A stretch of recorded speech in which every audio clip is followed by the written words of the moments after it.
Good morning. Good morning, Mr. Speaker, sir. Welcome to this committee. You are Dr. Alfred Nganga Mutua, AGH. Yes, Mr. Speaker, sir. That's for the record.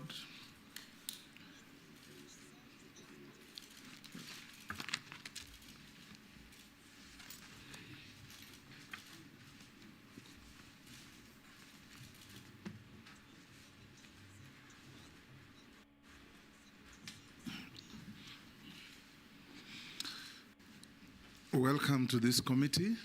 For purposes of this hearing, we'll be referring to you as nominee, not by your official name.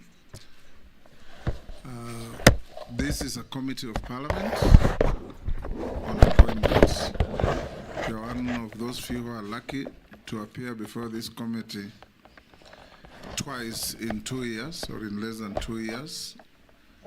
We are here to engage you and assess your suitability to serve as Cabinet Secretary for Labor and Social Protection. You'll engage members. You are known to almost everybody here, but the proceedings will be without fear or favor. And we expect when we start, you answer all the questions precisely and concisely so that we can save a bit of time. I'm the Speaker of the National Assembly and the chairperson, as some people call me, but I'm the chairman of this committee. With me is my Deputy Speaker, Gladys Boss, and the clerk to the National Assembly, Samuel Njoroge. I'll invite members to introduce themselves for the record as well. Naisula Lesuda, MP Samburu West. Kimani Shongo. Junet Mohammed. Nelson Koech, Belgut. David Kosing, Poko South. Gikaria David, Nakuru Town East. Abdul Rahim Daud, MP North Imenti, Meru County. George Gitonga Murugara, MP Tharaka, Tharaka Nithi. Owen Baya, Kilifi North. Robert Mbui, MP Kadhiani. Stephen Mule, MP Matungulu. Dido Raso, Saku. Abdishuria, Balabala. Bishimpoko Likoni. Reha Mukami, Nyeri. And I'm Caleb Amisi Saboti. Mary Emasa, Teso South. Nominee will now be invited to take an oath. We'll conduct these proceedings with you having taken oath. We have the Holy Books, we have the Bible, the Holy Quran, and the Gita. I think that is the Hindu Holy Book. Which one do you want to swear with? So you may be upstanding, take the Bible in your right hand and recite the oath. Switch on the other mic as well. So, good. I, Alfred Nganga Mutua, do swear that the evidence that I shall give before this committee on the matter under its consideration shall be the truth, the whole truth, and nothing but the truth. So help me God. Thank you. May I take your seat and sign to the oath.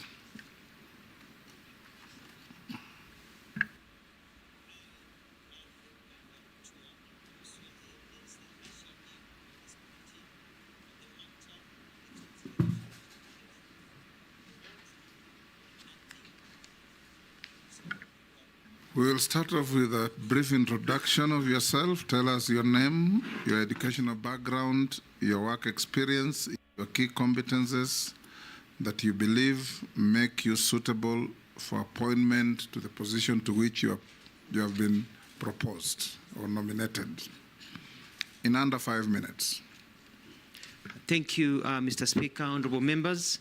I'm very, very happy to be here and to be given this opportunity. My name is Alfred Nganga Mutua, born in Machakos, Masii, and educated in Machakos and in the counties of Nairobi. I'm a holder of a doctorate in communication and media and also a Master's of Science in Communication and a Bachelor's in Journalism. I have worked in Kenya in media houses as a journalist. I've worked various organizations overseas, also in Australia and in the US. I served as a foreign correspondent, served as an assistant professor. I was blessed to be the first government spokesperson of the Republic of Kenya, and also blessed to be the first governor of the great county of Machakos. And I'm grateful to His Excellency, the President William Ruto, for appointing me into his cabinet and reappointing me and nominating me again for reappointment for a second time. And I'm quite happy about that. I want to say that service has always been at the forefront of everything that I do. And I've always been known to be one who believes in action and not just words. When His Excellency the President appointed me to be the Minister of Foreign Affairs, he gave me an opportunity for me to understand his thinking and understand the placement of Kenya in the bigger circle of where we are and where we are going as a country and the challenges that we face. I am grateful to the President that he has seen it fit to give me an opportunity to understand government by also taking me to the Ministry of Tourism and Wildlife, where I was able to combine the experience I had out there of how tourism has been able to grow. And I was able to get into the Ministry of Tourism and Wildlife and reactivate a sleeping giant, because we need to provide employment to our people, and that is one of the low-hanging fruits.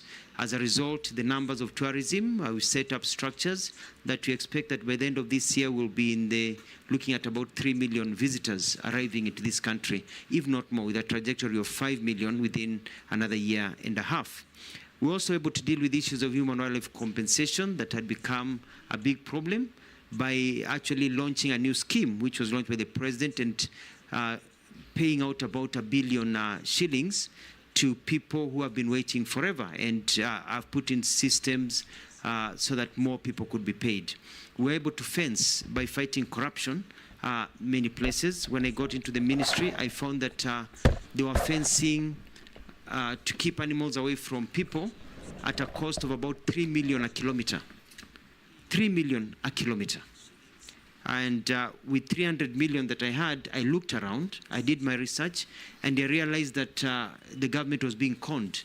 So we were able to advertise, and we brought down to a reserve price of maximum of 850 million a kilometer for the same standard of wiring.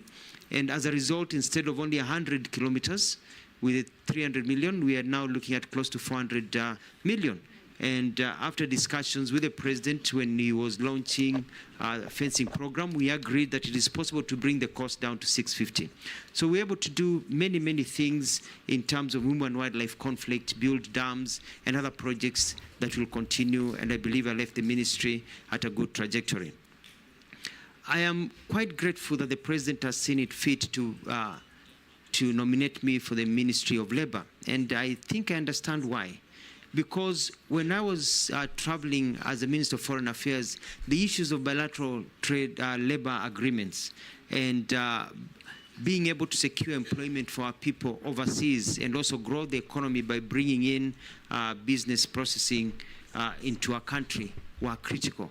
And I understand the market. And having served also as a governor of Machakos, who can move quickly and bring results, I understand why the President appointed me into this position. We had the crisis of Gen Zs lately, whereby people were on the streets, and the main issue was employment. And we have to create an enabling environment. And I believe that I'm in a position, because of my history and service, to be able to create an environment that will grow jobs across many sectors in government, and also be able to help our people realize skills that they can work either here or overseas. In a nutshell, Mr. Speaker, is to say that from the time you exit the labor ward to the time you are ready to enter the labor market, we want to set up systems to ensure that you do not fall through the cracks. As I conclude, the issue of social protection are important. We have very many people in this country that are poor, that are suffering, that are losing hope. We have many children that are in despair. we have many systems that we've been talking about for the last 60 years. And I have ideas that we will discuss as we continue of how we can change how things are done to ensure that our people do not fall through the cracks. I submit, Mr. Speaker. Thank you, nominee. I'll now invite the Deputy Speaker to be the first to ask you a question. Dr. Mutua, as you know, His Excellency the President has been at the forefront of promoting labor migration as a way of dealing with unemployment.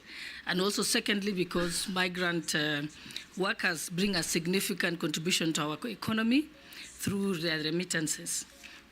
And then you have also been Cabinet Secretary of Foreign Affairs and Diaspora Affairs. So we'd like to know how you leverage on those contacts that you made to be able to promote this. But before you proceed, and while you're at it, I'd like you to elaborate on two issues that have tainted your image. One is that you are closely associated to a Miss Judith of First Choice Employment Agency. There are clips of you introducing her to the president, and she's known, and it's even come to Parliament. There are petitioners from Uasin Gishu County whom she owes millions of shillings and has impoverished many young people in Uasin Gishu because she conned them out of their money. And this is in the public domain, so please explain to us that you will not fall prey, if confirmed, to this issue. Number two, you also had another incident in Canada where you met a public senior government official informally. It was not a formal meeting, informally, and had informal discussions. But when you came back to Kenya, you announced in the media that you have secured an agreement with Canada so they can recruit Kenyans. And thereafter, it was denied by the Canadian government. In fact, the Canadian government ended up spending 2 weeks at the Kenyan embassy to train Kenyans on what to say, the ones at the embassy in Ottawa, on how to behave and the things that are official and not official. So please explain to us those and tell the people of Uasin Gishu how they'll get their money back. Thank you. Nominee. Thank you very much, Honorable Boss, for your questions. Let me start from the very beginning. One of the things that I want to do in terms of labor migration is ensure that we have agreements. The challenge we have is that people, when they go outside this country, they go as by themselves. And at times they get abused and they don't get the right rates that they should. This is because of bilateral labor agreements. We have only signed 4, which were signed even before this government got into place. And we have another pending 16, 17. My move is to get close to 30, if not 50 bilateral labor agreements by going through the hoops. I have been able to do a bit of research, and the problem is the bureaucracy that we have within our government system. By working with my colleagues, and I'll bring it up to cabinet if appointed, if pass the vetting by this house, is to ensure that we break the bureaucracy so that we can move faster in terms of processing bilateral labor agreements so that we can be able to get into that. Now, when it comes to the issues that you mentioned of a lady called Judith, I tend to remember that we had a function at KICC where we had different stands. And the stand of Foreign Affairs and Diaspora was next to the stand of Ministry of Labor. And I'd never met this lady in my life. But she was the one who was showcasing what the Ministry of Labor, I was not the minister then, was showcasing the program that they had of what was happening. And when the president came, we were told to combine the 2 issues of labor because of diaspora at that time. And I was there with my PS and others, so I was introducing the president to the people who were presenting. And if you watch the clip, I didn't even know her name, and she introduced herself. That was the only time that I ever met her, and after that meeting, I've never met her again. So I don't have any conflict of interest. I saw her stories later on about her, and those are things that, you remember when I was the Minister of Foreign Affairs, I'd even called a meeting to discuss these issues of rogue, employment agencies, and we'll come to, it's an issue that I'll be dealing with squarely. So you my have an undertaking that you'll ensure that the people of Uasin Gishu who lost over 100 million shillings will get them, you'll investigate and get their money back? I'll give an undertaking that I will ensure that the rule of law is applied And if anybody has to return monies according to the rule of law, we'll make sure we follow the process so that people get their rights, because it is wrong for people to lose their money through con organizations. That. Now, the issue of Canada is what I would call mischief. When I went to Canada, I had official meetings, not unofficial meetings. And we had an agreement. When I got to Kenya and announced what we had agreed on, immediately an organization, a fake, so-called fake organization that was promising Kenyans jobs and charging them jobs, put out a notice of providing employment to Kenyans. The Canadians were not responding to me. They were responding to that fake announcement to show that clearly that fake announcement quoting the Canadian government was not theirs. It was not an agreement between the two countries. Because of all that, I even had a call from my counterpart at the time from Canada to apologize for the mix-up, because the way the Kenyan media, and it was just basically, they were very clear. It was one of the newspapers, a journalist took it and twisted it. You or your counterpart? Who was apologizing? My counterpart called me to apologize that this had been mistaken, had been taken out of context. And to explain to me that that was not the intent of the statement that they issued. Actually, they were supporting the agreement and the discussions that we had about fighting fake people who have been misleading Kenyans all over, quoting the government of Canada, to say they were not aware of that issue. And we're able to sort out that issue and move on and be able to actually establish systems, which I can discuss later on, about getting seasonal workers to go to these countries. So what is the position with Canada now? See, when you left the ministry, what was the position on that point, on migrant workers? The position of Canada now is that one of the bilateral labor agreements that I'll be following up is that Canada does not sign bilateral labor agreements as a nation with countries, but the provinces, according to their law, are the ones that sign agreements. And what we had agreed about was about getting seasonal workers for Canada. Canadians are looking for seasonal workers so that during the summer, you can go there, you can work for six months or so, and then go back to your country. They already have many seasonal workers from lots of South American countries, from the Philippines, and even other Asian countries, but they don't have many or any from our country. So that is something that is still in process, and it is quite exciting because I got information from some colleagues and some friends from Canada when I was nominated for this position, saying at last now we can revive the conversation and continue from where it was left. Before the next question, your documents that you came with should be handed, Sergeant, to the clerk to verify with what we have on you.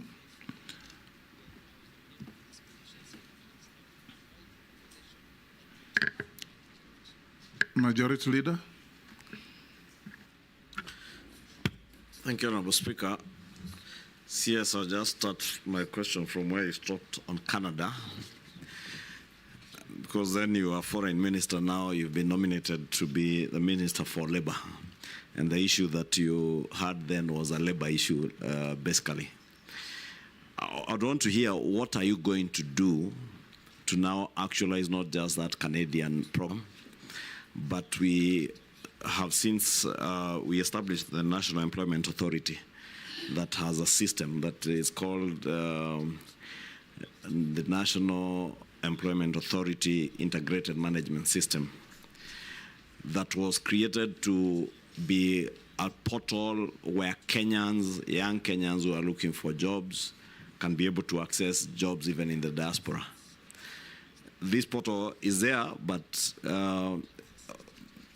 basically because of what has now been viewed as very poor communication by government, many Kenyans don't know about it. Many Kenyans don't access the jobs that are advertised there. There are some who you hear complain that the jobs that are there are low-cadre jobs in the Middle East and elsewhere, but not the kind of jobs that quite a number of our well-educated workforce is looking for. So I want to hear now, you, if approved as Minister for Labor, what are you going to do to ensure, one, that this portal has more professional and higher cadre jobs, but also Kenyans are aware and you create awareness to Kenyans on how to access jobs using this portal and other fora that you may create as Minister for Labour. And having served as government spokesperson, probably this is your opportunity now to engage with the young people, create jobs, and be able to show them how to apply for those jobs. The next, Junet. Thank you, Chair. Chair, my question to the nominee is, the less than 2 years now, you have traveled a lot in terms of changes from one ministry to another. You started from Ministry of Foreign Affairs, then you went to the Ministry of Tourism, and now you are here to be vetted for the Ministry of Labour. In a brief manner, can you share with us what you have achieved in the Ministry of Foreign and the Ministry of Environment? No, these are the one, Tourism, because it will inform us what's ahead of you. Let's take Naisula as well. Thank you, Chairman. Honorable Mutua, on 1st of March 2023, when you were the Cabinet Secretary at the Ministry of Foreign and Diaspora Affairs, you made a very important communication through a note verbal, where you informed diplomatic and consular missions, UN, and other international organizations in Kenya, that it was agreed in the interest of efficiency that the missions may communicate directly with departments, different ministries in the country. And you know now, even in the Ministry of Labour, you'll be dealing still with other countries. It is important for you to share with this committee and also Kenyans what informed your decision then, because normally we know that they write directly to the Ministry of Foreign and Diaspora Affairs, but now they could write directly to other ministries and departments. And the last question that I had is that how do you plan to handle the perennial industrial unrest in most sectors? For example, health, because you, as much as it is in health, you will play a critical role as the CS of Labour, that is in case you are approved and confirmed as the CS of Labour. Nominee, you can answer those three. Thank you, Mr. Speaker. Sir, Majority Leader Honorable Shungwa, thank you very much about the National Employment Authority. And it is true, they have a website that many people do not know about. I've been in government for very long. I've never even looked at that website. And you know the old adage that if you wink at somebody in the dark, you're the only one who knows you're winking. And that is exactly what has been happening. The Kenyans who are looking for work, Mwananchi who is looking for work, has not really known about this portal and what is available. So one of the first things that I'm going to undertake is to have a good marketing campaign to ensure that Kenyans know about the opportunities that are there. Kenyans do not want handouts. Kenyans want to be given opportunities. They want to know where they can get their skills. They want to know how to apply for jobs. They want to know where the opportunities are. And because there's a mistaken idea that the jobs out there that are available are only jobs for house helps. Whereas when I did a bit of research and I looked at the available jobs in the countries like Australia, Germany, Italy, Kuwait, Oman, Qatar, Turkey, US, Canada are looking for people, and they are ready to employ Kenyans in various areas. For example, the international community are asking for about 11,200 jobs of drivers. If you can drive, they're looking for drivers. But we have to be a ministry that is able to take the person who is looking for the work and connect them with the employer and teach them also how to get those jobs.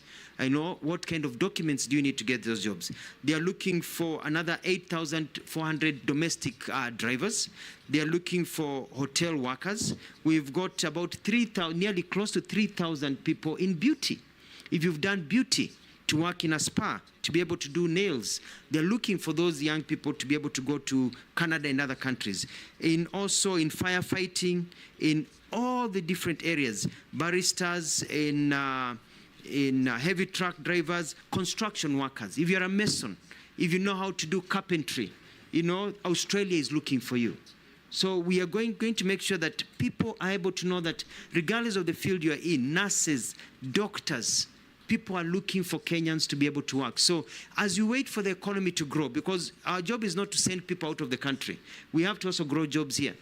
As you wait for our economy to grow, in the meantime, do not give up hope. We are going to make sure that we connect you to available opportunities and also help you gain the right skills so that you can be able to get to those jobs. Honorable Jeanette, you asked a question about moving from one to the other. The other day, I was thinking about my good late friend, Honorable John Michuki, who quickly served in the Ministry of Communication and Transportation, as it was called then, and then transited to Ministry of Interior, and then very quickly to the Ministry of Environment.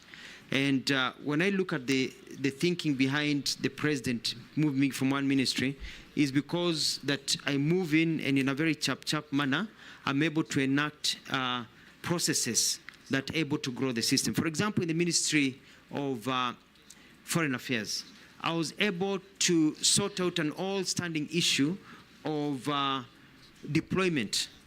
You know, for a long time, people felt that they are deployed according to who knows who. I set up a system so that if you're in the service, you know that when your time comes, you don't need to know the minister, you don't need to know the PS, that automatically you fall into place to bring a sense of fairness.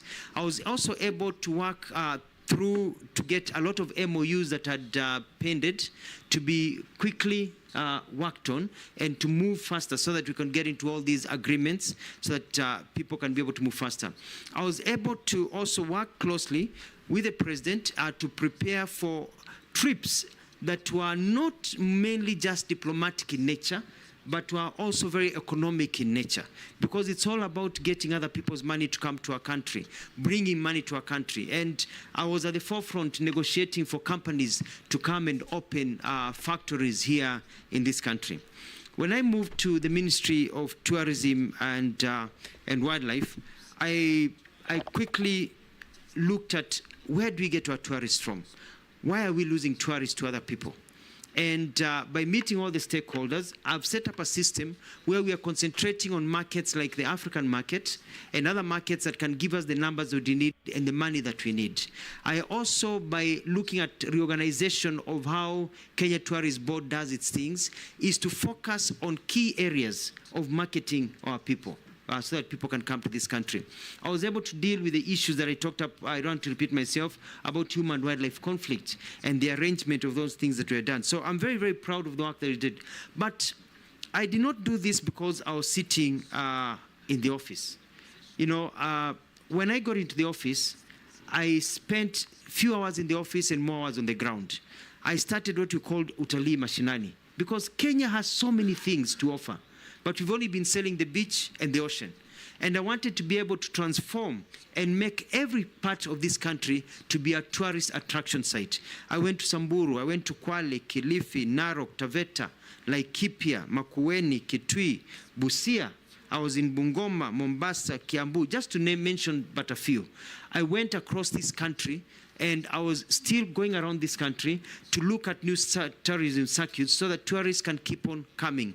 I had a very big plan, which I hope my colleague, which I've talked to her, she can continue. And that is transforming our coastal area to be the entertainment zone for the continent of Africa, to be the Miami of Africa, to be the Riviera of Africa, so that people who are landlocked in the continent and others can come just to have a good time at our coastal area, enjoy our culture, and be able to move on.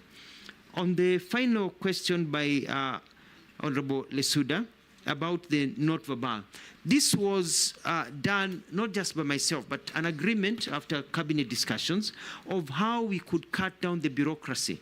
Because you look at, for example, the amount of money that we get as grants and loans from foreign nations, and the amount of money that we spend of those monies, we are only absorbing 25 to 30%. So here we are crying out that we don't have money for development, yet close to 70% or 65% plus of the monies from donor countries are unspent. Why? Because of bureaucracy. By the time the process goes between an ambassador to come and see a minister for this activation to go from the Ministry of Finance and back, it takes forever. So the idea was, can we speed up? But it was not just a blanket where a minister, an ambassador would wake up and just walk into the office of a minister. No, no, no. You talk to the minister, but you also communicate to the Minister of Foreign Affairs. And when the minister was approached by an ambassador, they communicate to the Minister of Foreign Affairs, and during their meeting, there would be an officer sent from the Minister of Foreign Affairs to sit in that meeting to take notes.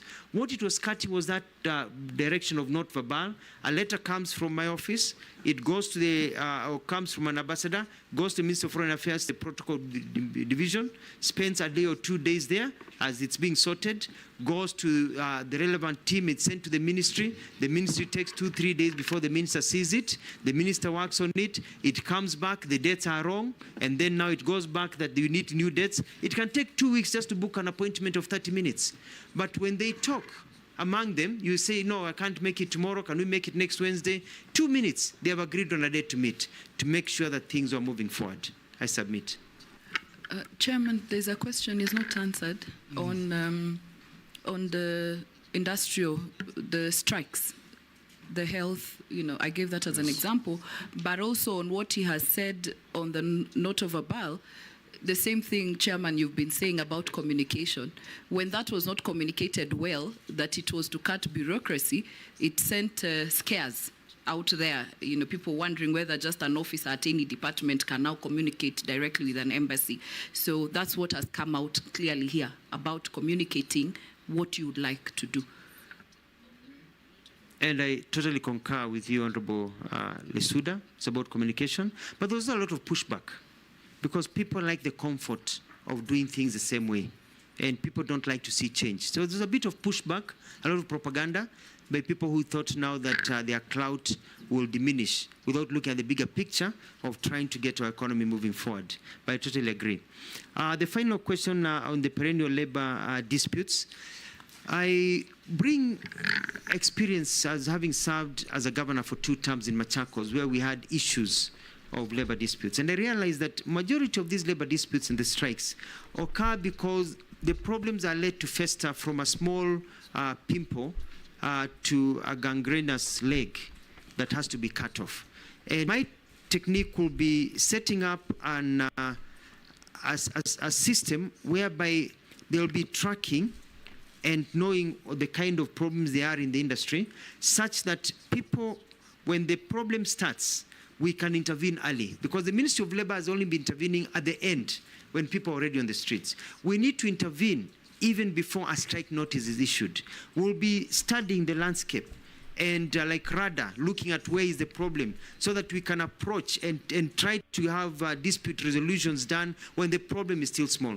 But Mr. Speaker, sir, and honorable members, we must realize that I want to speak having served in government for about 20 years now, thanks to God. A lot of problems, for example, with the medical fraternity when they go on strike, and they went on strike when I was the governor, even nursing, is because some of the fundamental human rights issues that need to be taken care of are not taken care of. It's usually not even the issue of big salaries. It's a welfare. It's a way of operations. It's the comfort level. It's the way they're empowered. Let's take, for example, when I go to Machakos, it was quite sad that you find that doctors would be treating somebody who has medical insurance, and that person is under their care, and yet when the doctor's child or spouse or himself or herself got ill, they didn't have medical insurance. So it is correcting some of those employment issues. And one of the things that I want to do is look at enforcement of the Employment Act to ensure that we give workers the benefits that they deserve according to the law, because when workers are work in a good environment, it increases productivity. Productivity means growth. Growth means more employment opportunities for our people. I submit. Robert Mbui, Owen Baya, and George Morugara, in that order. Thank you. One thing, Mr. Speaker, so that I don't lose it. on something that Honorable Lesuda asked on that not verbal. Yes. I just want to tell this committee that the nominee is not factual.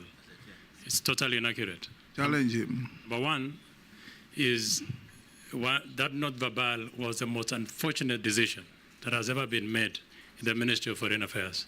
To delegate their core mandate was wrong. And that thing was reversed immediately. The Prime Cabinet Secretary came into office. It was wrong.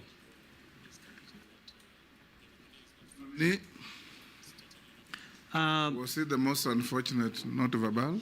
Yes, and I respect Honorable Nelson Koech and the perspective that he has given. And I was chair of the Foreign and Diaspora and Defense Committee, and we had discussions about this issue quite a few times. And it was a government policy that was passed at the time. And it fit the bill at that particular time, and it served its end at that particular time. And the good thing is that I know that, government looks at opportunities that are given and changes that are there, and you alter them according to the times and the lessons that are learned. I submit. Robert. Yeah, thank you, Mr. Speaker. My question is about the cash transfer program for older and vulnerable persons that was started in 2007, and the purpose was to provide regular and predictable cash transfers to those older and vulnerable people identified in those deserving households. Now, unfortunately, that has not been successful because there's constant delays. Now, I want to point out 2-3 things. One is that there has been shifting goalposts over the period. At the beginning, when I was elected in 2013, there were issues of the banks that they would get their money from. Later on, it shifted to M-Pesa, SACCOs. And every time there is a change, it of course interferes with all those people that collect this money. Secondly, there is an issue of onboarding all people that qualify, because the minute the government says that people of a certain age are supposed to get it, there is also those who are of that age that do not qualify and their names are not picked up and they also don't get the money. And thirdly, there is the issue of interference by county governments. I'll give an example of Machakos County when you were governor in 2013, when the national government was picking names of those that would qualify to be given money. The county government also collected names at the same time, and those that were collected at county government obviously never got the money because there was no capacity. How would you handle those things given this docket? Thank you very much, Honorable Speaker. Honorable Speaker, I would like to address this question to our nominee on labor disputes. Nominee, this country loses billions of shillings because of labor disputes and strikes and such things. But the unfortunate thing that has always happened in government is we wait until a labor dispute comes, we see it looming, and nobody takes action until people give notice. They give 3 notices, and people go on strike and disrupt labor and productivity in the country. The Ministry of Labor has a mandate to preempt strikes, to have a discussion with human capital to ensure that we don't get into situations like that. Like when KQ had its strike, it was devastating to the economy. But we had a minister in charge, and there wasn't much that was done until now it came to threats, to courts and all that. But at that particular time, the country is grounded. How do you intend to be different such that this ministry is useful in terms of ensuring that this is not a country that chases away investors because of labor disputes? I thank you, Honorable Speaker. Thank you very much, Mr. Speaker. Nominee, unfair labor practices, very common in our country.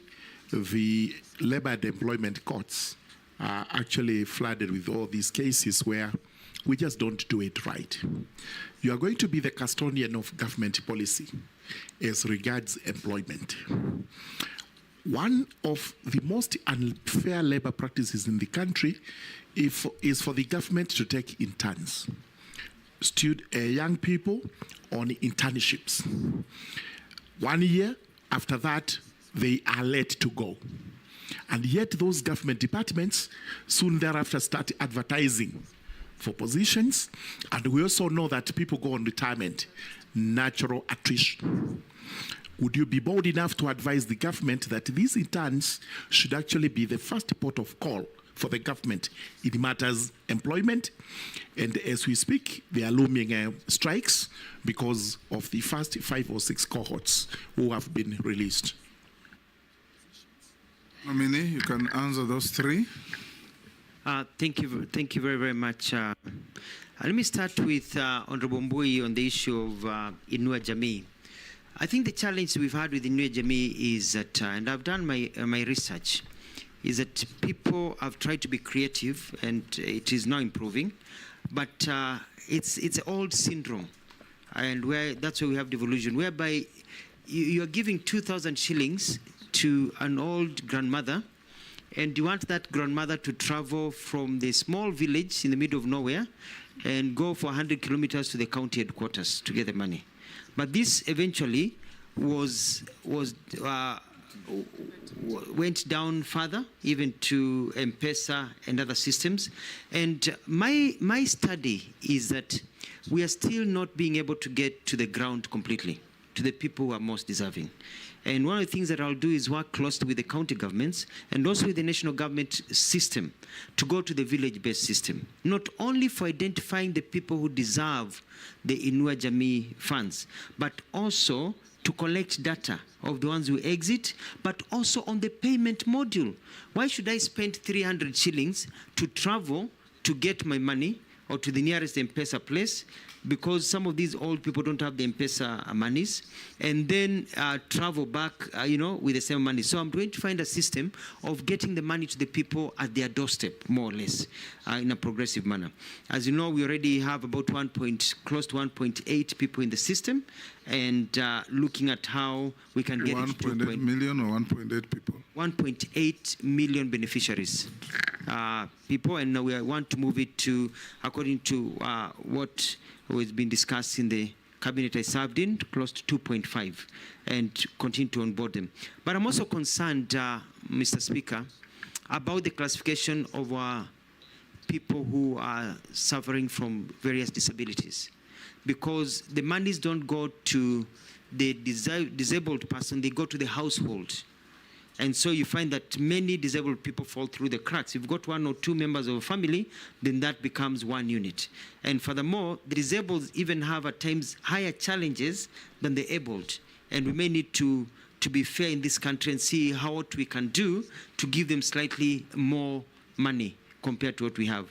Initially, everything was pegged on the US dollar. It was supposed to be $20, but with how the economy has grown now, they are getting 12 to 15 US dollars, not the original 20 that was thought of when you look at the inflation and the changes that are there. So this is an issue that is very close to me. The question about Machakos, I think there was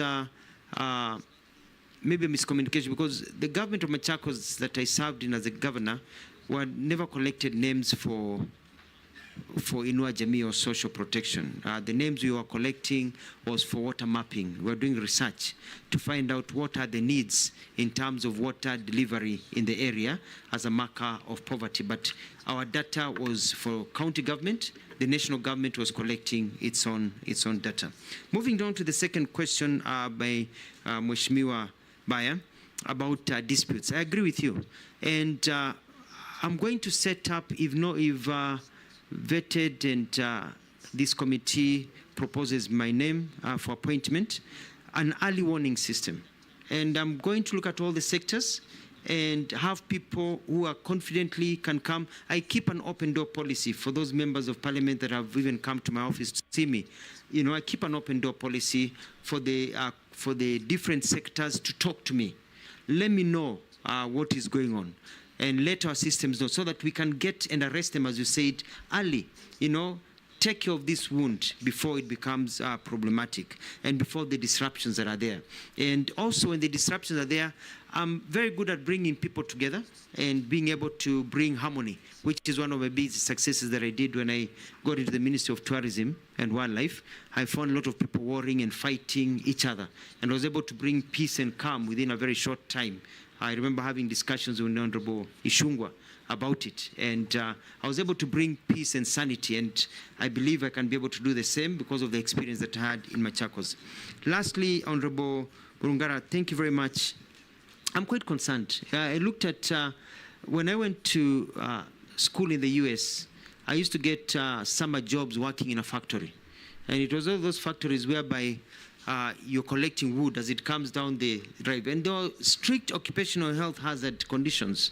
You had to have the helmet, the gloves, and then after every 2 hours, you took a break.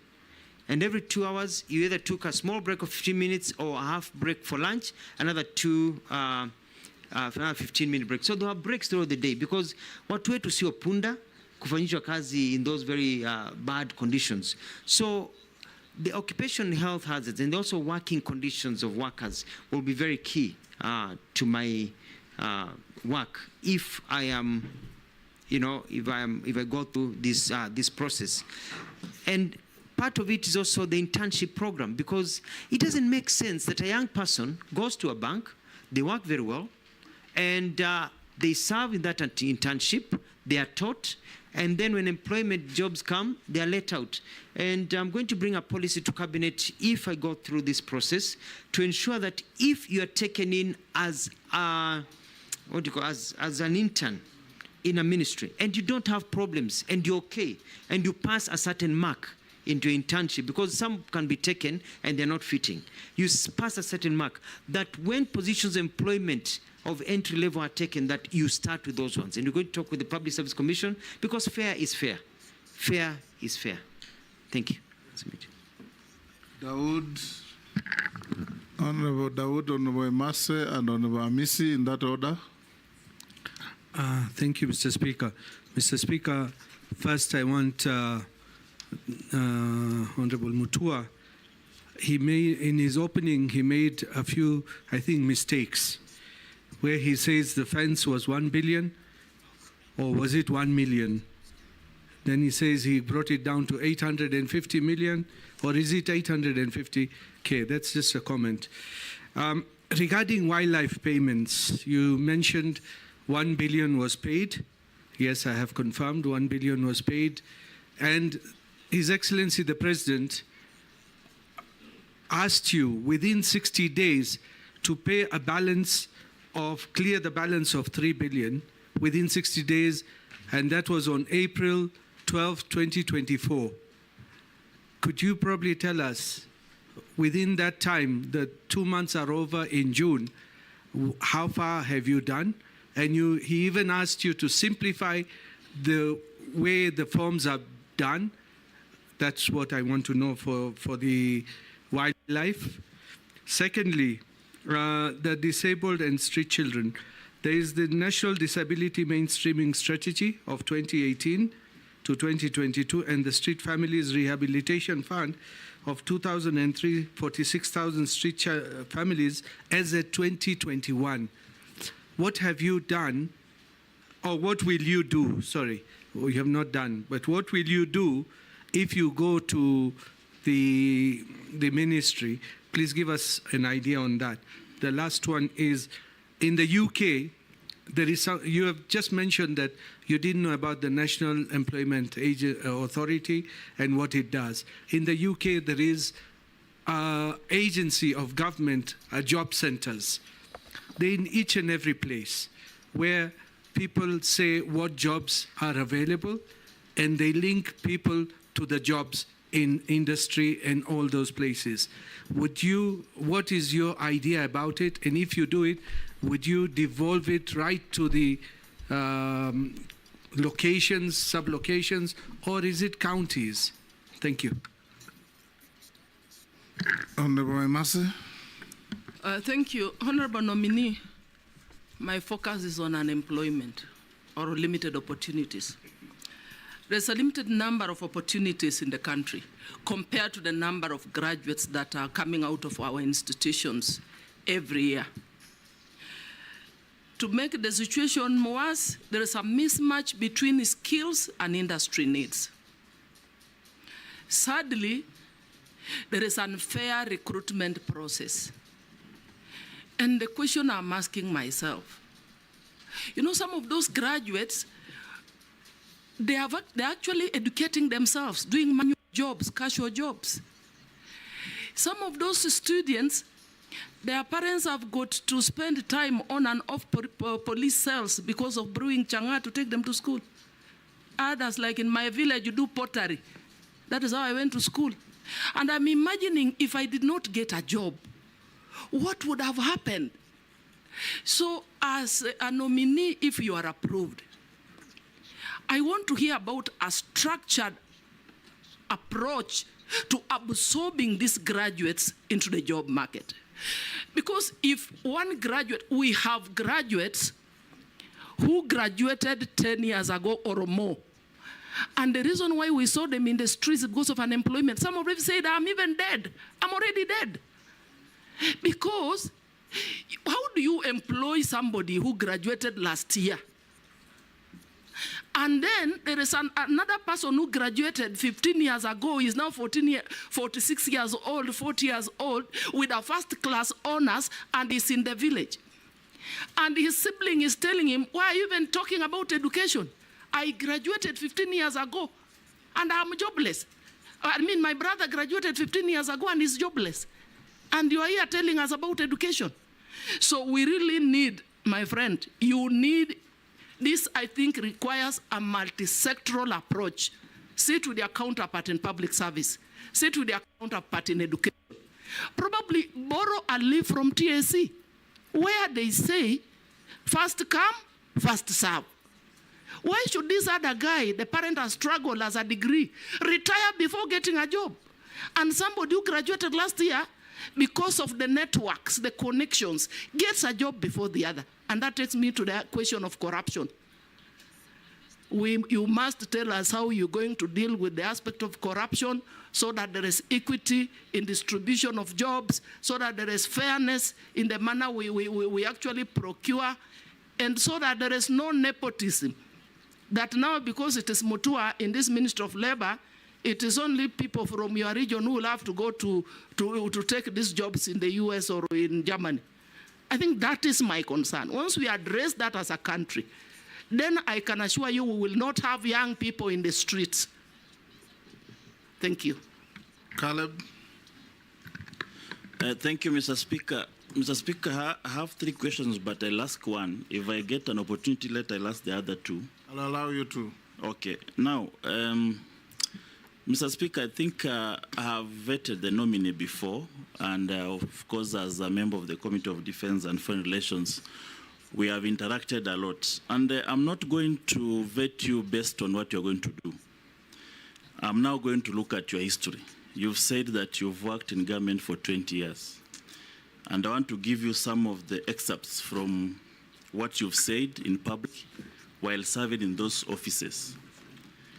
When you were the spokesperson of Kibaki regime, their press conference and pronouncement you made on Oscar Foundation, 2 hours later the officials were killed, assassinated. It gave the regime a bad name. Whether it was true or not, the pronouncement gave the regime a bad name. In the same regime, you also pronounced yourself to the visiting senator, Senator Obama, as a very small man that we should not bother about. He later became the President of the United States of America. It also gave your regime a bad name. Later on, you also said that you want to rejuvenate the entertainment industry. And you started a Cobra Squad as one of the things that you knew this one is going to revitalize the arts and the music industry. It performed poorly and later disappeared from the screen. In the same regime, we also, during the Kazi kwa Vijana initiative, you said that all the old trees in town must be cut and instead replaced with flowers to beautify Nairobi. Something that did not go on well with the environmentalists and the champions of tree planting. When you become the governor of Machakos, you started a program called Chap Chap, Maendeleo Chap Chap, bought ambulances and all that. Most of those programs flopped. nothing much came out of it. You actually turned it into a party called Maendeleo Chap Chap instead of the Maendeleo itself. Later on, during the stint as a governor, you once visited the State House with the Right Honorable Raila Odinga, and you confessed that be fair to him, he was not. It was not a stint. He served 2 terms. Yes, 2 terms. Yes. So around that time, you visited State House with the Right Honorable Raila Odinga in a state event, and you said the president now serving, who was then the deputy president, squeezed your hand very hardly and painfully. You even reported to the Kilimani police station. Nothing came out of that case. Recently, as a Minister for Foreign Affairs, on an X, what is now called X, it was called then Twitter, when Turkey had a devastating earthquake where thousands of lives were lost, you promised on the behalf of the Kenyan government that food and the medicine will be donated to that country. Right now, even the officials of Kenya in Turkey are embarrassed to face the government there because nothing was delivered. And it has embarrassed this country forever in terms of Turkey and the Kenya relationship. And lastly, where you just came from as a Minister for Tourism, you said that all tourists arriving here must plant trees, and they'll even have a fee on it to buy the local seedlings. Something that we don't know whether it was passed by the cabinet, where it was a road declaration. This one puts a lot of skeleton in your closet. What do you say about it?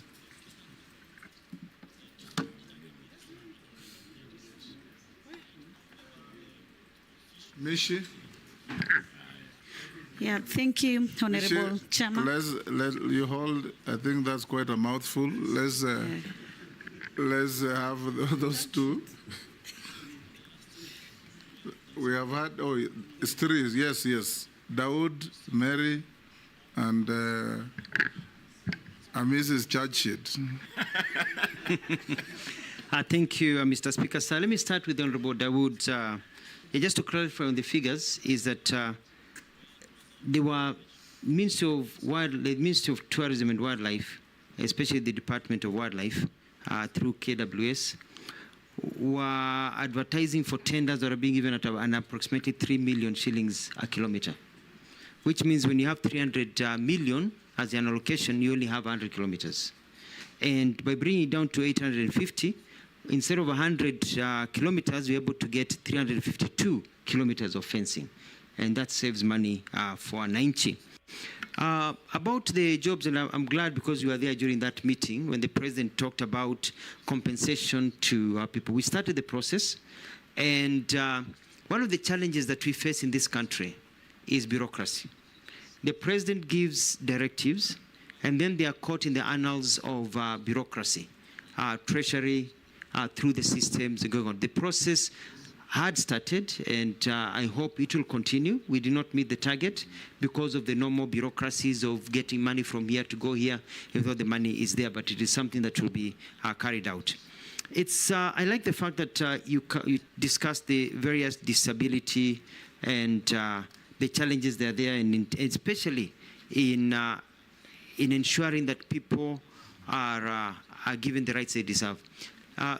Mr. Speaker, we give you an example. I'll never forget this.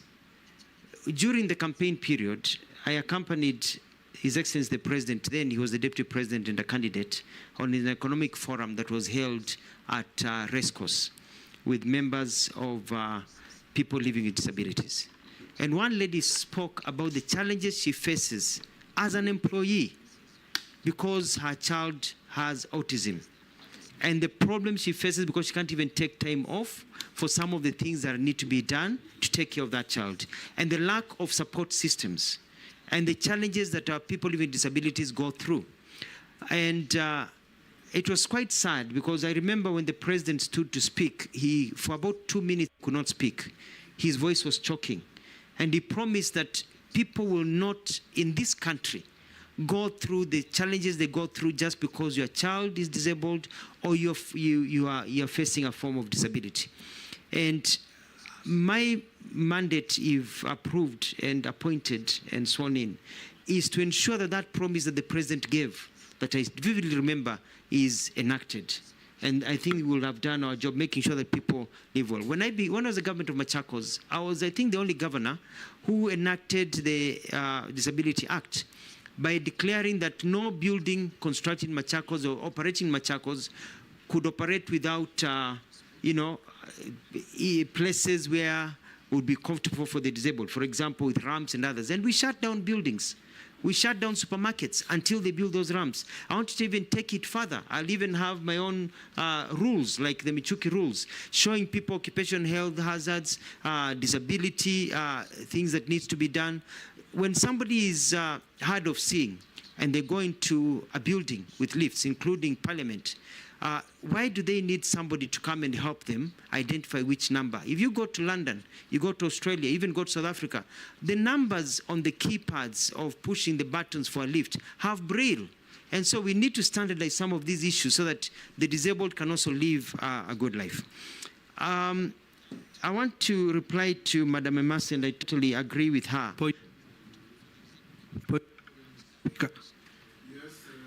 He has not answered one question. And, he talked about the wildlife compensation bureaucracy. I want to put it to him, he's part of that bureaucracy, which he has not told us how much did he manage within the 60 days His Excellency gave him. And he's not talked about the job centers as well. How many did you pay in the time you are in tourism? In tourism, we processed and we have paid close to 1 billion shillings. The pending human wildlife compensation that is there from the 2015-2020, we're looking at about 7 billion shillings that need to be paid. And you pay according to the exchequer that you receive and the clearances that are given through the exchequer. Paid 1 million. We paid 1 billion. 1 billion. 1 billion shillings, and the paying is still ongoing, and the process are going. And I've been able to streamline. And what we've done is that we've put together a scheme service, and we got a scheme administrator. So it's not just the government officials sitting down with paperwork. Who now, when there's a human wildlife conflict, we've even bought motorcycles for people to be able to visit the homes, take the documents digitally, and those are captured digitally so that there's no paperwork that has to go to the chief and all the process that takes 6 months, so that the payment schedule is there waiting for the payment. And that's where we are.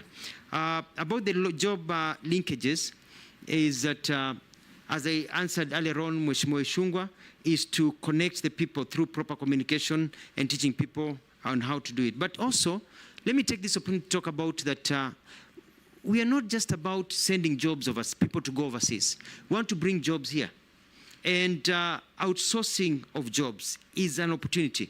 Today, in the world, when you talk about labor migration, Philippines is leading. But from my research, Philippines is no longer sending people overseas, but more people are getting jobs in Philippines, within Philippines grounds, by BPOs, And we are going to, and I'm going to push, if I'm confirmed, to get more companies to bring their outsourcing to Kenya for accounting services, for telemedicine services, for telephony services, so that people can work from here for overseas firms, but in Kenya. And that can just be as many people as the ones that we are sending people overseas to work. So it's an area that I'm quite committed. Mheshimiwa Emasi had a very good point, and that is clearly that when Kenya Kwanza was campaigning, remember the slogan by yours truly, Mheshimiwa Speaker, that mtoto wa maskini na tajiri watakaa kwa meza moja. It is not just about who knows who in our country. And that is a system that we want to put into place. And the high unemployment that we have here is also based on skill development, because you need at times to retrain yourself to the market. You've studied to be an engineer, and there's a finite number of employment opportunities for engineering. And if they're not there, they're not there. And so at times we need to show people how they can restudy and get new skills to add on to the skills that they have. and also how to be able to diversify. And so the area of skill development is very key. For example, the issue of languages. Opportunities arise with languages. And one of the things that I'm going to push is for our TVETs and our skill development, so that as you learn to be an electrician, you're also learning a foreign language, German. You're learning Spanish, you're learning Italian, so that by the time you're done and there's an opportunity in those foreign countries, you go and plug and play. At least you've got basic understanding of those languages. But also, we need to train people for ways they can get jobs. For example, Canada, when we had a discussion, had specifically say that for them, for plumbers or electricians, there are basic minimums that people need to have, certain ways of doing things, so that we have our curriculum based on the market. When I was served as the Minister of Tourism and Wildlife, I started changing the way utalii works.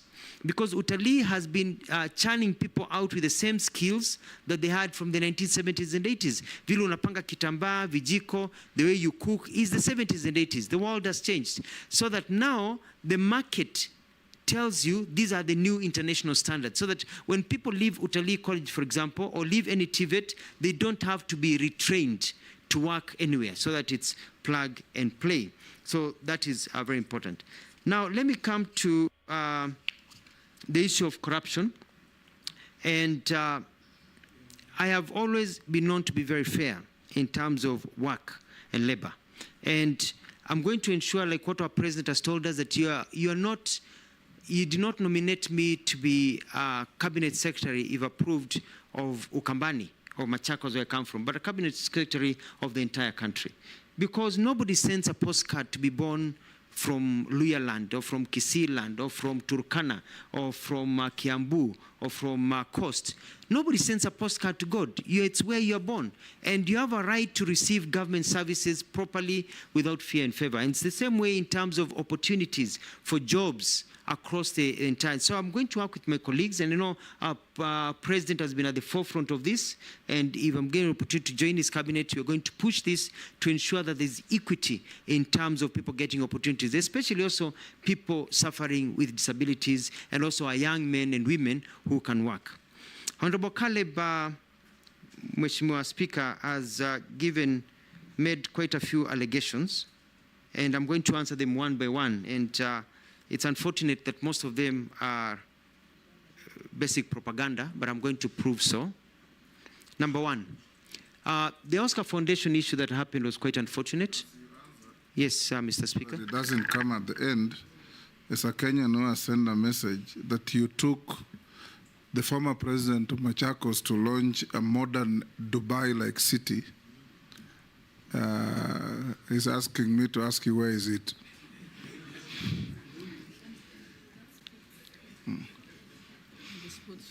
Thank you. The Oscar Foundation issue, we had a security meeting in the morning, and I want this to go on record, and led by the head of public service then, police commissioner and others, as a government spokesperson, and we agreed that this was a statement that was going to be issued. The president was briefed. I issued the statement because the legal practitioner and I think the DPP was preparing documents to be able to arrest and take them to court. Later on, after that statement, we heard about the murder or the shooting right outside Parliament of the people that we had also mentioned. It was pretty unfortunate, and I had nothing to do with it. I was doing my job as agreed in a proper government system. Secondly, Mr. Speaker, you have traveled to the US, and like all houses of Parliament and Senate, when you go in as a freshman, and then you're a sophomore, and then you're a junior, and then you're a senior. So you start in the US system as a sophomore, you start at the bottom, and you work your way up, so you become now a senior senator, a senior document. So when we got the letter from the American Embassy about former President Obama coming to Kenya, the title was the Junior Senator of Illinois, which in the US is actually a positive. It means you're not a freshman, you're not a sophomore, and that you're nearly a senior, that you have graduated, you're actually high in rank. You're not a junior. You're not, you know what I mean? So you're the junior senator, and that's the American system. And I studied in the US myself, and that's a system even when you enter university. You're a freshman, a sophomore, a junior, and a senior. And so when we issued a statement referring to the letter of the Americans talking about the junior senator of Illinois who visited, you look at my statement, that is how we were mentioning his title. And that is the title he had. It was nothing to do with demeaning Obama, who we believed in. It had nothing to do with the comments it said. It was basically his title. You're a majority leader, you're a speaker, you're a minority leader. That's how it's a title that he had at that particular time. Number 3, you asked about Cobra Squad. Cobra Squad was a personal initiative, very successful. I want to say that I bought my house in Nairobi with proceeds from Cobra Squad, and went on to produce many other shows like Beba Beba, which I think you've seen it, and many other shows that my company still produce and do other things. And Cobra Squad was very successful, even across Africa. Even today, I still get royalties from it being shown in Zambia, Tanzania, and many other countries. During our second season, after the end of our second season, one of our main actors unfortunately died in the fire that engulfed the former Nakumat that was at Moi Avenue. And it was felt that we could not continue with the third season after that tragedy. And that is how we stopped Cobra Squad, out of respect for the death of one of our workers. So, Mheshimiwa Caleb, it was not a failure, it was a success, big success. But also we are people with a heart. About Kazi kwa Vijana and the tree planting and the organization, I took the former mayor, not mayor, town clerk, Gakuo, together with some colleagues to Dubai to look at how to beautify our country and the national parks. And I remember spending so much time planting trees in the streets of Nairobi. I even count some of the trees I personally planted right here on Harambee Avenue and over here. And we started an initiative to plant trees and beautify. Now, a decision was made that there will be an expressway, the existing expressway that is there, and that the trees on Uhuru Highway, because the expressway was going to pass on top, had to be removed to allow for the expressway, and so that we have short bushes and brushes. And that was what was going on. It had nothing to do with cutting down the environment. We were planting many more trees and reorganizing many other things. Mr. Speaker, I'd like to go on record. Something. Just a small point of order. You said you went to Dubai to see how to beautify a city. Dubai doesn't have any trees, it's a concrete jungle. So how did you learn that from Dubai? We found that in Dubai, they have one of the best parks in the world with very big trees and amazing flowers and beauty that you can't believe it grows in a desert. And the challenge was, if it can grow in a desert, if this can grow in a desert, if you've been to Dubai, you've seen, you know, what they're able to do with the trees on the sideline, the palm trees and the forest, then you understand if you can do it in a desert, what about in a place where it rains more than the desert? And that was the lesson that was learned. Now, when it comes to my success in Machakos, I bought ambulances in Machakos that cut down the time it took from a person from being taken to hospital from the half an hour to 2 hours on a boda to 1 to 2 to 3 minutes. When you call an ambulance in Machakos during my tenure, it took 3 to 5 minutes. We had one of the fastest, if not the fastest, response rate in the continent of Africa. Very successful. And it was so successful that I was even given an award in Africa as the best governor in the continent of Africa. And the ambulances are still there in Machakos. And they are extremely successful. And the health system that I set up in Machakos, including building the first cancer ward, the cancer center, which treated people free of charge when you have cancer, to show that you don't have to have money to continue, has been quite successful.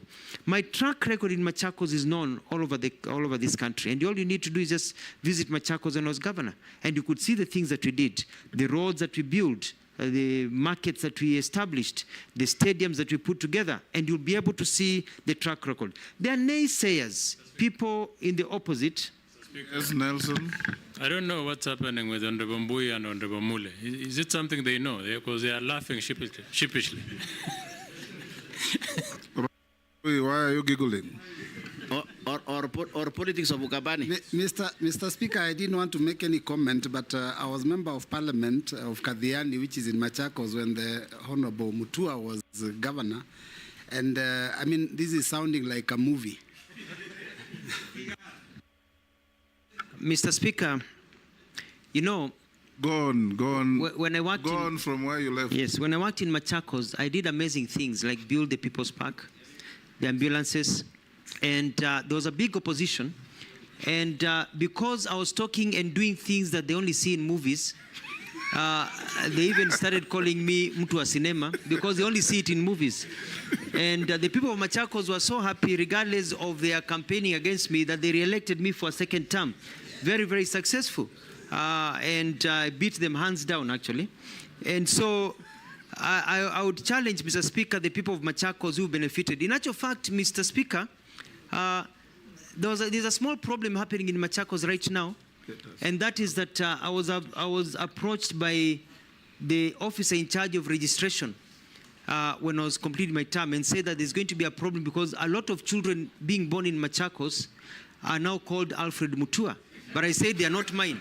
And they said it's because most of them now are born in ambulances that you put into place. Because before, in Machakos now you don't find children called Nzilani because they're born by the side of the road, you know, or others, because now people have that dignity.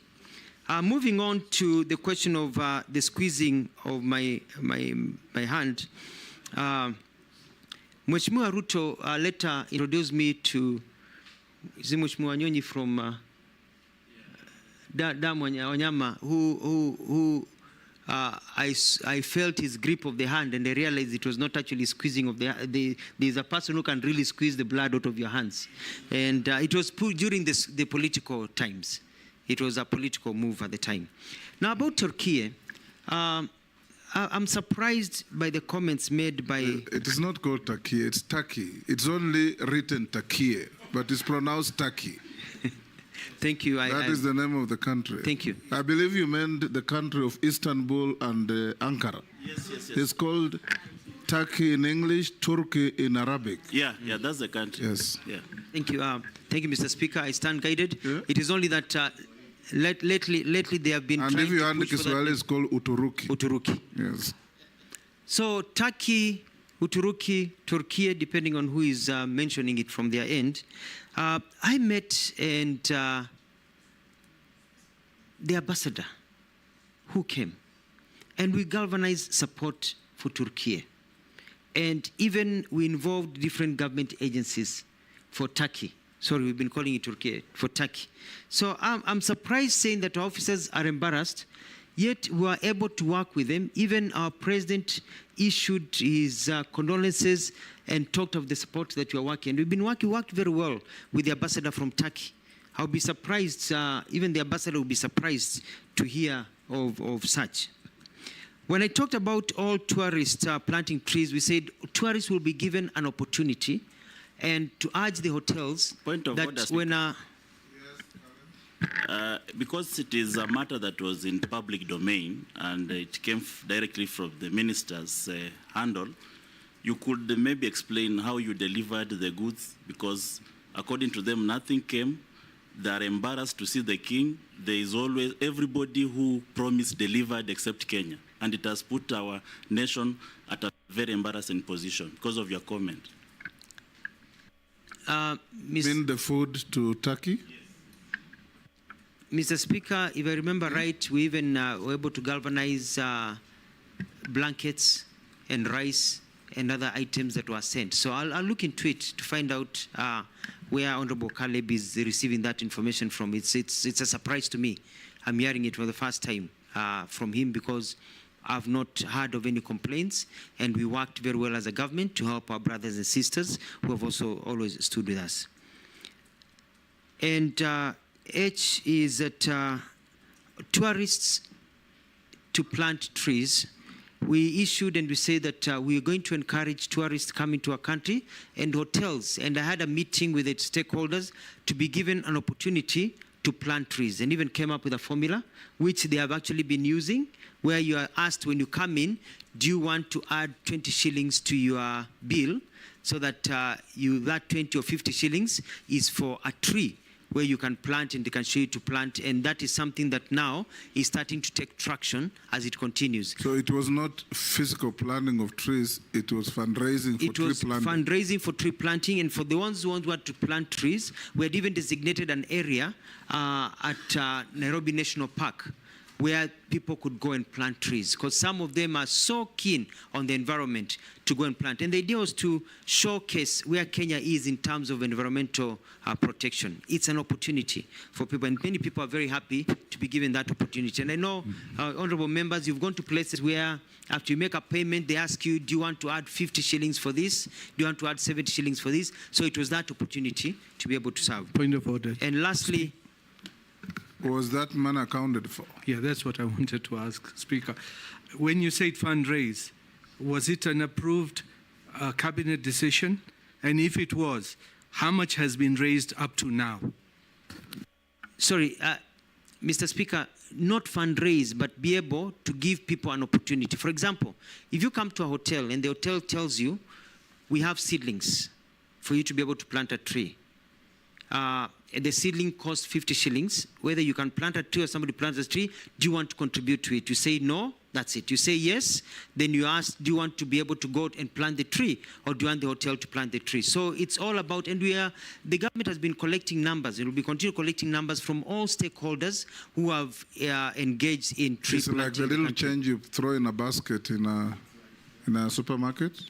Something like that? So, yeah, but you're given an opportunity to say, yes, I want to be able to plant a tree myself. Mm-hmm. And many people opt to say, well, I don't have time to plant the trees, but can somebody else from the hotel plant the trees? And the hotels will be able to galvanize and say, as a hotel industry, we have planted these trees. And this is something we had agreed with the industry. So it was not just me speaking, it was about an agreement with the industry.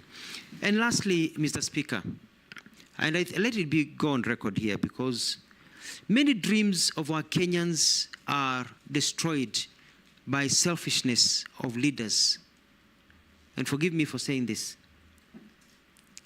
When we came up with a program of Machakos New City, we brought investors who signed MOUs worth 2.1 trillion shillings to bring investment not just in Machakos but across the country, using Machakos land that was available and other systems. And we started the process.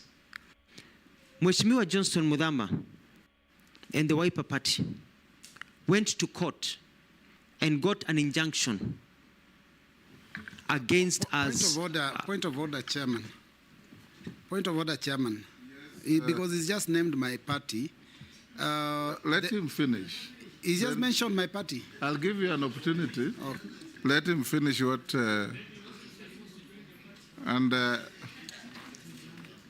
And I want, go on, Nominee. They went to court and put an injunction, and an injunction was issued by court that we cannot proceed with that program until the court rules otherwise.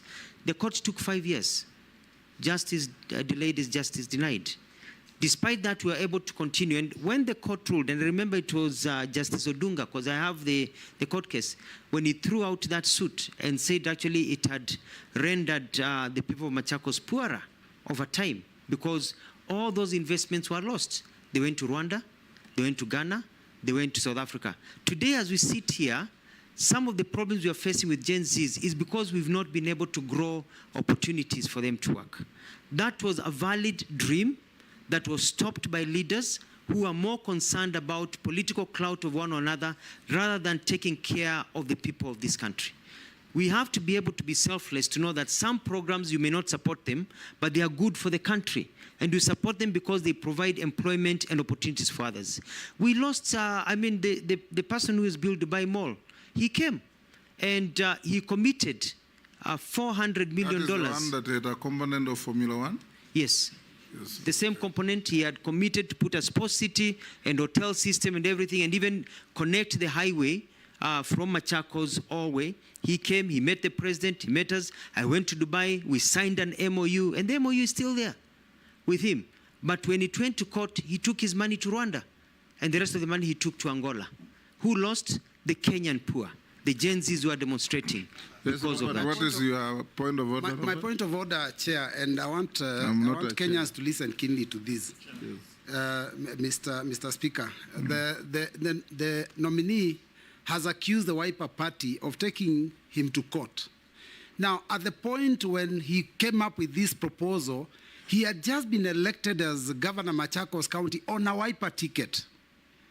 I was also elected as a member of parliament on the same party ticket.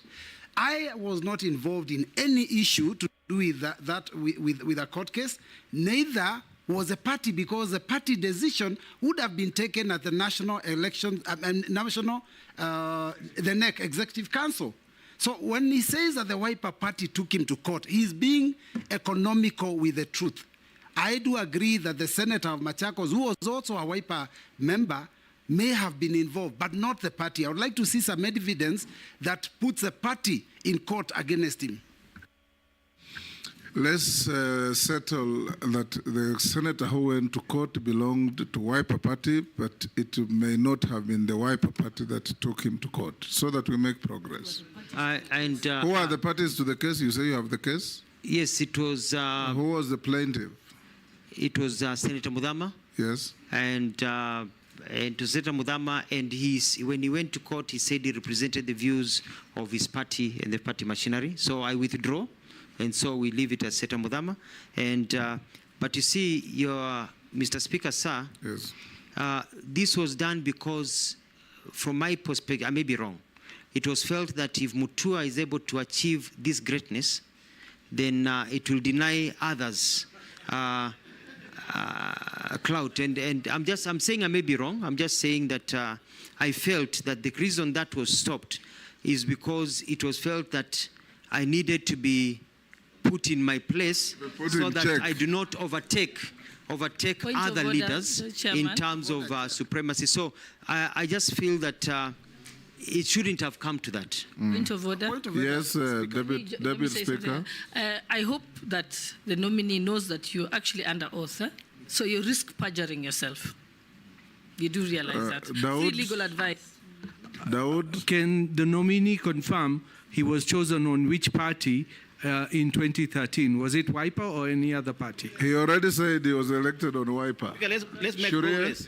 Order, Shuria. I think, Chairman, I'll just suggest if the nominee could just stick to the issue of his, rather than just going into politics, just to save us time and also. Yes, you have finished answering to all the counts on Mrs. charge sheet. Now let's go to Mishi. Yes, Mrs. He has answered everything, including the one that was sent in by a member of the public. It's not a court case. Yes. The reason why I've pushed all those is because of your history. And you know, there is developmental stage. You can't just go to a country, copy something, and replicate here, and you think everything will work. So it puts the office you are holding in jeopardy, the name of the country, the name of the citizens, because of the theatrics manner or melodramatic manner you operate in your office. That's why I brought out those issues. I'll take the next three. Mishi, Honorable Mishi, Honorable Shuria, and Honorable Raso. Thank you, Honorable Chairman. Honorable Chairman, my question will be on Kenyans working as domestic workers in the Middle East, and I want to focus in Saudi Arabia. And my reference will be the gravity of the reports concerning the mistreatment of Kenyans working there, ranging from denying of food, beaten to death, taken to jail under unnecessary circumstances. Honorable Chairman, just recently, and I want to say thank you to you because you're among those people who assisted me together with the Cabinet Secretary, Prime Minister Musalia Mudavadi, to bring the body of one of my electorates, a lady who was working in Saudi Arabia, traveled with his employer to Egypt, and after 2 days, he died under unclear circumstances. It took us 1.5 months to have the body brought to Nairobi, then transferred to Mombasa. Honorable Chairman, I know there have been some reforms regarding the same issues, but I'm feeling that somehow there's no law enforcement. And I believe they are what we call international labor standards or labor laws, and we also have those who are domestic. And most of the time we are talking about this issue, we are putting some reforms, but yet nothing is being done. In the reports of that case which I've just mentioned, it has written that the death of this lady is under investigation. And this is not the first time. I had another previous case some months back. It had the same report that it is under investigation. But after that, there is no feedback, there is nothing, and it's just like that, and no justice is achieved on that.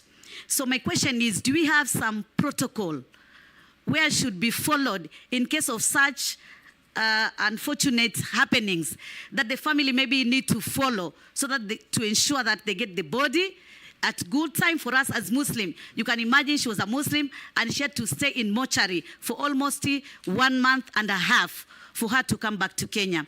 So I'm like, this is an area where we have to put some policies or rather some measures. And I know we have some impediment because some of the countries, maybe they are not subscribing to the United Nations and especially on universal human rights law. And that is why it became very difficult. We have been putting so many resolutions at the international level regarding this issue of human rights violation. But still these cases keep on happening each and every time.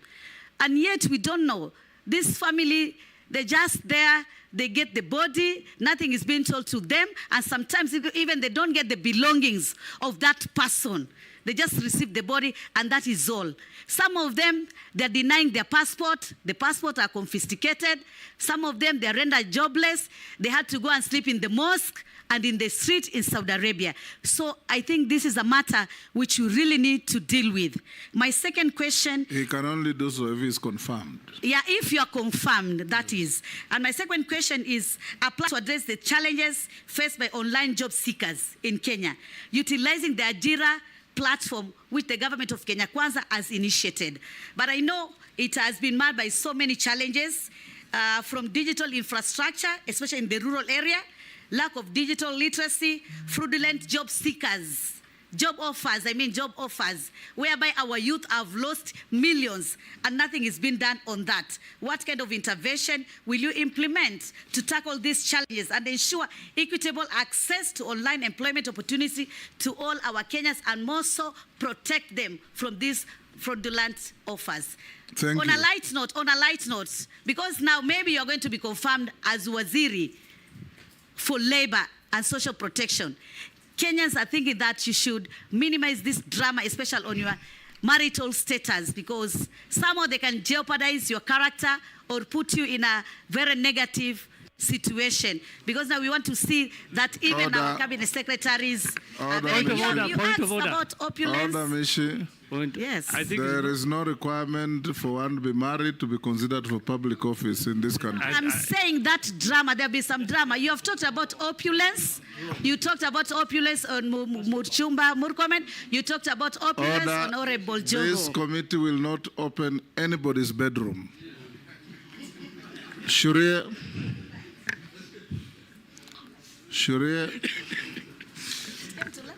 stop laughing and ask a question. I think, Chairman, it's best you protect people's bedrooms, as you said. We don't want those matters coming out here in the public. I think... The nominee, you will not comment on that. Thank you, Honorable Speaker. I think Caleb came up with a very long list, and I just want to maybe in future he might get another opportunity. Mheshimiwa, if approved, what key results or deliverables can Kenyans expect from you in the short, medium, and long term? I thank you, Honorable Speaker.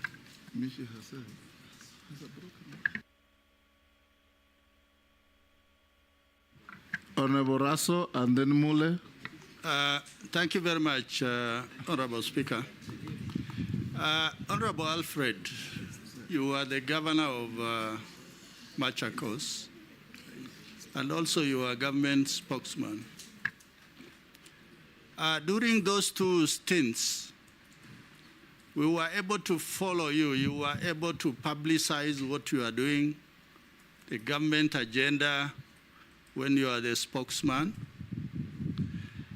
But once you were vetted by this committee and you appointed a cabinet secretary, you just slowly faded away.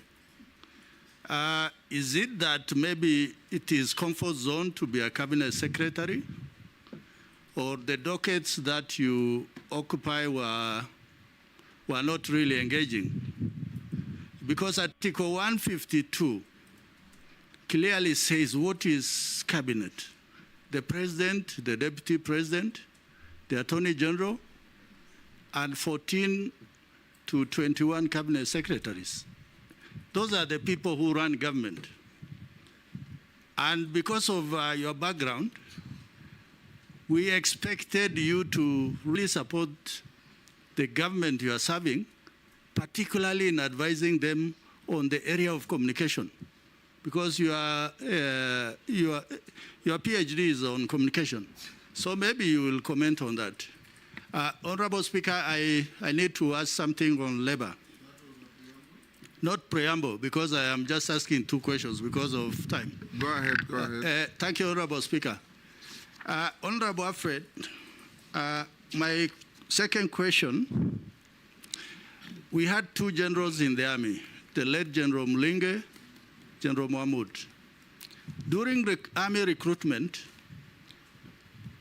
recruiting officers will go to an area and they will say, look out for this tribe, because they were looking out for the minorities, that minorities should not be excluded from the army. When we come to the ministry, if the House approves you, the ministry you are likely to go to, labor. Do we have systems in place to monitor, to evaluate, to look for minorities? Because I think it's not good enough to just speak on the radio, the social media, or the Gazette. And yet a lot of youngsters who are in the rural areas do not have access to many of these things. So if the House approves your nomination, what is it that you are likely to do? That there is regional balance, ethnic balance, and a lot of youngsters will be able to get opportunity in Kenya and even overseas. Thank you, Honorable Speaker. Thank you and no Machakos drama. Yes. Thank you very much, Mr. Speaker. I stand guided. Mr. Speaker, I want to ask the nominee. This country, and I want you tell the civil servants in this government, there have been unrest in different cadres, doctors, nurses, lab technologists, electricians, whatever. And once there is unrest between labor dispute, there is always a negotiation and an agreement is arrived. But time and again, you'll come and hear that the same union claiming that the government is not honoring the agreements. As you get into this ministry, can you tell Kenyans what will you do to make sure that every agreement between the civil servant and the government of the day are implemented to the letter, not to leave it just to unions, not to leave it to the ministry itself, not to leave it, even we saw the last one for doctors, whereby we have a ministry for labor, but the head of public service had to come in for negotiation. When we have a standalone ministry for labor, please, if you are approved by this committee, tell Kenyans today how you will do differently to make sure that we don't get this embarrassment to the employees of government. Nominee, you can answer those from Honorable Mishi, Shuria, Raso, and Mule. I want to agree with Honorable Mishi about the gravity of the issues. I have done my research and I've realized that our children are going to countries where we don't really have agreements with those countries. about how to operate and what needs to be operated. There used to be a big problem also because I remember I sat on this seat, Mr. Speaker, and I promised that if confirmed and appointed as a Minister of Foreign Affairs, my first trip would be to Saudi Arabia, and I did that. I went to Saudi Arabia, I met Kenyans, I met people who are suffering, and we started the process of changing, and a bilateral labor agreement is to be signed between Kenya and Saudi Arabia and some of these countries, which I will push for. One of the things that I would like to do is also get lawyers, our lawyers from the Attorney General's office, to go to some of these countries and study and understand their laws. Because we need to know what we are dealing with. Because what we may think here is important may not be covered in their laws. So that we can also be able to know how to navigate those countries, because we can't go and impose our laws to them. And we see how we can work with them, especially if they are not signatories of international conventions that we are signatories to. And the protocols that need to be measured. And my apologies that, you know, you've had to go through many of these challenges where people die and they can't even get their things to be brought back home. It is also important also about online job seekers, going with the question by Honorable Ishungwa. It's all about communication, people to know how to do it. But I want to set up a proper portal that will answer many things so that you look at available opportunities, but also to weed out all these crooked agencies. We'll publish as a government a portal and lists, which you can even put in the newspapers, of the approved agencies. Because people keep on asking, is this right? Hii advertising ya Canada ni ukweli, hii ni ukweli. So that now any advertisement without the name of a company, we can be dealt with, you know, according to the law, because they'll be lying to people. And if there's a name of a company, people can cross-check the government website or government documents and be able to verify that that is a recognized and proper company. And don't be surprised if we have to knock out a few companies and bring more in that are straightforward so that they don't lie to our people. So we're looking at a one-stop shop in terms of connecting people to jobs. Mheshimiwa Shurie, I was saving this for the end, but thank you for your very good question. And that is that I want to change how workers view the workspace. I want people to be comfortable when they go to work. I want to be able to get employers to provide for the employees good working conditions. Whether you're a house help, a doctor, security guard, everybody, you should feel that you have got a system that protects you and that you work in a good environment. I also want to work with the employers so that we can see what we can do as government, remove some bureaucracy so that they can expand. I want to call upon them and see how we can be able to see, create an opportunity for them to employ more people, cut down or maybe forego some little profit to employ one or two people using the principle of consumer spending so that you get more people, spending people in the market to grow the industry. So I want to look at some of those things. The labor migration, I want to move the numbers from the ones that are there to about 5,000 a week. If we can get there to 10,000 a week eventually, people going overseas. But to do this, I want to work closely with all of you. I want to work closely with all members of parliament. I want it to be constituency-led so that we can have quotas and we know that this constituency where you come from, where all members of parliament come from, can provide people who we can now send overseas so that you as leaders can take the lead in identifying and maybe helping people on the ground to be able to be recruited to go overseas and get jobs. When it comes also to BPOs, setting up centers, we don't want somebody to come all the way from Nyanza, where Mheshimiwa Junet comes from, to Nairobi to get an online job or to get a job in a call center.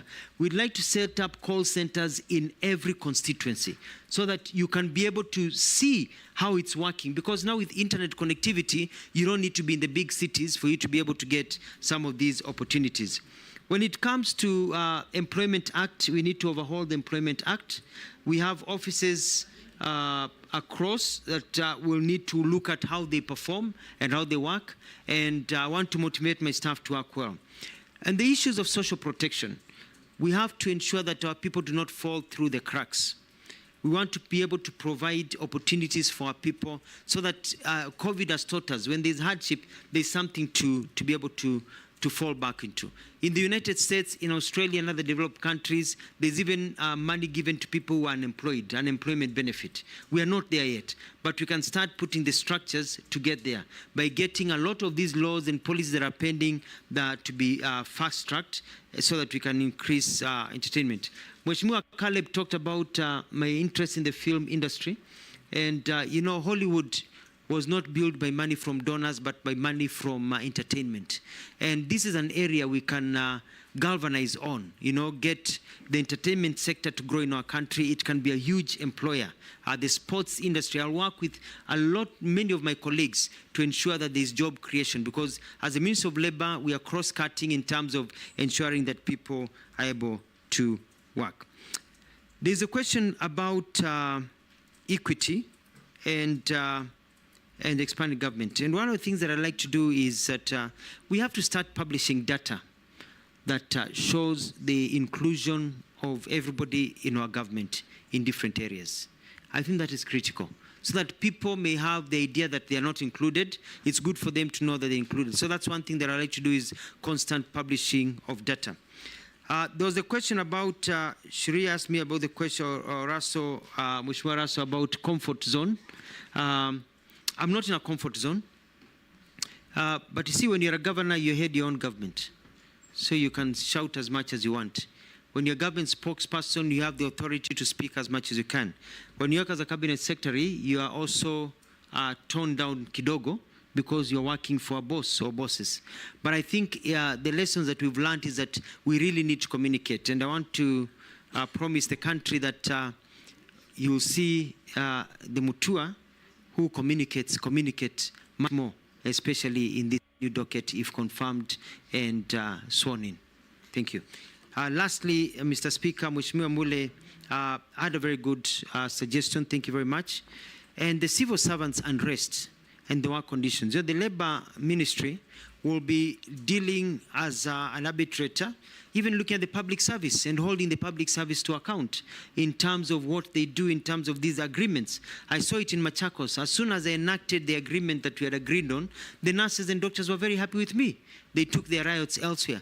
So don't enter into an agreement, is what I'll be telling everybody, that you know you cannot meet. You know, and it's good. And our Kenyans are reasonable, especially if you meet them early. And it is harder to sort out an issue when people are on the streets. It is easier to sort out an issue before a strike notice is issued. And I'm going for that early warning system, so I can work with the industry. And some of them have already reached out to me. They're saying, if you're appointed, if you are vetted and you go through, we'd like to come and meet you, because they are festering wounds. And so I'll open my door to meeting. And so we tone down all of these issues. I submit. Chairman. Nelson Koech. Yes, Posing. Yeah, thank you, Speaker. Nominee Honorable Mutua. My question is this. If you look at the ministry, or when people look at the ministry you are going in, not your ministry, should you be approved? Ministry of Labor and Social Services.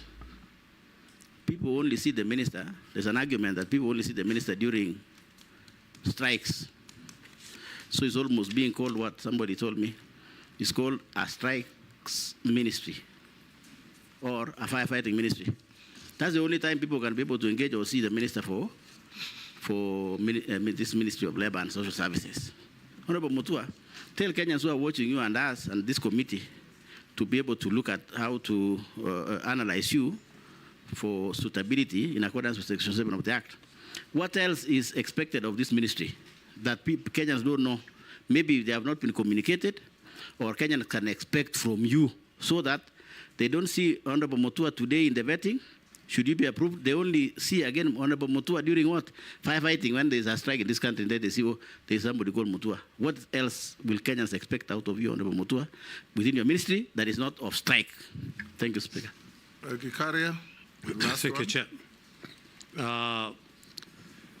There are industries that exploit workers, mostly the casual labor, by paying them below the stated remuneration rates, denying them the union rights and health benefits, exploiting them to unsafe work, exposing them to unsafe working environment.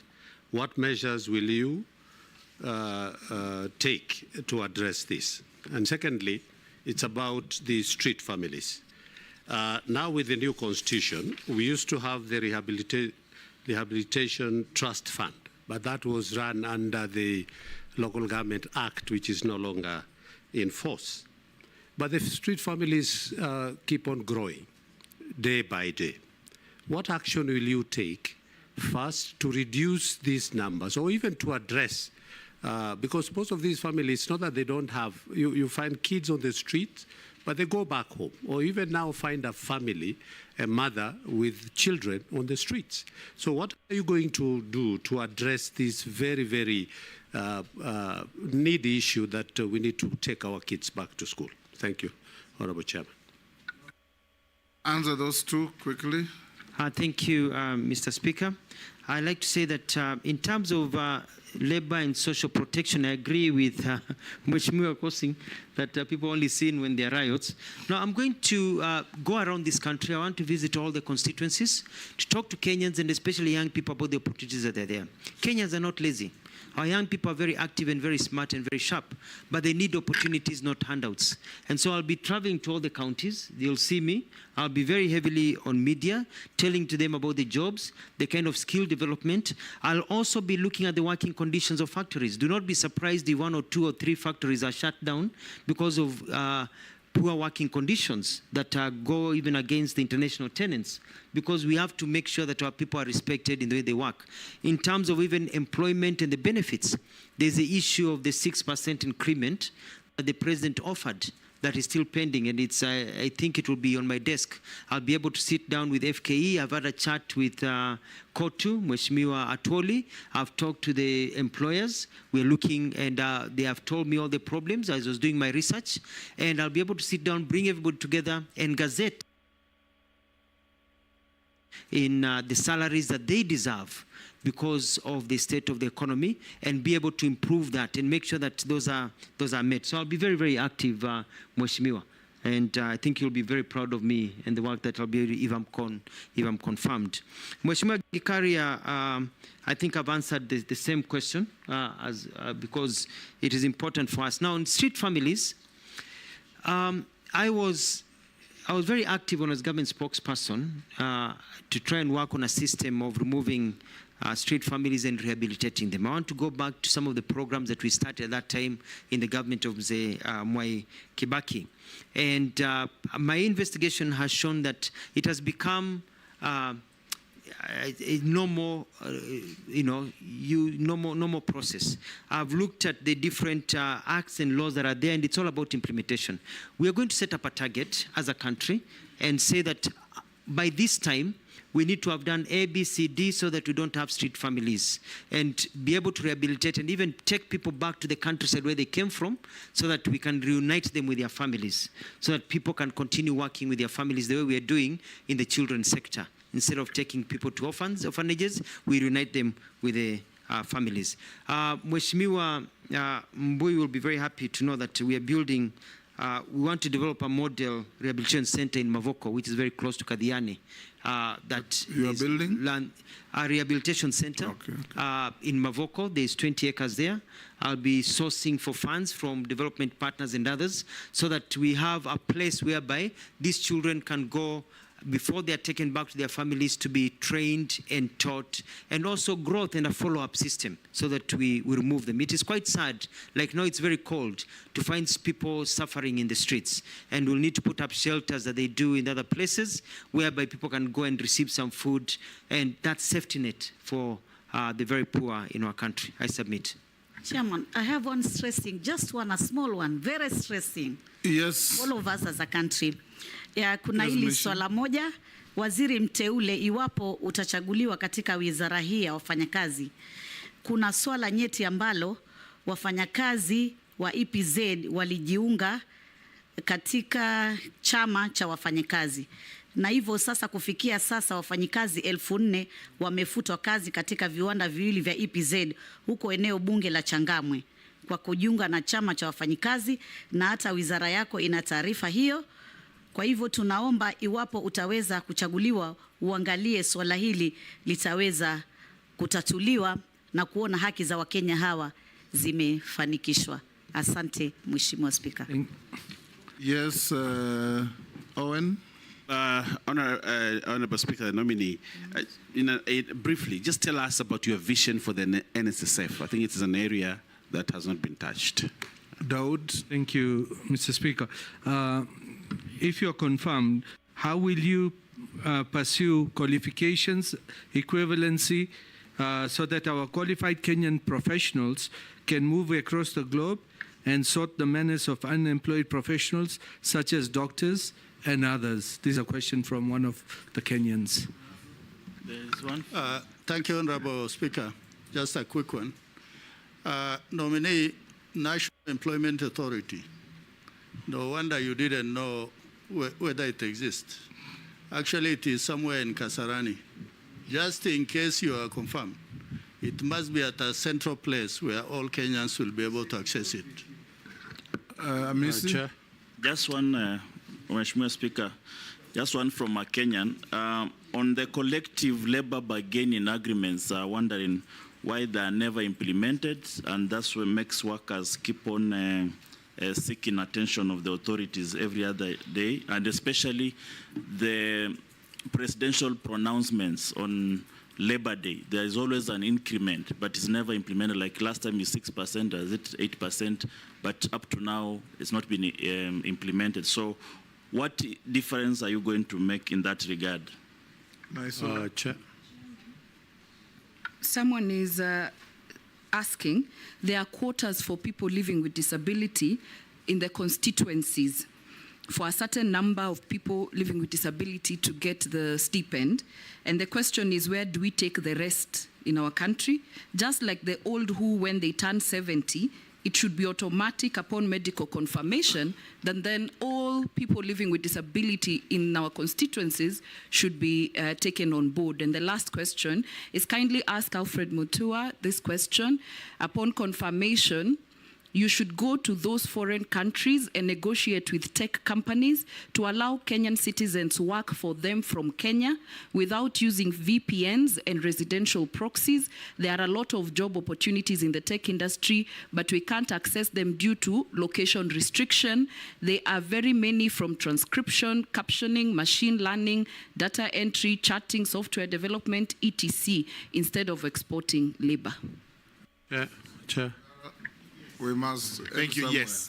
This is from a Kenyan who actually states that the nominee is excessively abrasive, especially to junior officers, and quotes an incident at the Ministry of Foreign Affairs and Diaspora where you actually threw out officers from the parking lot for no good reason whatsoever and without any consultations. These were junior officers. Is that true?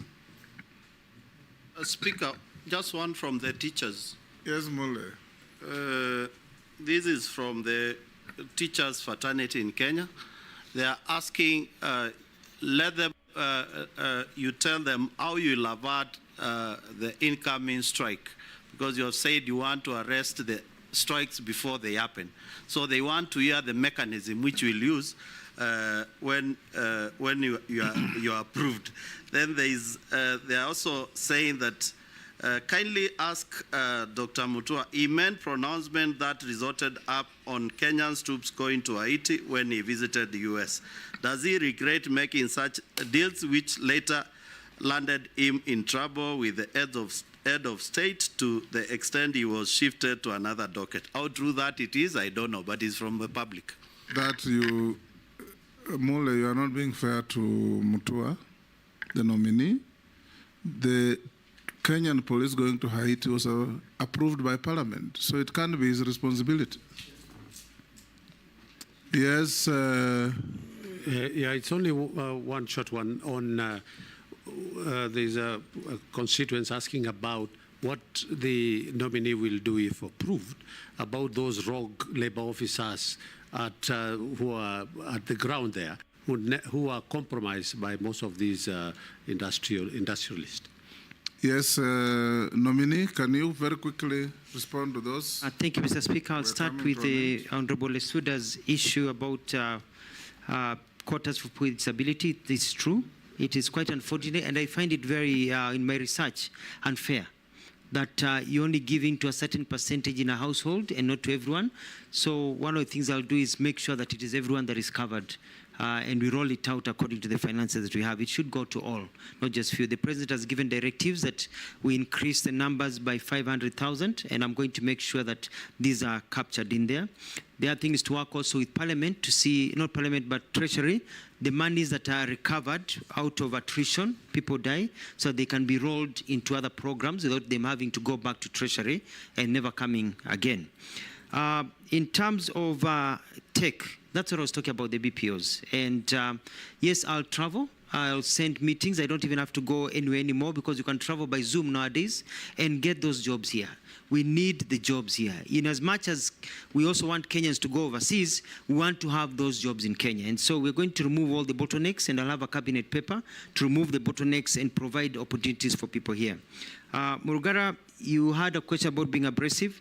That is somebody just being mischievous and trying to use this house. People love me very much.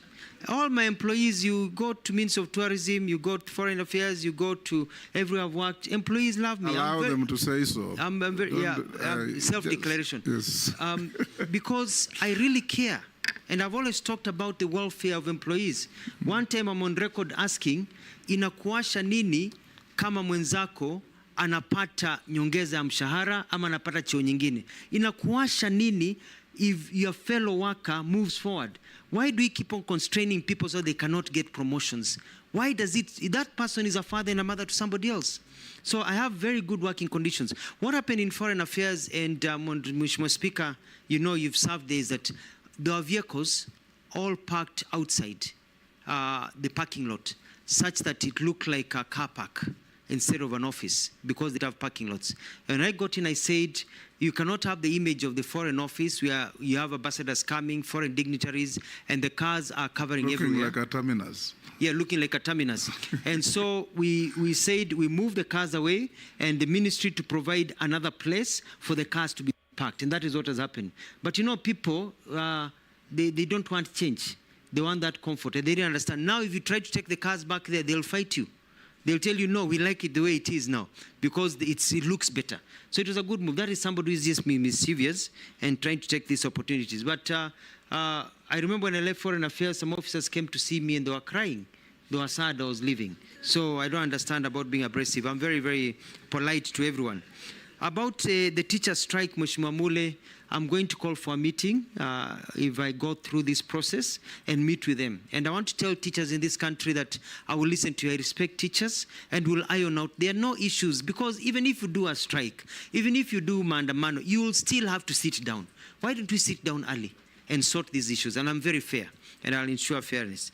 And in terms of the issues of qualifications and verification, we have a skill development system that I've studied and I've looked at it. I'm going to enhance it, because what happens is that you want to be a doctor in Australia, even though you're in the Commonwealth, you still have to go through rigorous testing. And so it's to enter into agreements that you can go and work in these other places without having to go through the same retesting. But that is also improving the quality of how we do things in our country. Submit. Nominee, I've also received a few issues from Kenyans out there watching this. They ask, will you ensure that employees insure their employees, so the employers insure their employees? What are you going to do about skewed funding between Child Welfare Society and Children's Department?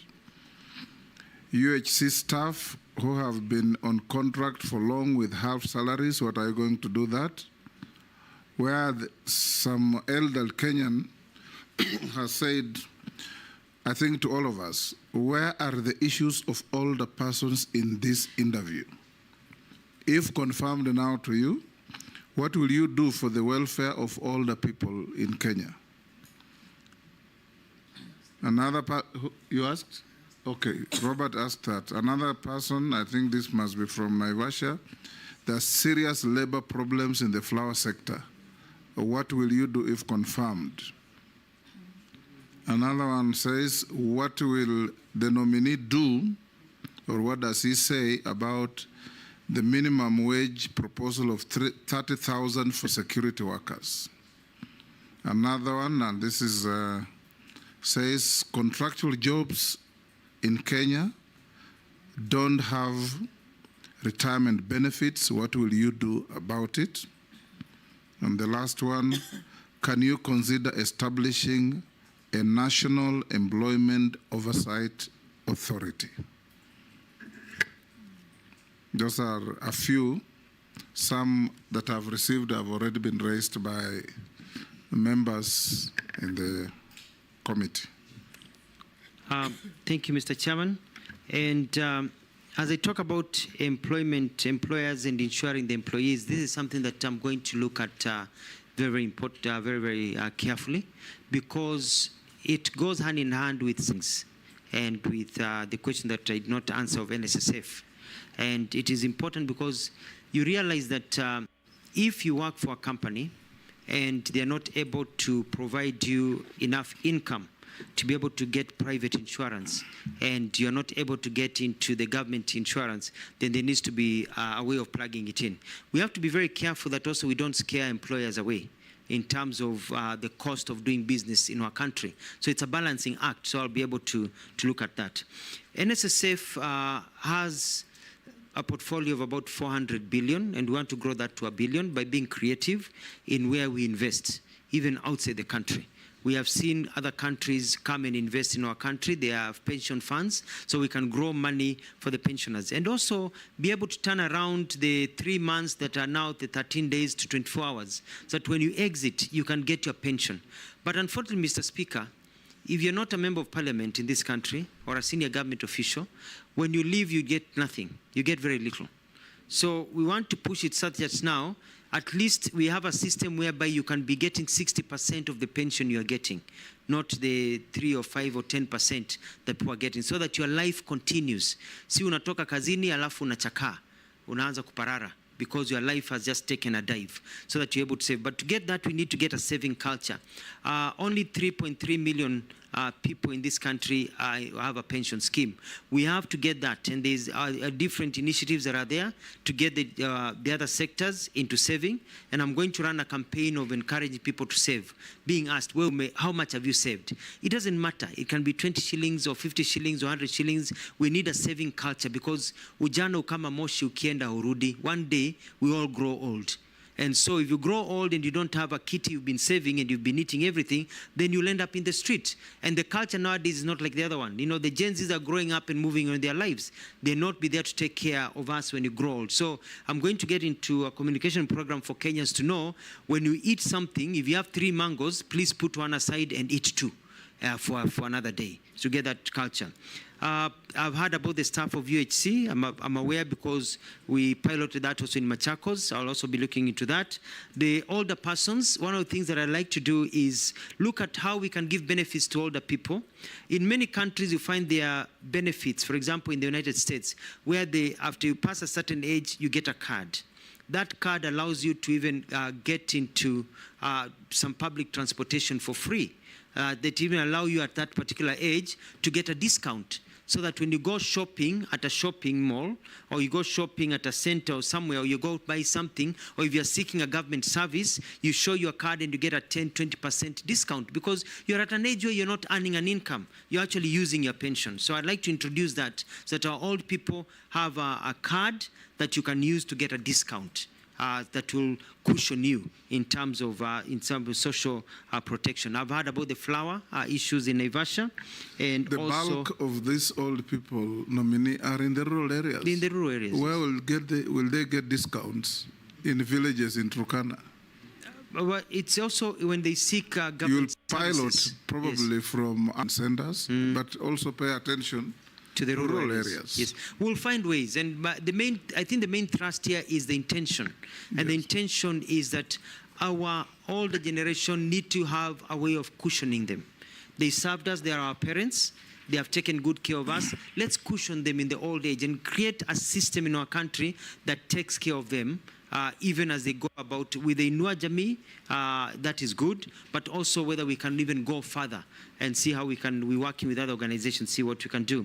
There was a question about the child welfare and Children's Society and their fundraising. We will be bringing, if I get confirmed and appointed, cabinet papers to see whether we can create special funds so we can have internally regenerated funds for able to use for children welfare, and also fast track some of the laws. For example, Kenya has been identified as a country that is heavily involved in child trafficking. We are a conduit of child traffickers. We are a destination of child traffickers. We are a source of child trafficking. And it is also because we have failed, and I'll be bringing through cabinet, I think it's already there, through the, if I'm appointed, through the Mheshimiwa Ishungwa, the passage of us to get into the Hague Convention for the protection of child, trafficking. Because if countries like Somalia can sign child trafficking in the Hague, and Tanzania and Uganda and others, and we have failed to do so, it makes us look like we really support trafficking of children across the world. On the minimum wage, I will look into it. I'll sit down and see, because it depends on what the market can afford. But also we need to, I remember as I finalize, Ford, when Henry Ford, when he built the Ford company, he said he would pay his employees enough money that they can afford to buy the cars that they build. We need to be a culture where we can pay people enough money to enable them to be able to live decent lives according to what the market can also afford. So it's a discussion with the employers, because we don't also want to destroy the good enabling environment for work, but it is important. On contractual benefits and job referral, I've taken note, and it's something that I will look at. I submit. Thank you, Nominee. The last two issues I want to put to you. On the issue, as a follow-up to Honorable Mishi's issue about Saudi Arabia. Yes. What you probably will need to do is check out on a country like Philippines. It is the largest exporter of non-professional workers in the world. Anywhere you go in big hotels, you'll find Filipino workers, happy, decent. Find out what mechanisms and legal regime they operate between Philippines and the countries they work.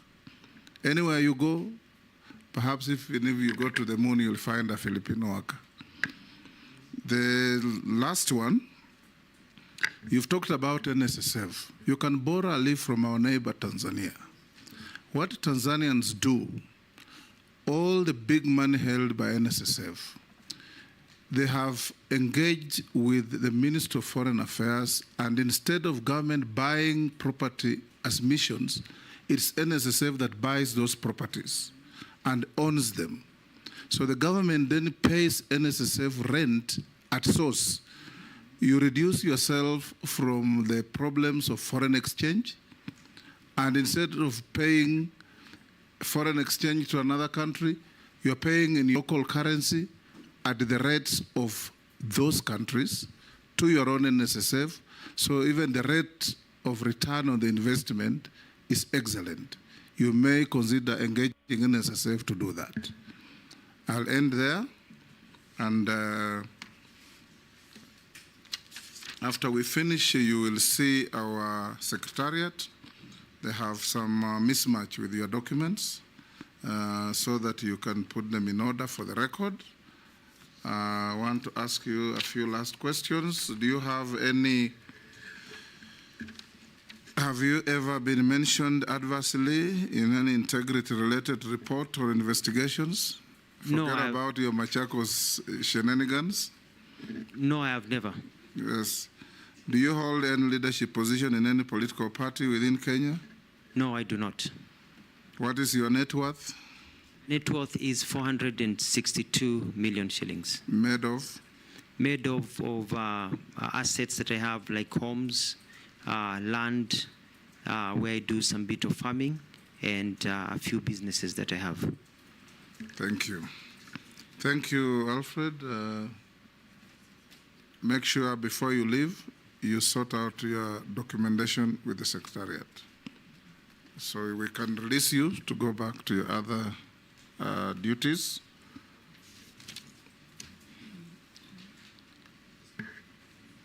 And thank yes, you. Yes, pardon? Say?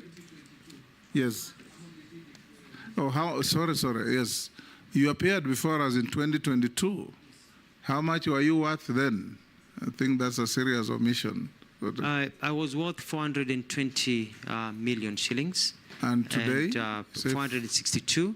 Yes. It's been about 9 to 10% normal growth in terms of land value and growth in the industries. Thank you. You may be escorted by our sergeant. Have a good day and a blessed Sunday.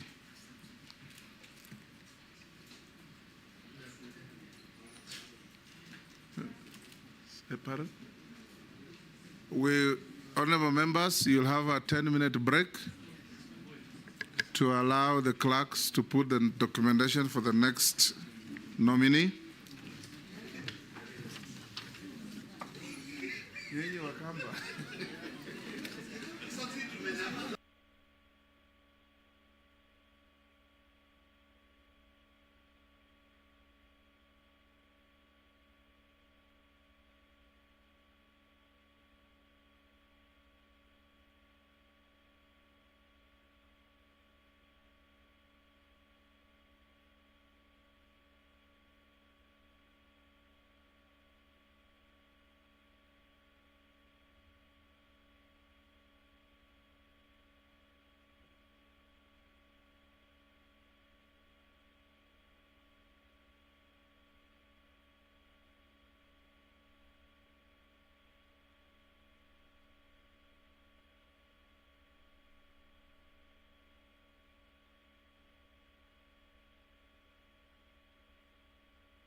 It's hot for all of us. Put on your jacket. It is hot for all of us.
Honorable members, the meeting is called to order. Sergeant.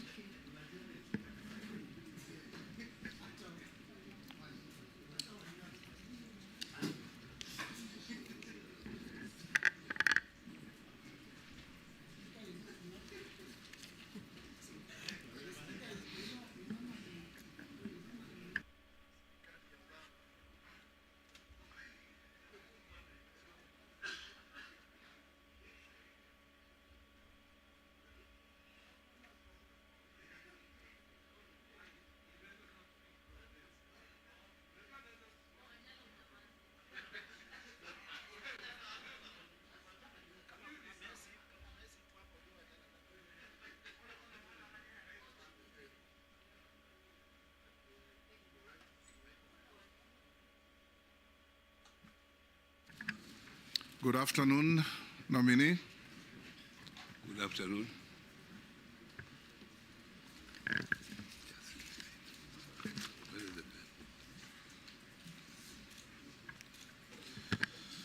For the record, you are Honorable Wycliffe Ambetsa of Paranya, EGH. Yes. Yes, Chairman, or yes, Mr. Yes, Speaker? Chairman. This is a committee of Parliament. Yeah, Mr. So Speaker, answer sir. it with the decorum of Parliament. Okay. Yes.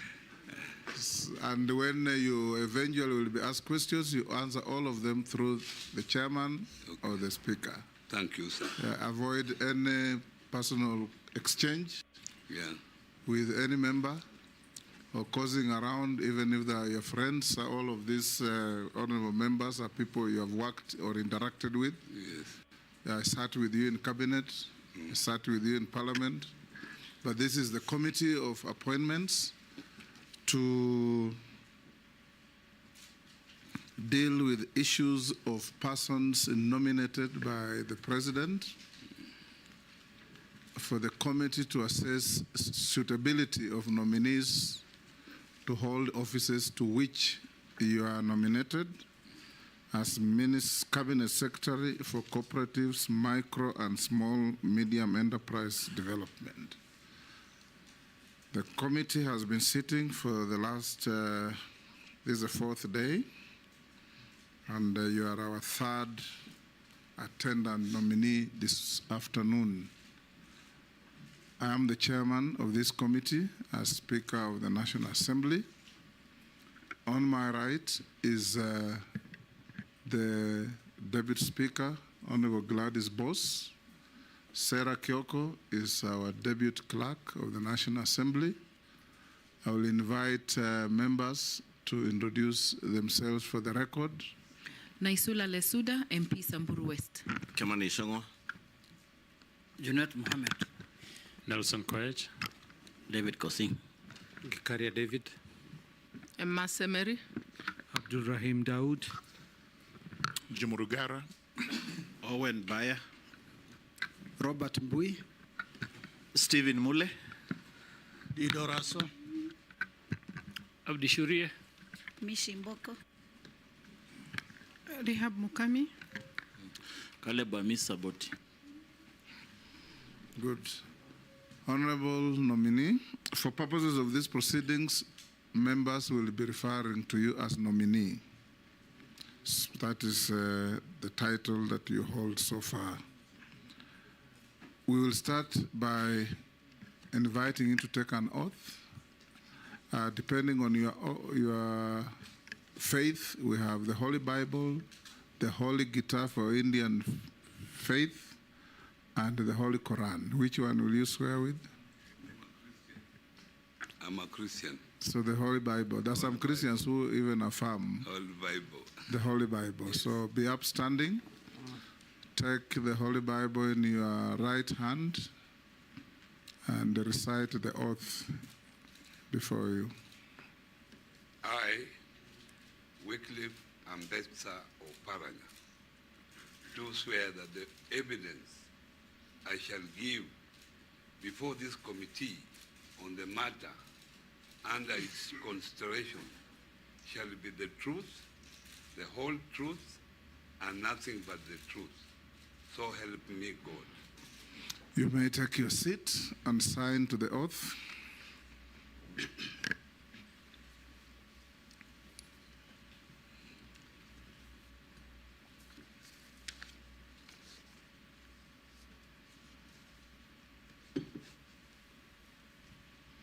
The next thing you'll do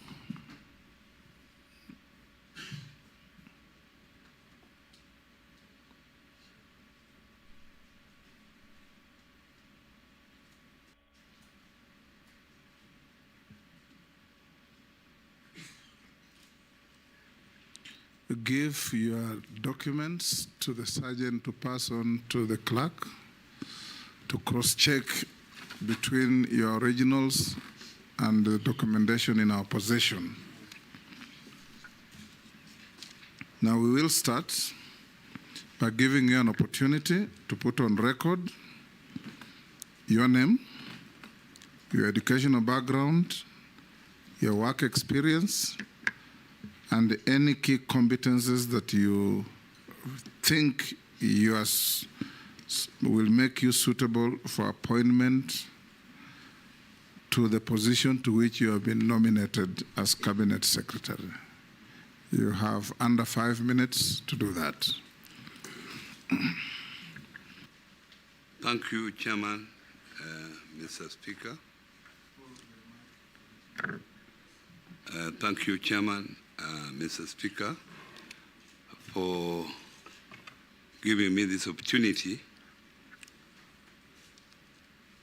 to express myself. My name is Wycliffe Ambetsa Oparanya,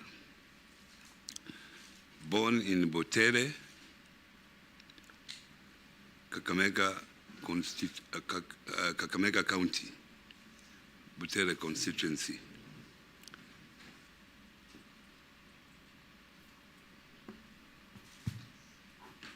My education, I went to a secondary school, primary school in the local area called Mabole. Then secondary school, Butere Boys. Then the high school, then Kisi High School. I went to the University of Nairobi, did BCom, accounting option, and at the same university, University of Nairobi, I did a master's degree, MBA in finance option. I've also been undertaking a PhD in economics at the University of Dar es Salaam, of which I'm nearly completing. I have worked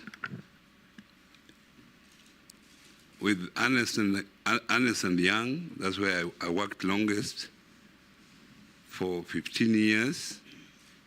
I joined as an audit trainee, then I left as a senior audit manager.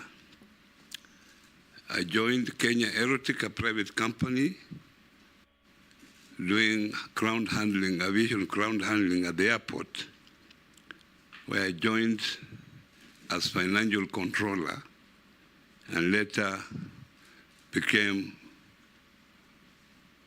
finance director.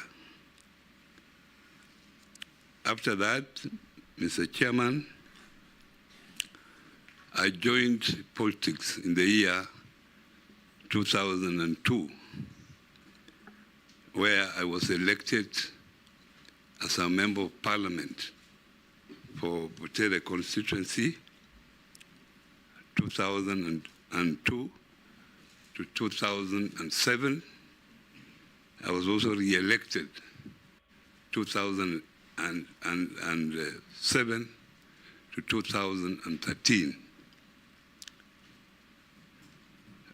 During my second term, I was also appointed Minister of State for Planning and National Development, Vision 2030, under the then President Mwai Kibaki.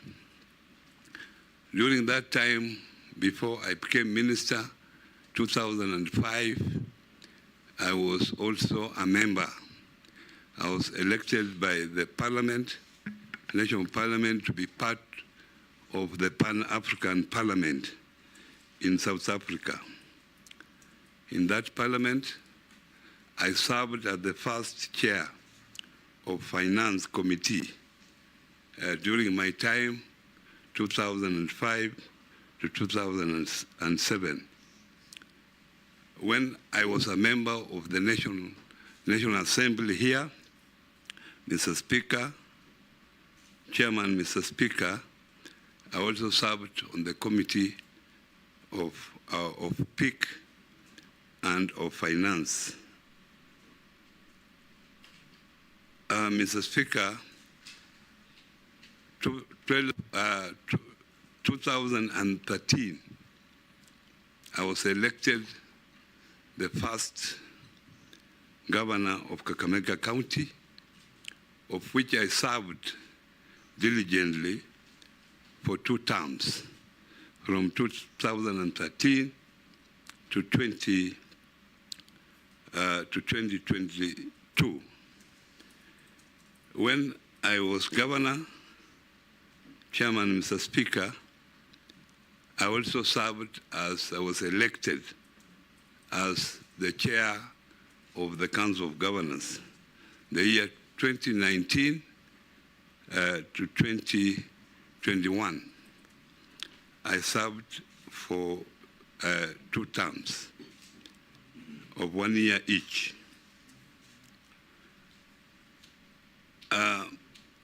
Mr. Speaker, while I was serving as the governor for Kakamega, I also became the chairman of the Lake Region Economic Bloc.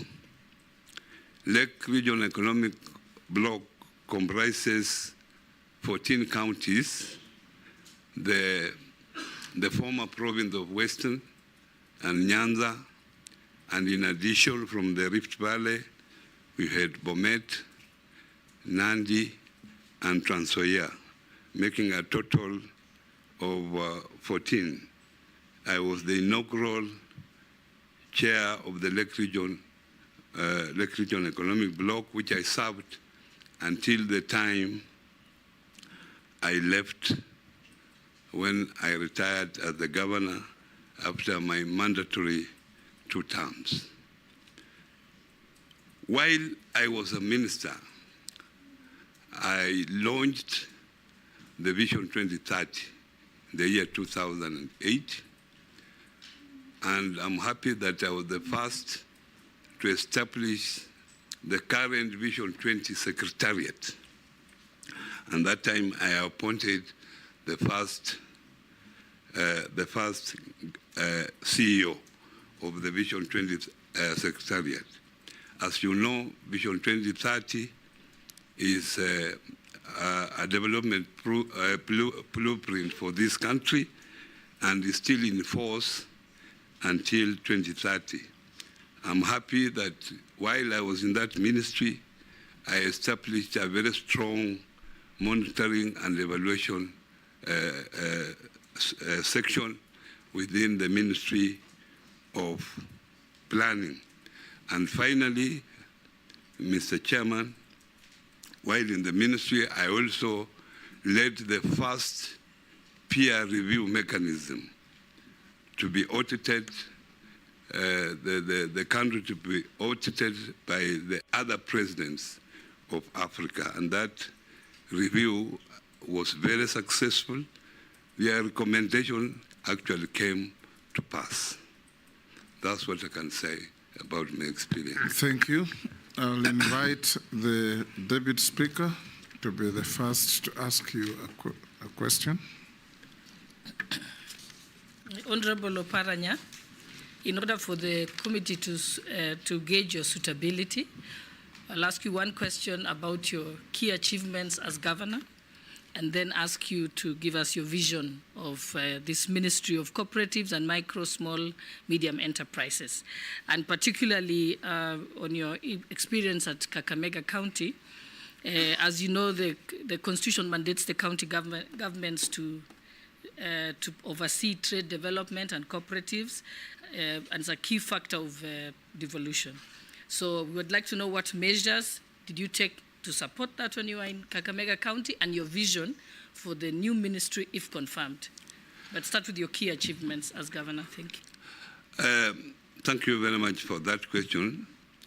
Unfortunately, cooperatives are not well developed in Kakamega County. We had few coffee cooperative and I think dairy cooperatives, and then we had fish cooperative. And the coffee cooperative was not doing well. In fact, it had collapsed. And when I came in as a governor, I found only one staff who was working, who was then working under the Ministry of Agriculture. Only one staff who was in charge of cooperative. So obviously, cooperative being a very important vehicle for economic development, I had to beef up that particular unit. I assigned 2 people to that, to the staff, and made him director of cooperatives at that time.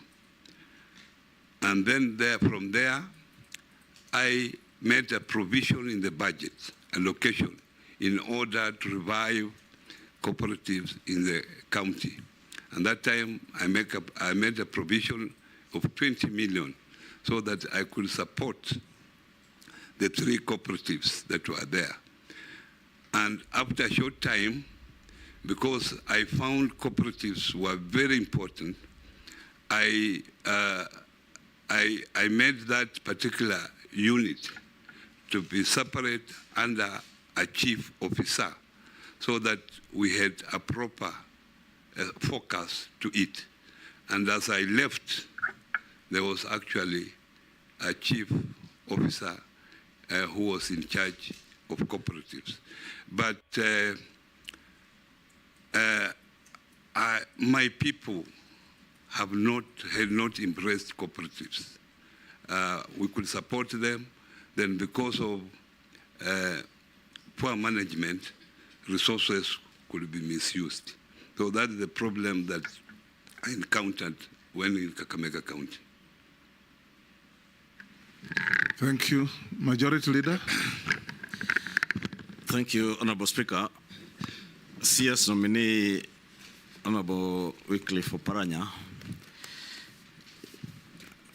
as part of the vetting process, we do write to EACC, and when the clerk wrote to EACC on your suitability, amongst others, who had been nominated to serve as cabinet secretaries, EACC had a reservation on your nomination as a cabinet secretary, and they said they had conducted investigations on allegations of corruption, against you when you served as a governor of Kakamega County on also conflicts of interest, abuse of office, and money laundering. And they did recommend to the DPP that you be prosecuted for those offenses. They also aver that you went ahead and obtained conservatory orders from a Kakamega Constitution and Human Rights Court in petition E019 of 2023, and that matter is still pending in court. But they were able to get conservatory preservation orders against your assets, specifically some 28 million shillings, I believe, which was in some bank account. And CS nominee, now you are here before us. I would want you to shed more light on these allegations of corruption, abuse of office, conflicts of interest, and money laundering, because you will agree those are very serious and grave allegations against your person for the time you served as Governor Kakamega County. And now you're being given a bigger job, not in a county, but in the nation. A job that will entail you overseeing not just the cooperative sector, but also the micro, small, medium enterprises development in the country. And this is a position that calls for you to be of impeccable integrity. It's a job that will require you to give Kenyans confidence that they can trust you with their cooperatives' money. I heard you say in Kakamega the cooperative movement is not very strong, but you know the cooperative movement in this country is among the richest and most developed in sub-Saharan Africa. Therefore, this is a sector that requires a man of impeccable integrity and someone that Kenyans and cooperators in this country can trust that their money is safe with them. Will cooperators' money be safe in your hands? Thank you very much. The corporate money would be very safe in my hands, Mr. Chungwa. You answer this, nominee, but next time you wait for me to motion, because sometimes we'll take about 3 questions in a row. Oh, okay. But you answer this before we go to the others. Yeah, thank you very much. Mr. Speaker, Chairman, the facts are not true. Nobody, and I want to say in front of the cameras, nobody has come to me to write a statement. I don't know, this prosecution is one-sided. I've never been given a chance to say my story. In August 2023, you remember what was happening. I was very active in demonstrations that time, August 2023. When I was in those demonstrations, I was called by someone to be told, because I was in demonstration, the ESCC were looking for me. And I asked that person, what has the ESCC to do with the demonstrations? I have served diligently for 10 years. I've been a minister for 5 years. We have had audit reports. This audit report, there is no report that pointed on me as being a corrupt person. And if you remember, when I was Minister for Planning, the ministry was voted the best performing ministry. You can look at your records. When I was governor, everywhere they are saying where devolution is working is Kakamega County. If I'm lying, check your records. I worked for 10 years, nobody came to my office about any corrupt case until August 2023, when we were doing maandamano. And when they came to my house, it was even not about corruption. The first question they asked, what business do you do with Raila Amolo Odinga? I don't do any business with Raila Amolo Odinga. Raila Amolo Odinga is just my party leader. That is the only relationship I have with him. Secondly, I was asked, do you keep guns in this house? Obviously, why would I be keeping guns in my house? The third question I was asked, that where do you get money that you fund demonstrations? So what has those questions to do with corruption? So as I sit here, Honorable Chairman, nobody has come to take any statement from me. So I don't know what I'm being accused for, because I'm also just seeing it in the papers as you are seeing. So that is where I am, Mr. Chairman. But even before then, my lawyer got possession of the documents when they went to court to freeze my money. And the money was not in their account. The money was with CPF, where I was buying a property. So when CPF were called by EACC to write a statement, they are the ones who alerted me that they were following the money that I had paid CPF, which had nothing to do with the Kakamega account. This was money from my account and money from someone who was buying my house that I was selling. So that's how it was. And nobody has come out until when now the person who was buying my house withdrew and wanted me to refund his money. I didn't have the money to refund because it had been frozen. Chair. Sorry to interrupt. Yes, Majority Leader. Interrupt, Governor. Just to be clear, two things. First, who are these who came to the house? EACC or ordinary police? You wouldn't know them because they never introduced themselves. There were about 20. So some were in police uniform, some were in civilian uniform. They never introduced themselves as EACC officers?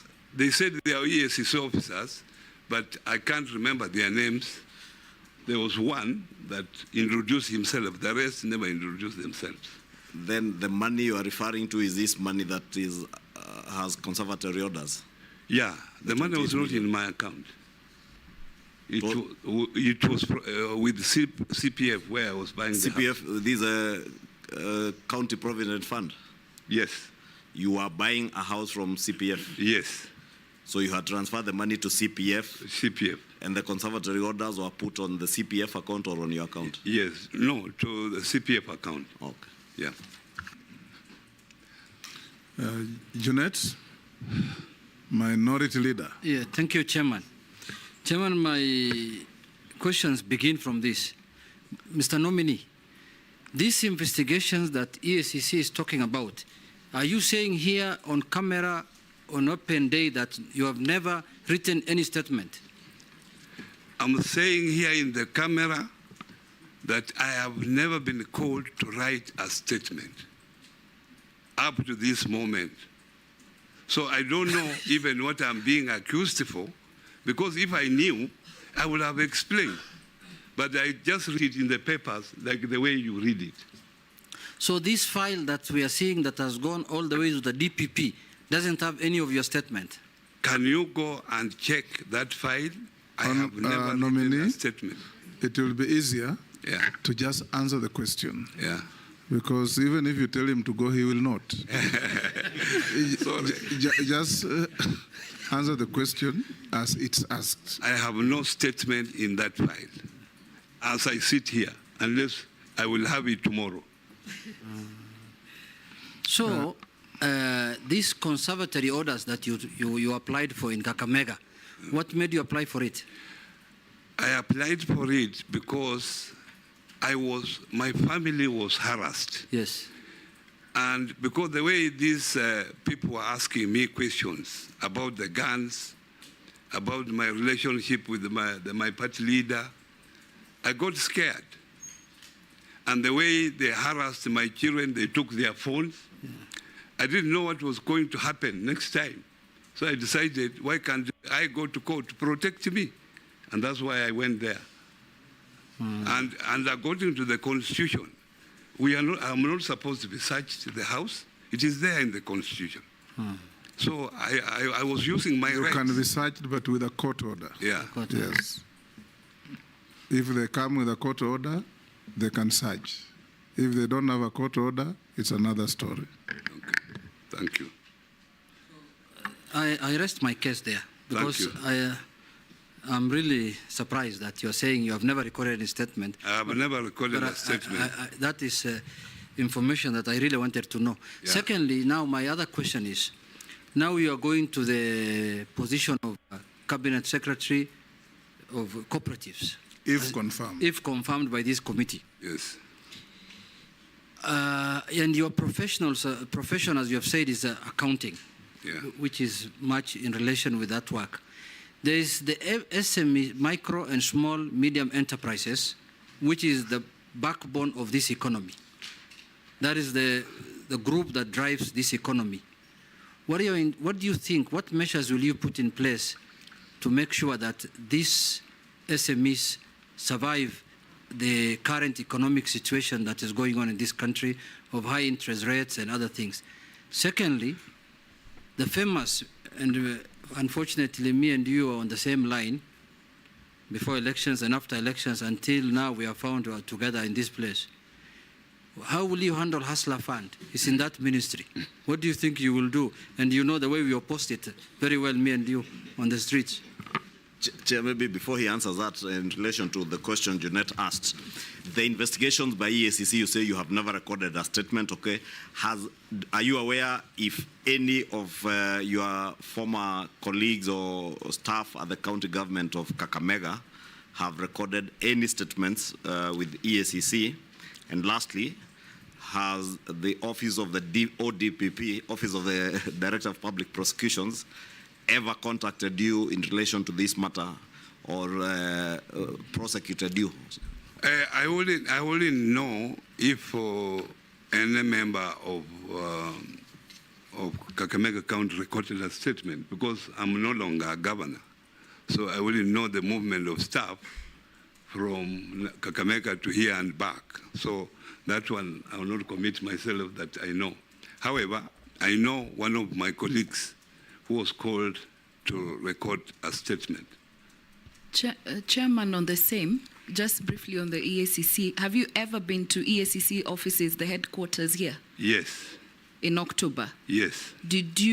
What did you go to do there? I had gone to collect my phones because they had taken my phones of my children.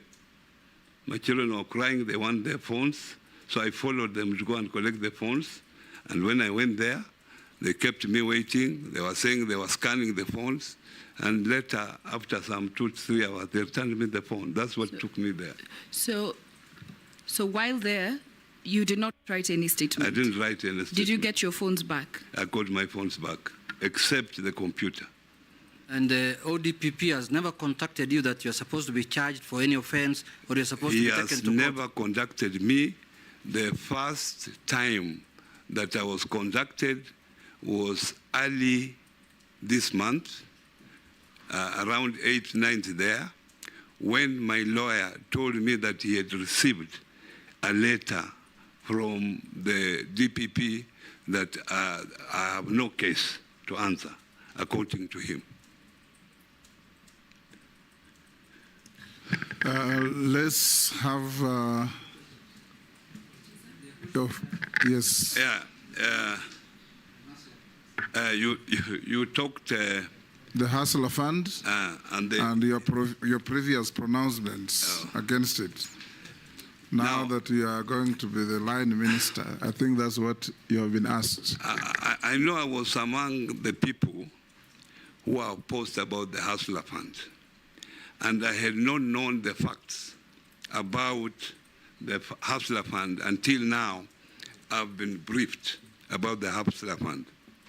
I think this fund, if well managed, is a fund that will take our people from poverty.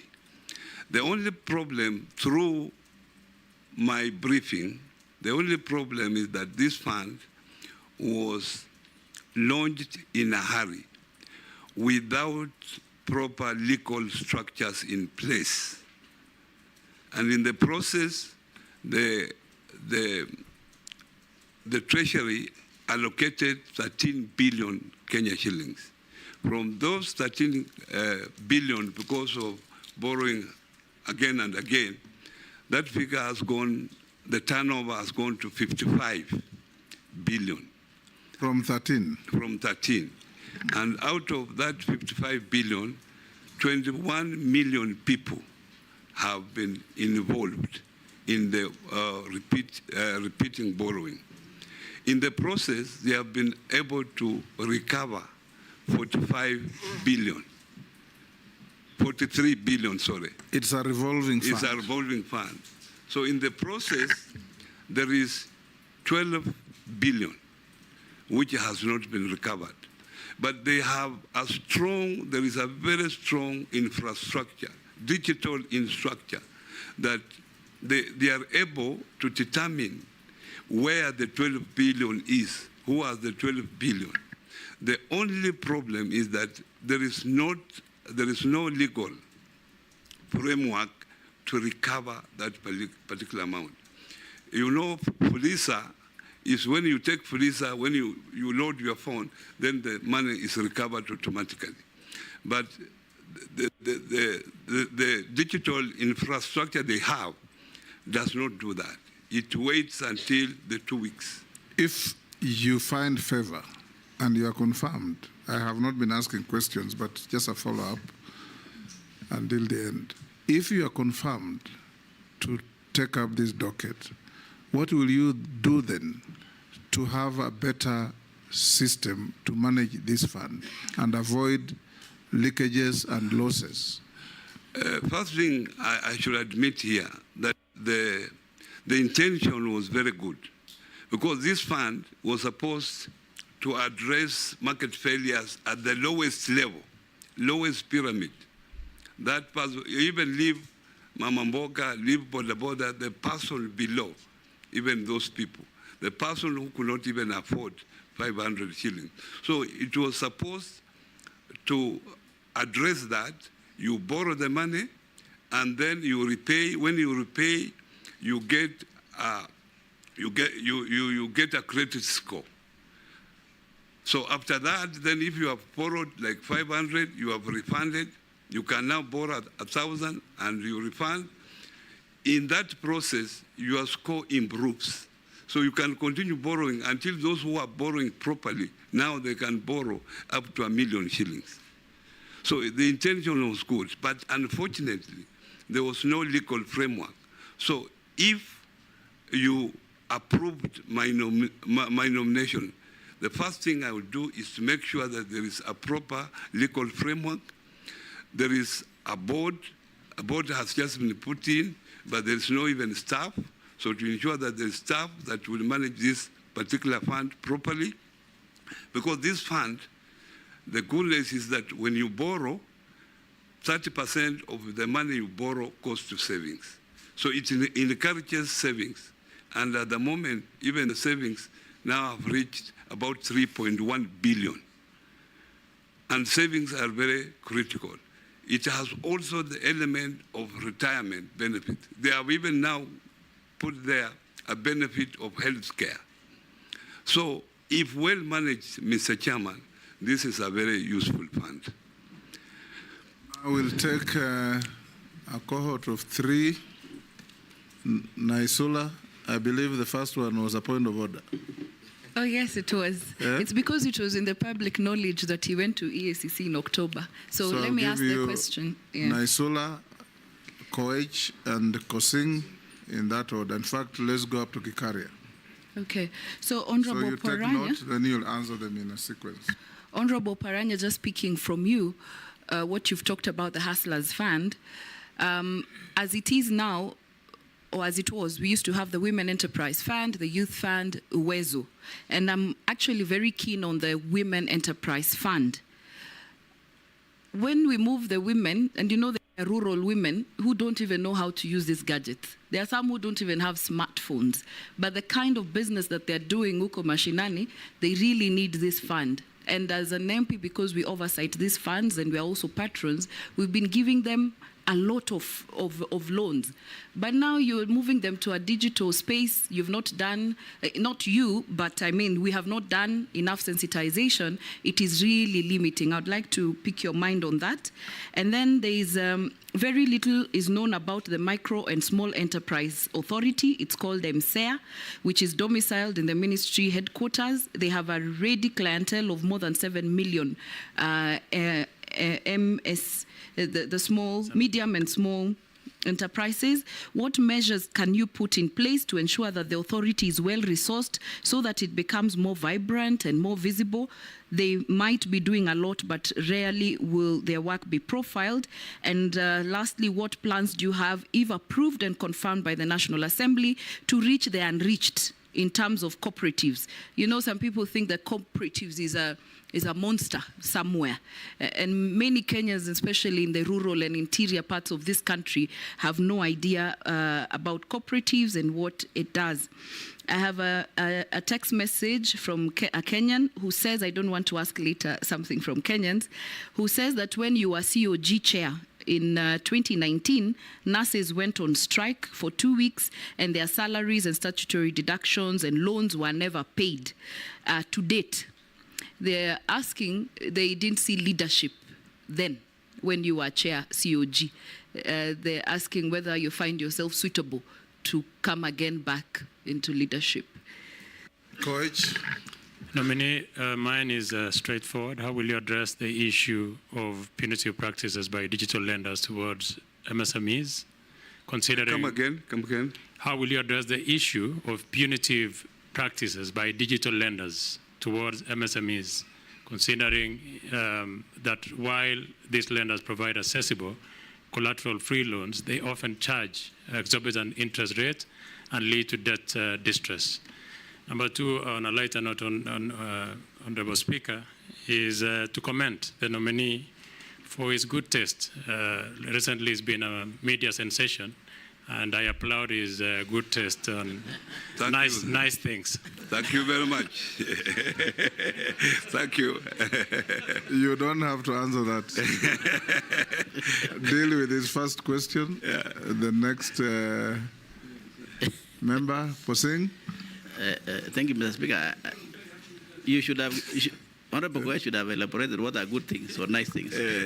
Honorable Chair, Speaker, to the nominee, these cooperatives is a very good idea. Of course, it started a long time ago.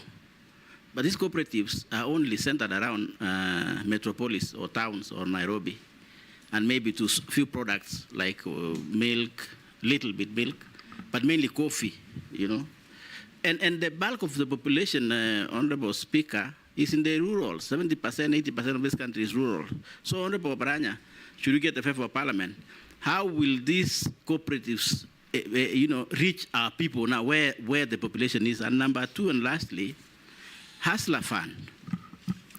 Don't you think, Honorable Baranya, through the Speaker, is good time to evaluate the distribution of this Hustler Fund, whether they can be linked to M-Pesa services or bank services, so that then when people borrow, it is easier to follow and be able to recover.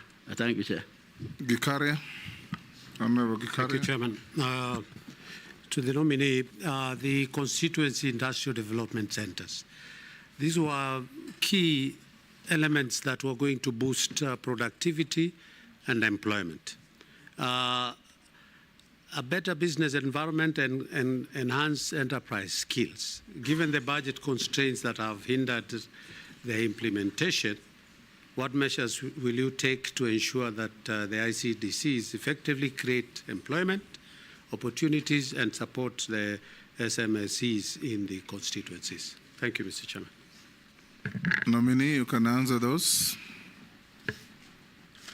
Thank you very much, Mr. Chairman, Speaker of the National Assembly.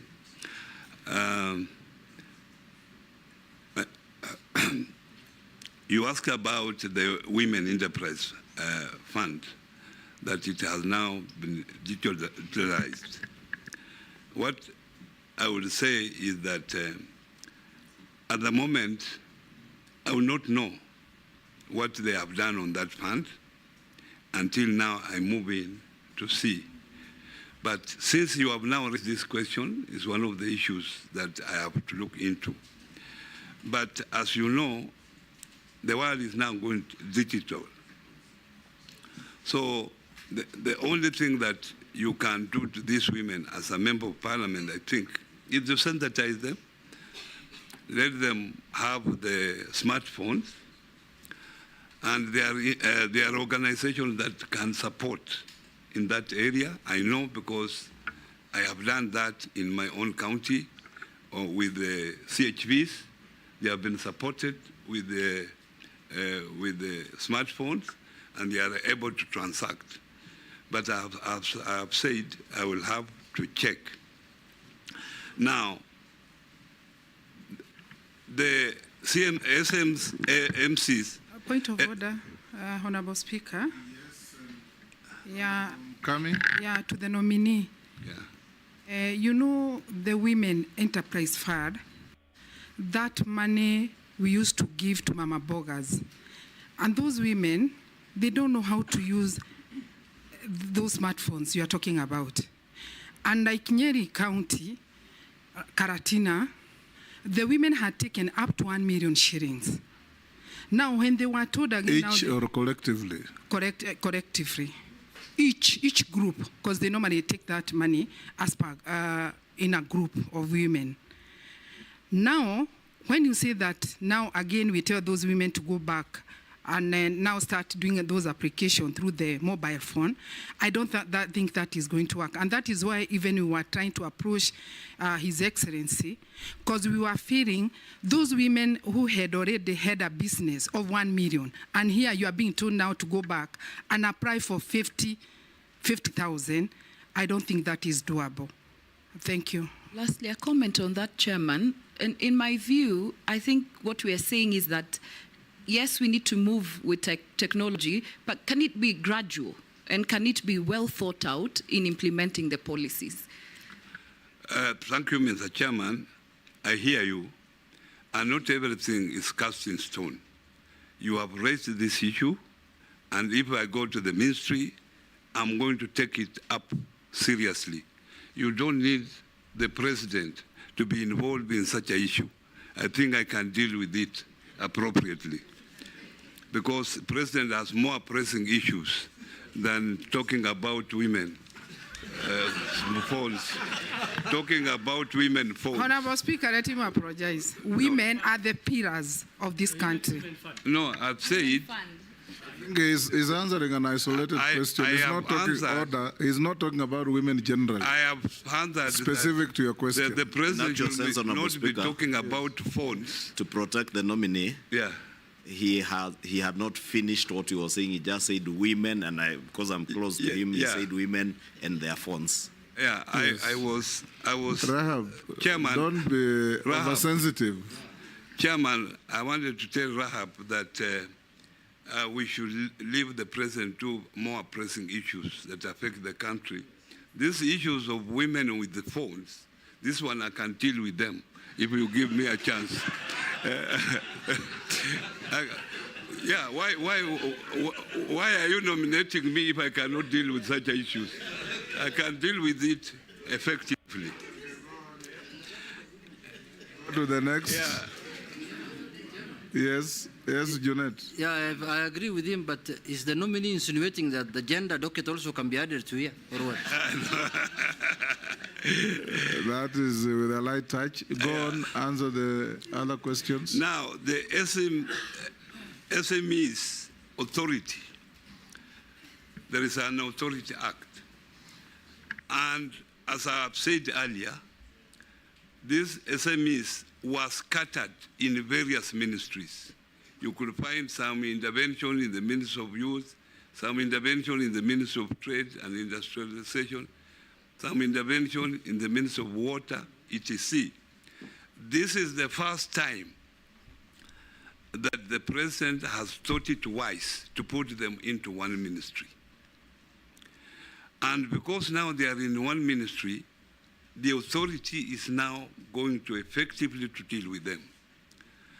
And these are self-financing institutions. They finance themselves. Mr. Speaker, what the ministry does is to provide, to make sure that they are formalized, they are properly registered.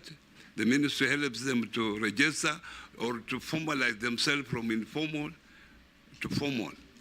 And then to ensure that they get licenses, to train them so that there is financial literacy, they know how to handle finances, but we do not allocate money for them because they are supposed to get money from financial institutions or from the funds that are created, Weso Fund, Women Fund, or the Hustler Fund.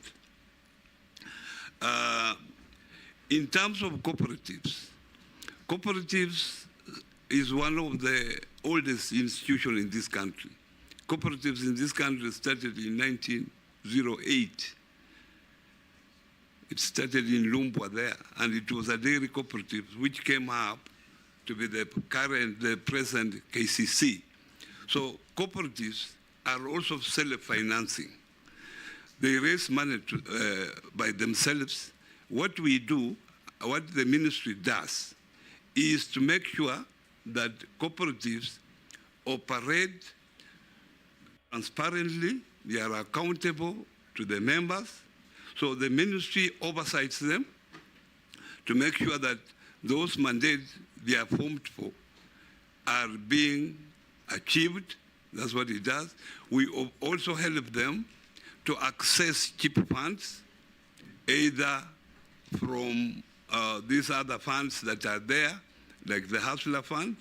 We help them also provide audit services, but they have had a problem, management problem, and that's why most of them have collapsed. At the moment, we have 30,000 registered cooperatives, but only out of that 30,000, only 10,000 are active. And at the moment, Mr. Chairman, to show that this particular sector is very important for this country, they have those 30,000 that are there registered, they have an asset base of 1.7 billion Kenya shillings, which is nearly a half of the Kenyan budget. And from there, from that amount, they have been able to lend out to members 1.1 billion.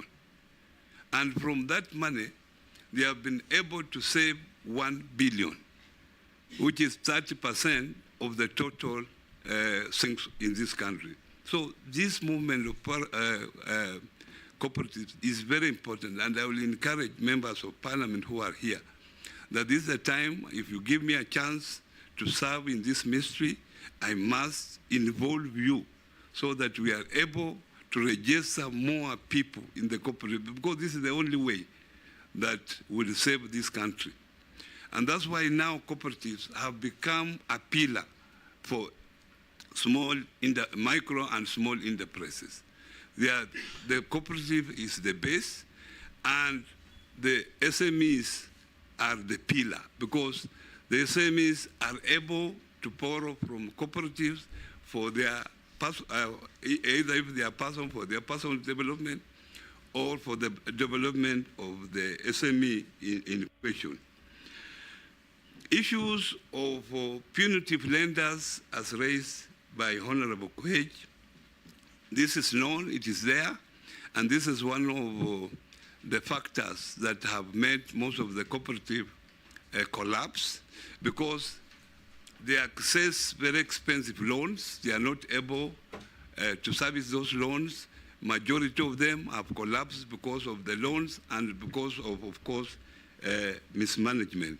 And that's why the ministry is taking precautions to ensure that these cooperatives now come together and form a central liquidity facility where they all put their money, and if they want to borrow, then they will go and borrow in that central liquidity. Isn't that why facility. the cooperative bank was set up? Yes.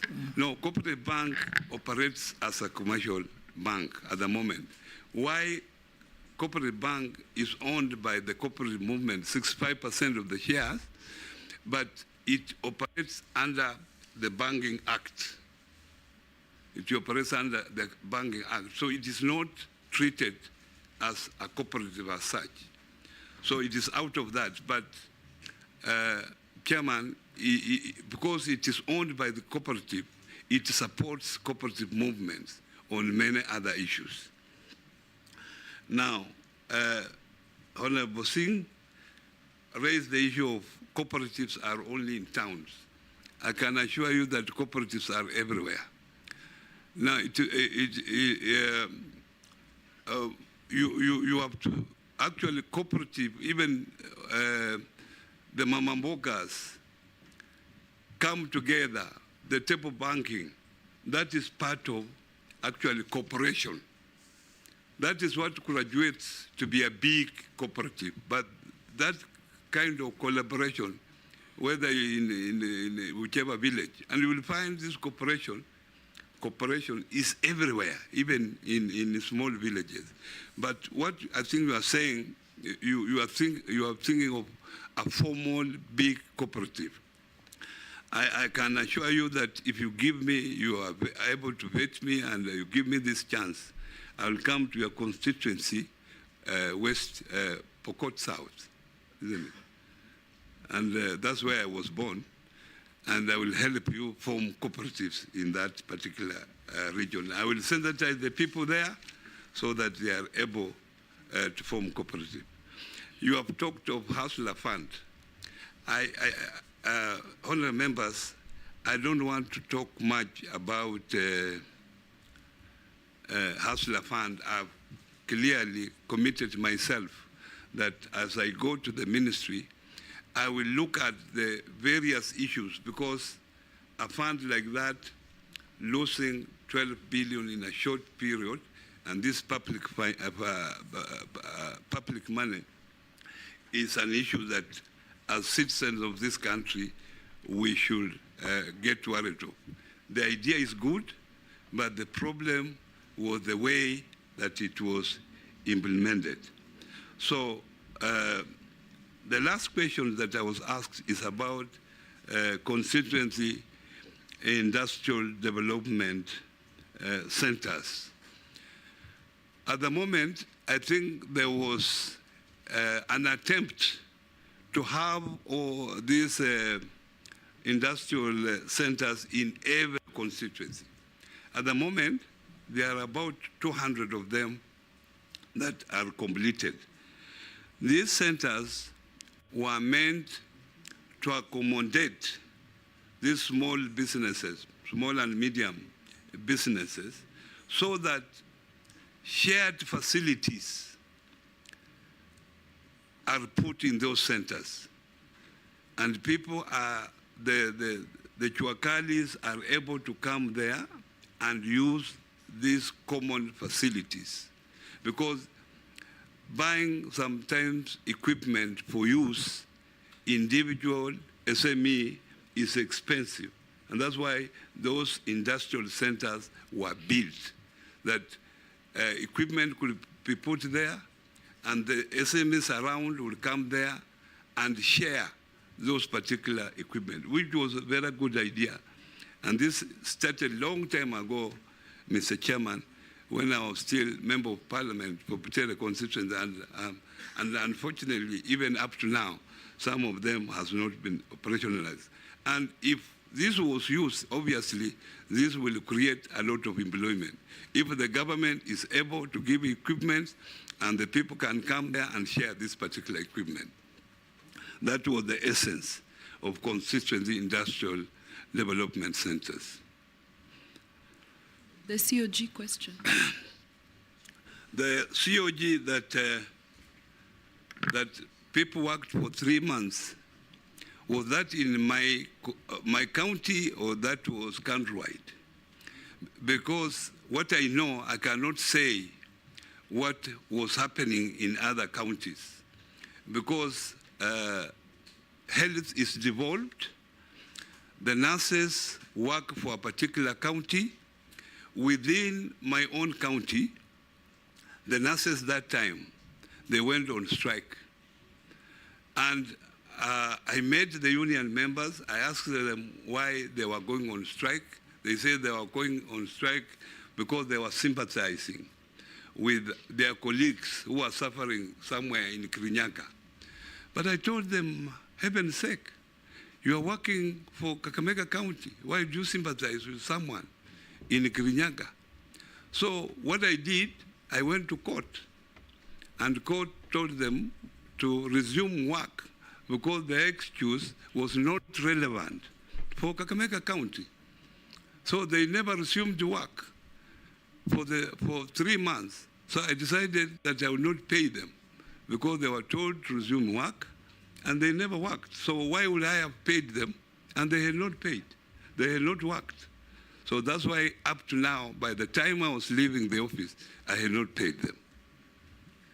Point of order, Chair. It's about the constituency industrial. What you said, that is the status as it is. My question was, how is he going to, what effort is he going to make to revive them to meet that purpose that they were meant to serve? Thank you, Chairman. Mr. Chairman, unfortunately, this was just a shared service. These constituent industrial centers are under the Ministry of Trade, Investment and Industry. So that is the lead ministry. They are the owners. So we were just going in to get the share, to use them at the site. But for implementation, for allocation of resources, that is the Ministry of Trade, Investment and Industry. So I cannot clearly answer that question. Amisi, Mukami, Mishi, and Shuria, will take those 4 in that order. Thank you, Mr. Speaker. Mr. Speaker, I also want to state that the nominee before us is well known to me as my former deputy party leader, very close friend coming from my region, and a very long relationship with him, but that one will not conflict my fair decision in this committee against his candidature. Just like Honorable Junet, we find ourselves in a situation whereby, in fact, for a while I thought we were in Azimio PG because we are always together, but now he's on the opposite side. We've been against this hustlers fund, the people who have believed, and you know what we have believed in for a long time. Well, some of us have a history of gone through a lot. We have saved, some of our lives have been saved by media, personalities on the street. So we believed so inherently in values and some principles that pertains governance of our country, resource, and also the offices that we occupy.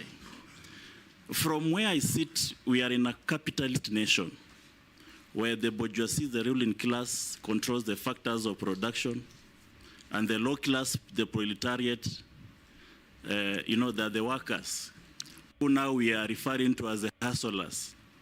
This is a system that has existed world over, historically. And the way you have solved the issues of the proletariat is not the way the hustler fund is want to solve it. Because we are solving the issue of proletariat by developing what is called social assistance to those who are unable to live the rest of the class. So that the bourgeoisie controls the economy, but the social class that is below, that is struggling, is done social assistance. Amisi, you are making a speech. Ask a question. It's a very pertinent area because it affects the majority of the Kenyans. So I want people to understand it, yeah? So I will think that the hustler fund can be transmitted into a social assistant rather than be used to in terms of micro and small enterprise. Because when you come together as cooperatives, you are trying to come to the same level as bourgeoisies. You are combining forces. So is this some of the areas you think that when you get to the office, you're able to change? In some cases, you may not agree with the boss. And when you don't agree with the boss in that aspect of the things that we believed in as on our side as Azimio, that this needs to change. If you change, I think the system do not want to change. How will you survive in such a circumstances? Thank you. Rahab. Thank you, Honorable Speaker. To the nominee, my concern is the coffee sheriff fund. The government has allocated about 6.7 billion to support the coffee farmers. Through the New Kenya Planters Cooperative Union, this initiative has encountered challenges such as low uptake farmers and limited funding releases. What strategies will you implement to enhance the effectiveness of this fund and ensure it is successful rollout to help the coffee farmers? Because majority don't understand, they don't even know how to go about it. The other question is about the new KCC. The new KCC is collapsing because of the poor management. And the government has been pumping a lot of money in Dadola, Nyandarua, Eldoret, Nyeri Kiganjo, but still the company is not able to sustain itself. Still, the other small dairy farmers, they are able to pay their farmers in time, but KCC, they normally take about 120 days for the farmers to get their money. What are you going to do? Thank you. Ms. Shimbogo.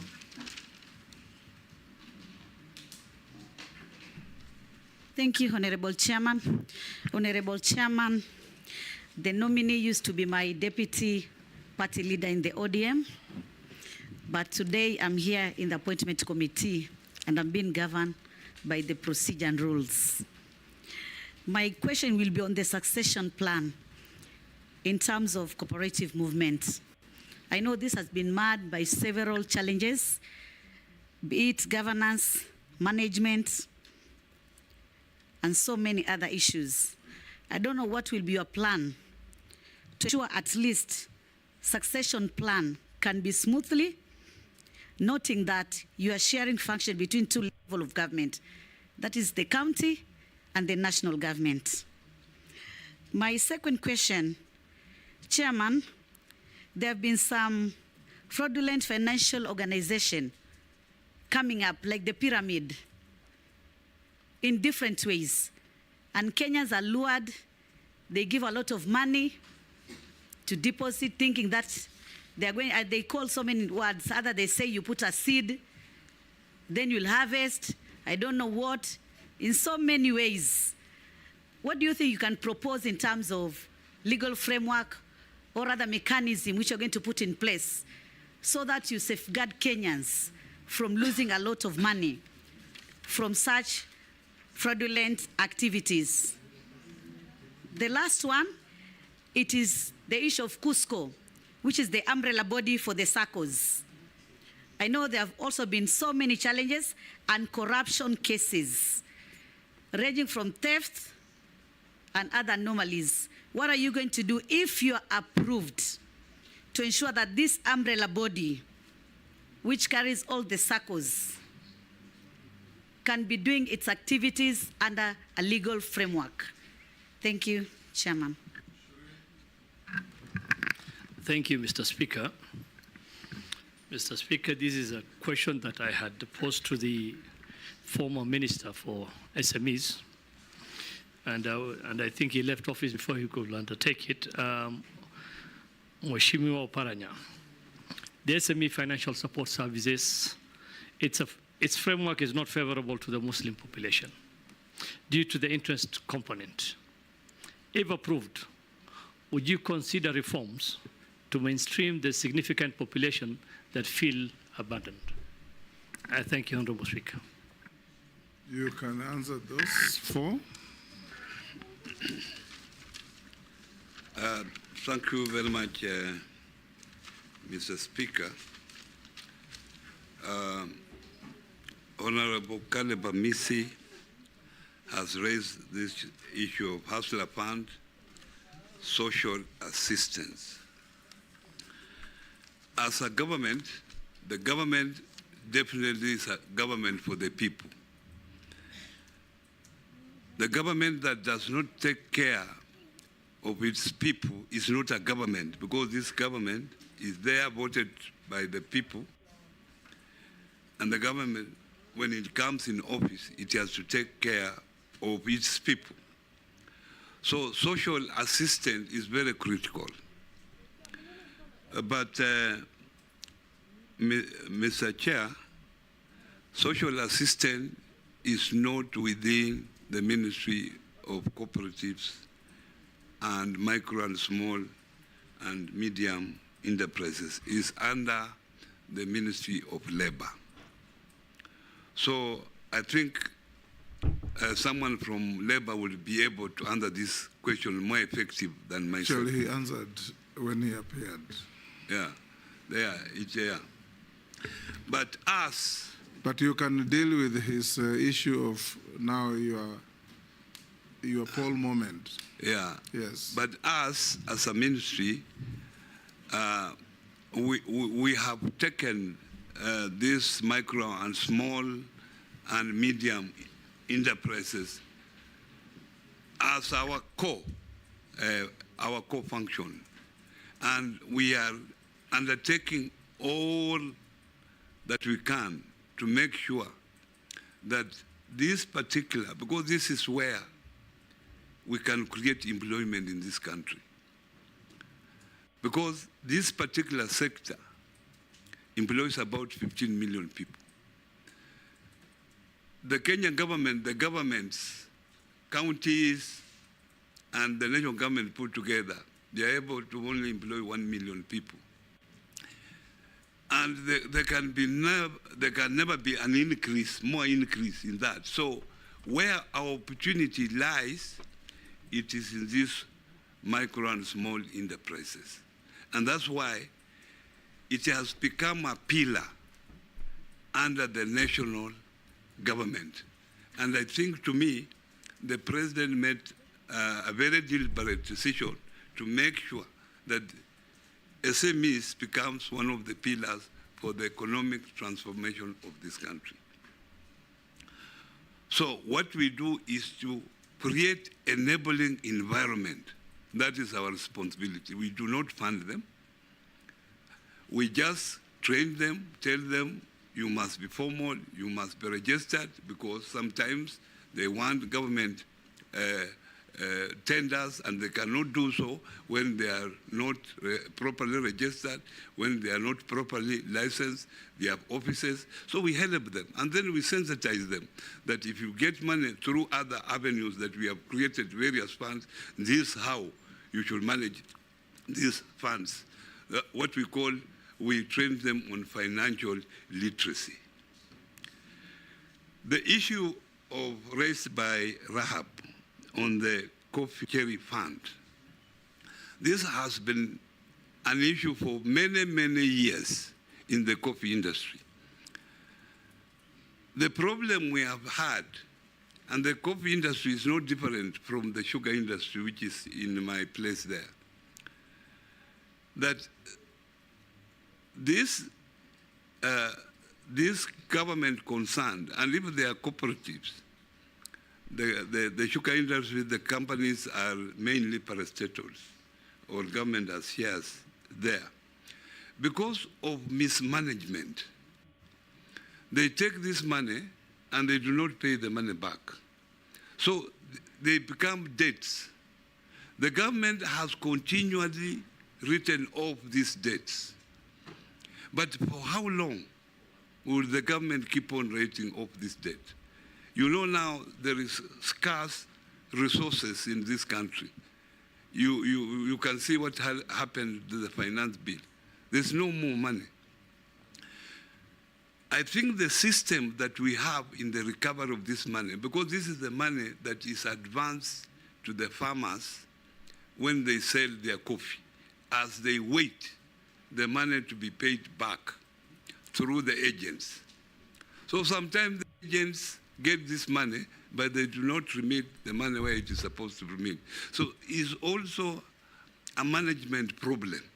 So we must fix this management problem first to make sure that if these funds are advanced to the farmer, how do they come back? They advance the farmer, the agent gets the money, the agent sometimes gives the money halfway. So we must change that system. And we have been talking about cherry fund year in, year out.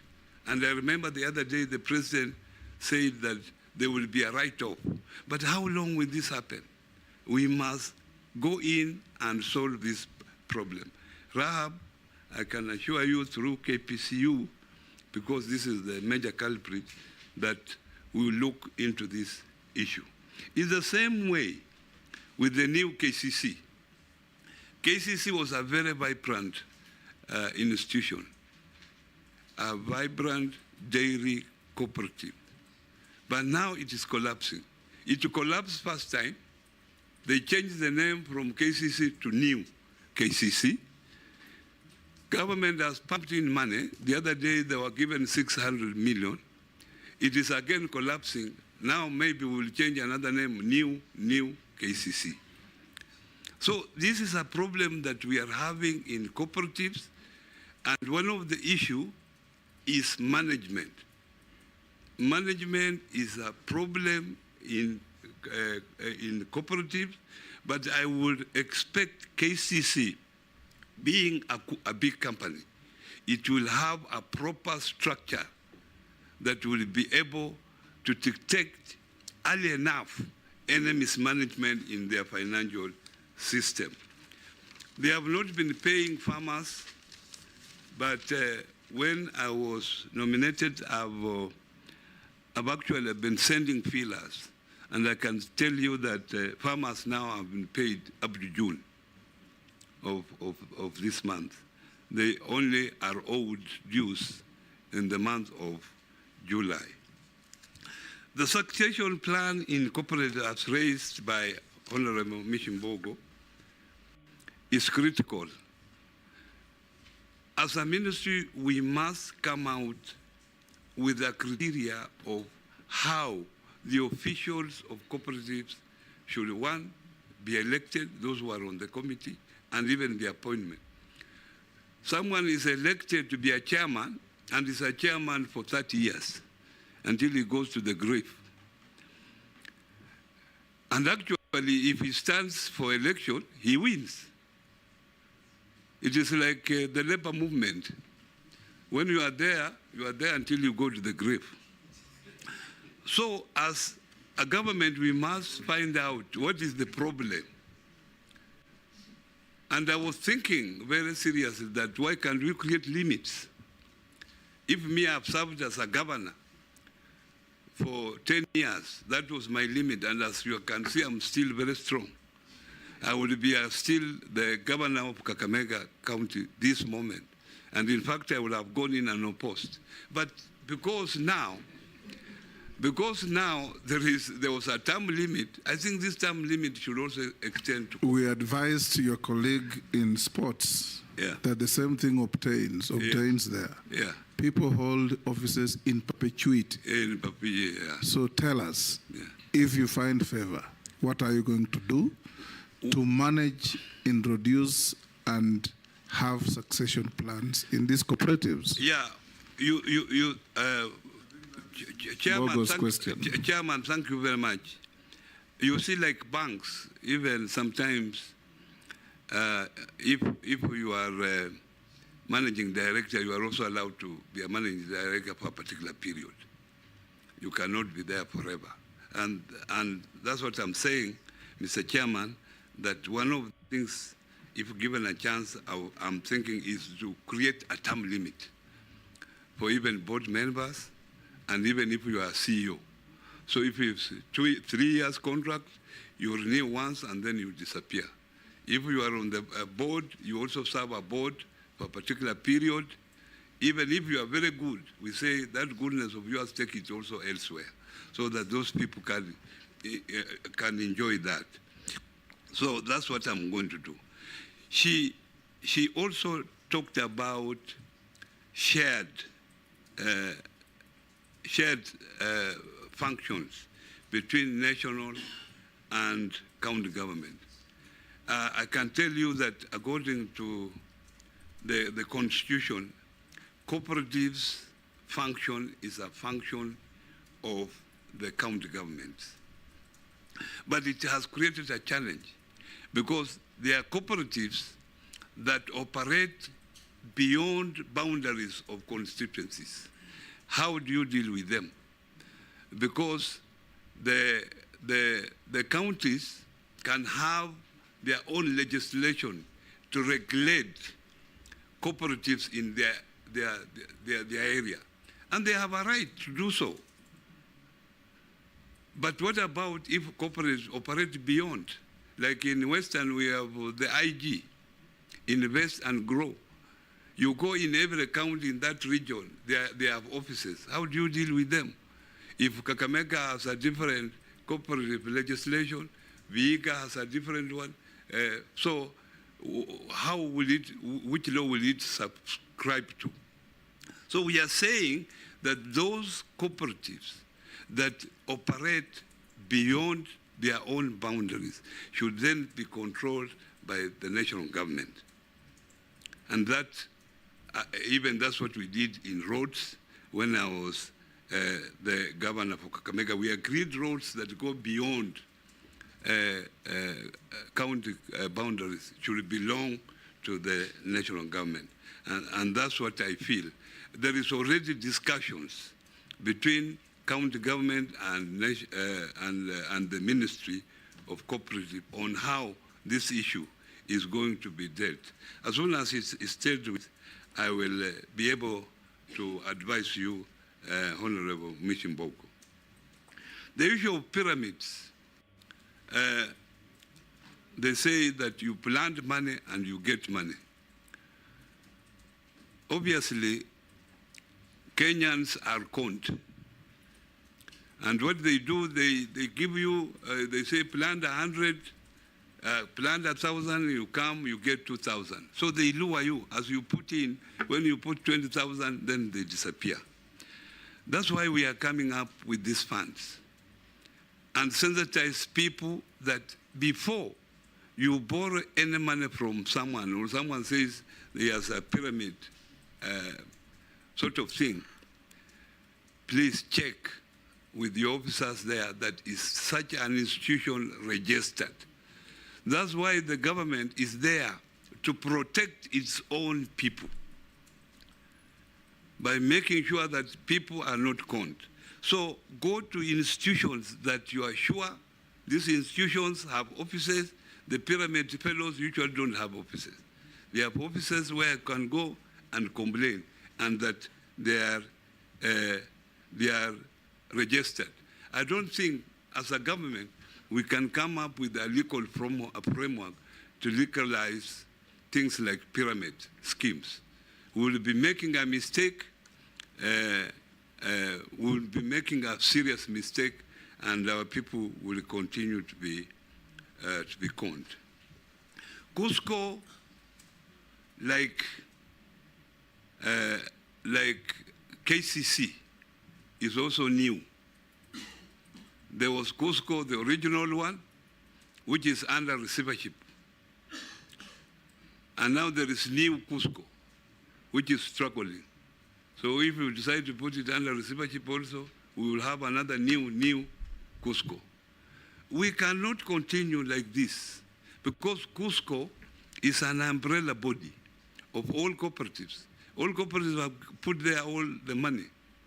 But as I talk to you, Honorable Speaker, Cusco has lost about 10 billion of public money because of corrupt practices.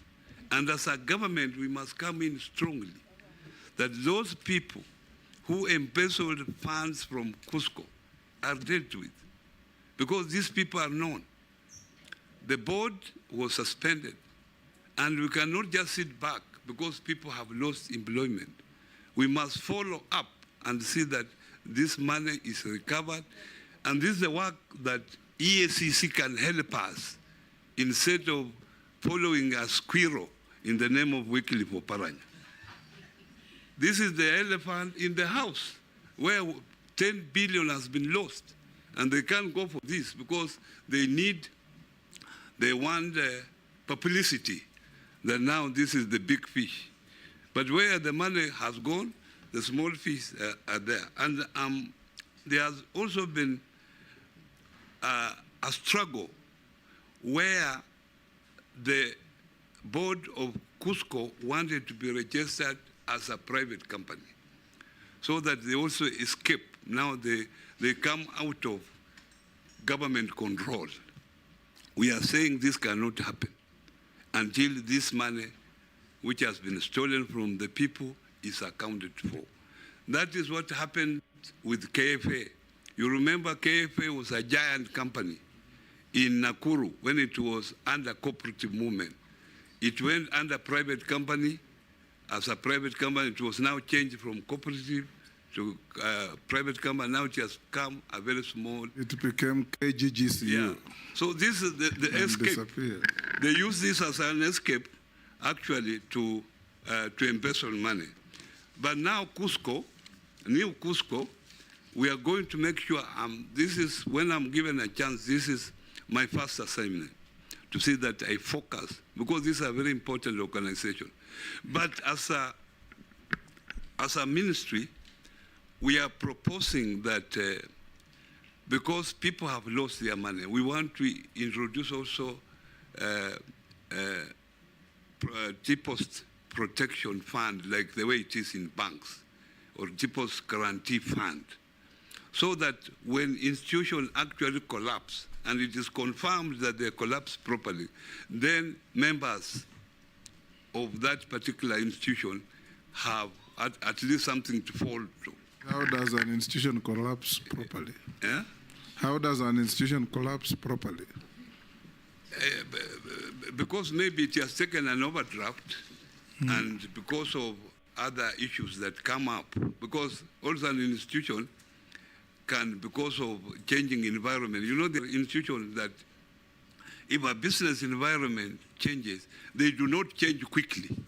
So they are caught up because they are stuck to the old ways of doing things, and it collapses. That's what I'm saying, that it has collapsed, but in the right way, because the management looked innocent. There were changes in the environment, but they never changed. But we are now going to come up with a proper framework to see that the members' money is not lost in cooperatives. And then the last one, this is an issue that even one or two people who met me in the street asked me about the same question. And I'm happy that the Member of Parliament have asked this. And when I was getting, I was being briefed about Hustler Fund. I said that we must also have a product that will be in line with the Sharia laws. There must be a product. We want every Kenyan to feel that this country is theirs.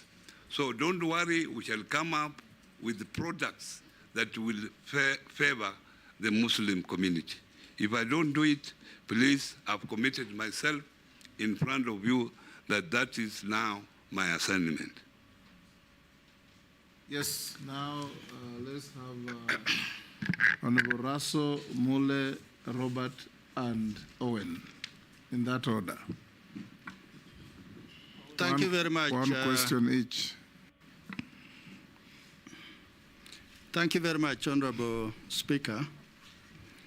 Yeah, I think I'll just raise one question.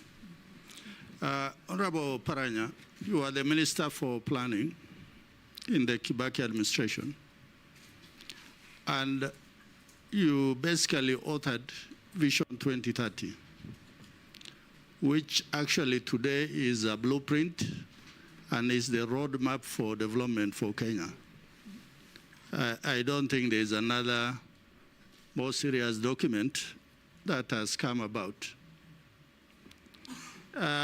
Governing is a social contract. And when you talk about MSCs,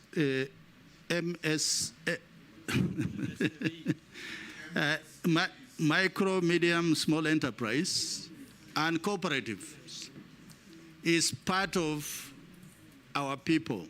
It is that development which you in Kakamega, or that governor in Marsabit, or that governor in Wasungishu looks at, because it is about the people.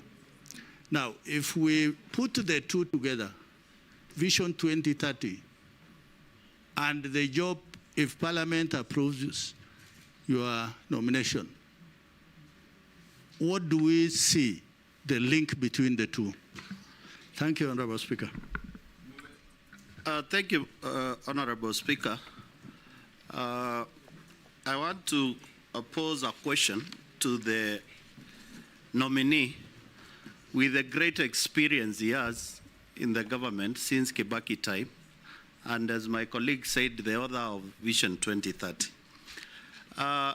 Do you think it will be viable to continue having separate funds to help the youth, the women in Kenya, whereby they are domiciled in different ministries and management?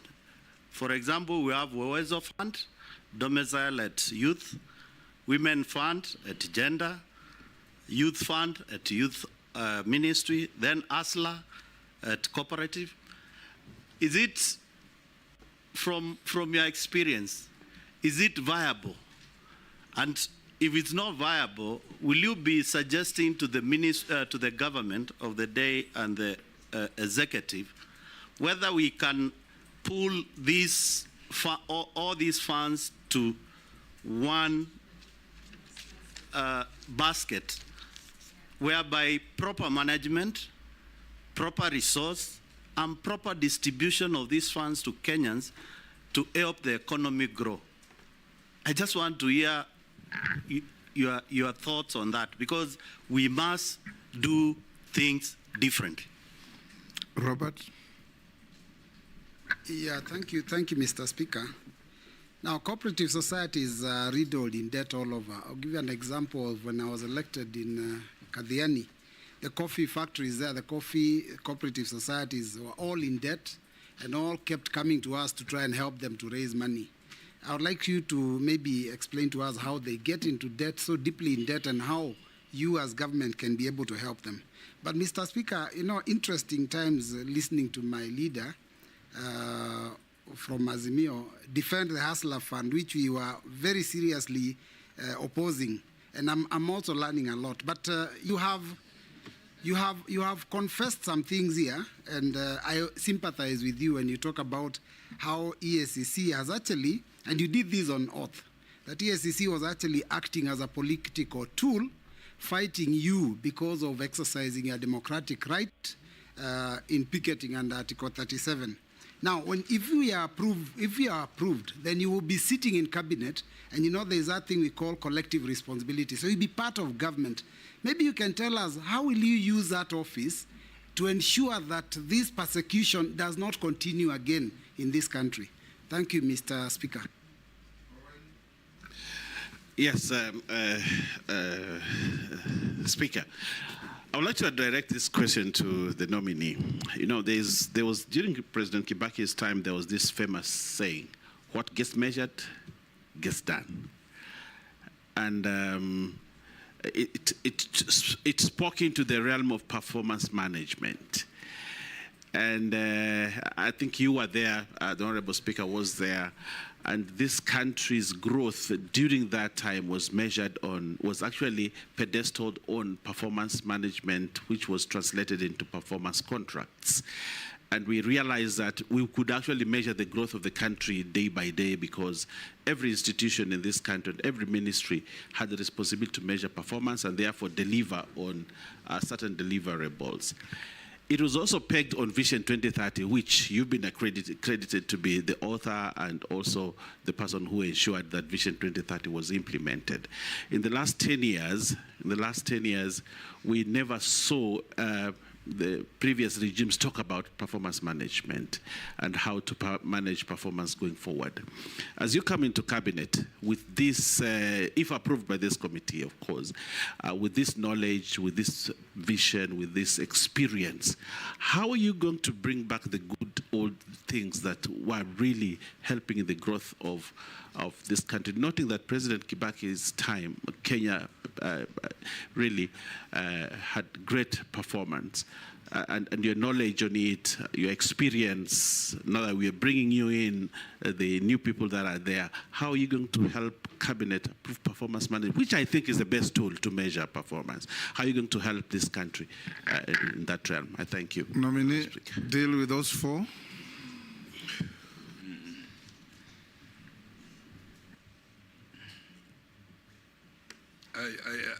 I started with Mula or? No, we did Oras. The social contract cooperative link between the two.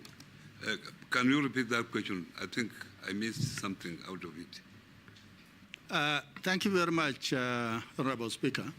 What I said is that when you talk about SMEs and you talk about cooperatives, it is about our people.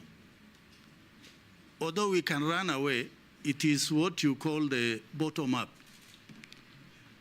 because that is the economy at Mashinani there. Vision 2030, which you authored and which you presented to Kenyans, is the roadmap to development that we are using until today. So I'm saying if you link the two, as the immediate former governor of Kakamega, how are you able to link the two to see that are we making progress in Vision 2030? Yeah, thank you very much for that question. I think now I have understood, Mr. Chairman. First of all, the Vision 2030 is a long-term blueprint for development of this country. And it came up during the times of the former president, the late Mike Kibaki. And this document is a very good document if you have an opportunity of reading it again. But unfortunately, the other governments, when they came in, they tried to come in with their own things. Some of the issues being undertaken now are out of line. But that's not bad, because we had said in the vision clearly that the environment, the business environment, the economy environment changes. So you are also supposed to come up with those changes to address changes in the planning, to address those particular changes that have happened. And that's why I'm saying that when we came up with Vision 2030, cooperative services were put under financial services in the Vision 2030. If you go to the page of financial services, cooperatives are there. By that time they were planning, cooperatives were not given emphasis, unfortunately. They were put there, and if you read them, you read that it's just a paragraph, which was unfortunate. Forgetting that cooperatives are the engine of development for this country. So the link between the two is that cooperatives were recognized, but unfortunately they were not given emphasis. We are now saying that this time, for us to grow the SMEs, we must grow cooperatives. That is critical. And the fact that SMEs have been taken as a pillar, one of the 5 pillars that the transformation of the economy of this country has to be undertaken through SMEs. the question of Honorable Mule, that there are various funds, Uwezo Fund, Women Fund, Youth Fund, Hustler Fund. Fortunately, Honorable Mule, these funds have been put under one ministry now, under SMEs, except for Youth Fund, which was there briefly, and it was taken to the Ministry of Youth. And I think that was a mistake. These funds were meant for different purposes, but they were also established to address various concerns at that time. That time, our good women were making noise that they need a fund. So whoever was in power at that time responded by creating a women fund. The same for youth. And the Uwezo Fund is the very basic one. In fact, Uwezo Fund can easily be amalgamated with the Hustler Fund. But the only difference is that the Uwezo Fund is at the constituency level. So now, if you started now amalgamating it, the Hustler Fund, which is sort of on a digital platform at the national level, then it becomes a problem.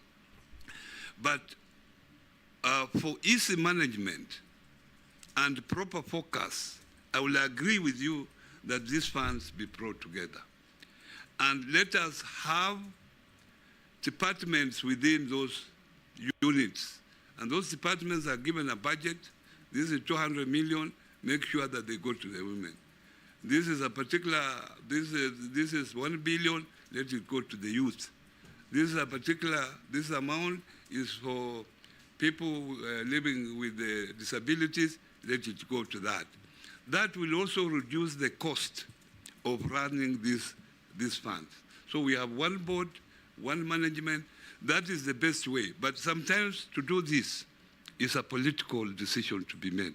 And that is maybe a decision that you can leave it to the president to make. Because when the youth fund was put under SMEs, quickly, I think the Minister of Youth complained, and then because of the political play that time, it was moved out of it.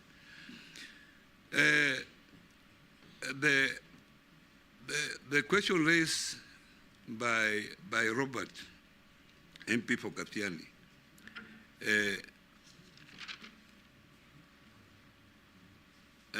the issue of debt write-off in the cooperative. As I've told you, cooperatives are self-financing. They are umbrella cooperatives that government puts in money. Few cooperatives like dairy.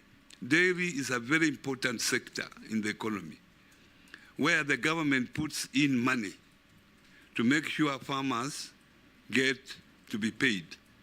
It's like also the sugar industry. They want to make sure that farmers are paid because sugar is consumed a lot. Milk is consumed a lot in this country. So the government must have interventions. And that's why the government is ready to write off debts because of that, that particular special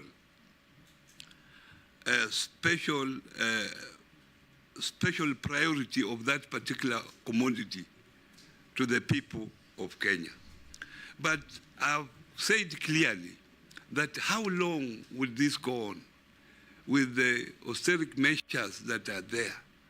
Shall we keep on the government writing off debts? What I'm saying here that, and what I'm committing myself, is that we must confront this problem and say, why do we have problems in cooperatives? And the major reason we have problems in cooperatives is actually management, nothing else. So if we can sort out management issues, then this problem will not be there. This issue of EACC, it is unfortunate that such institutions are used. It's unfortunate, and I remember the president committing himself that such an institution will never be used. He might not be the one, but it might be people around him. He might not know. But it is unfortunate because in the process they lose focus. The elephant is in the house. They are going for a squirrel. That is very unfortunate.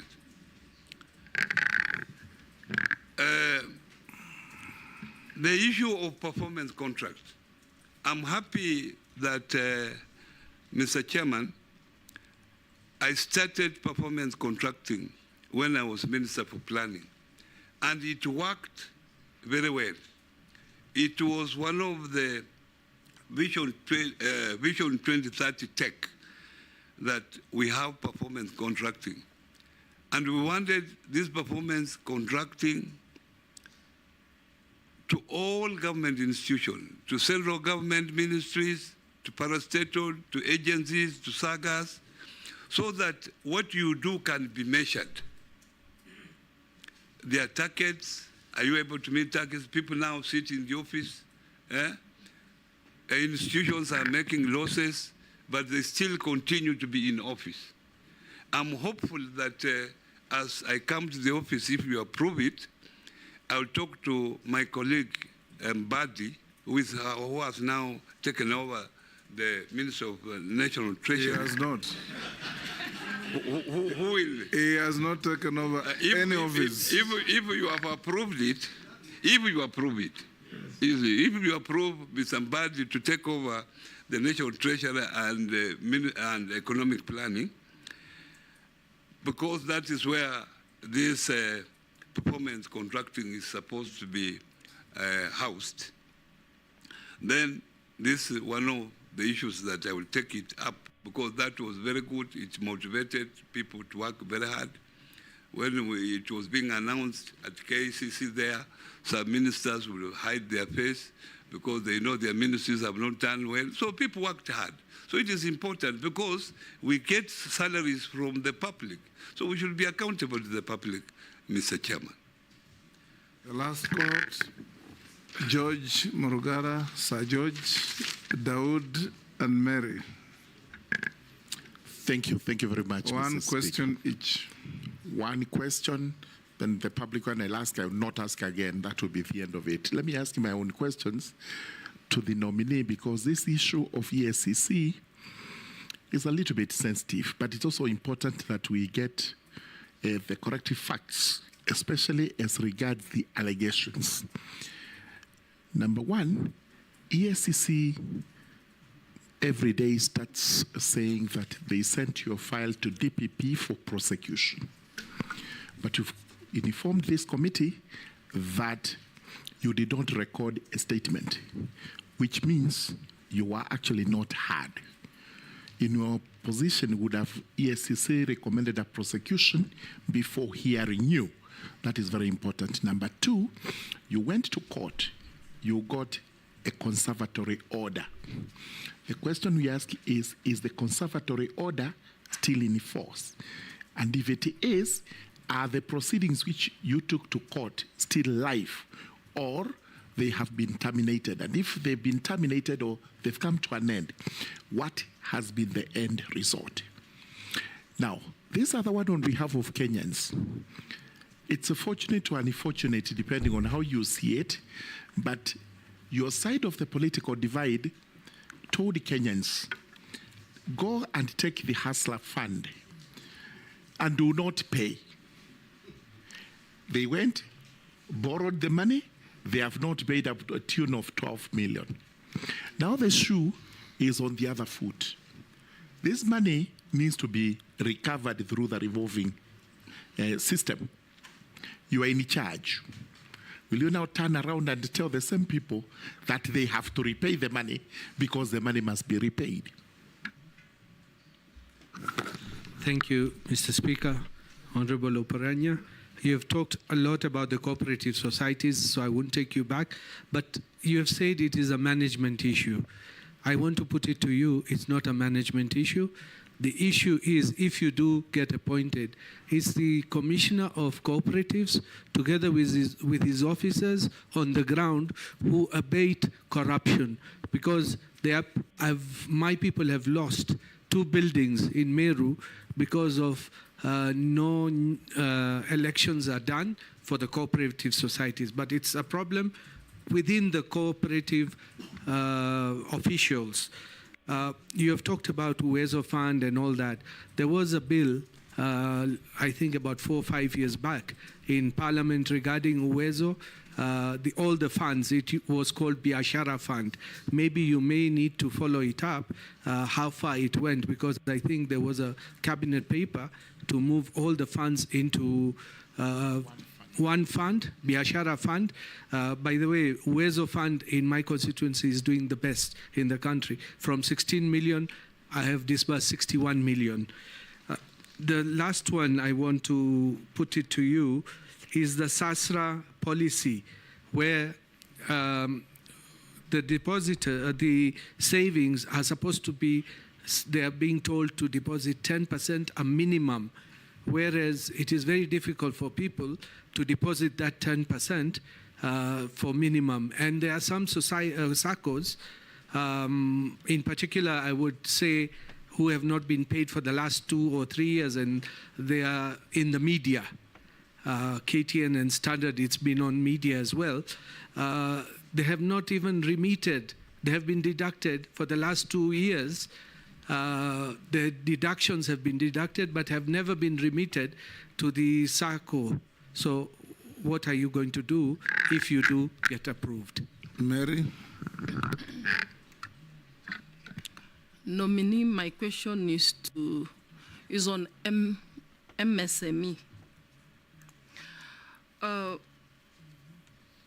Facilitating access to credit and support is core to the government empowerment agenda. And you know, you must empower the citizens for them to be able to pay taxes, live better lives, and also be productive generally. Now, MSMEs still struggle to obtain affordable credit because of the high interest rates and stringent lending mechanisms. Now, and I say this because we interact with Kenyans every day. And if I quote Honorable Speaker,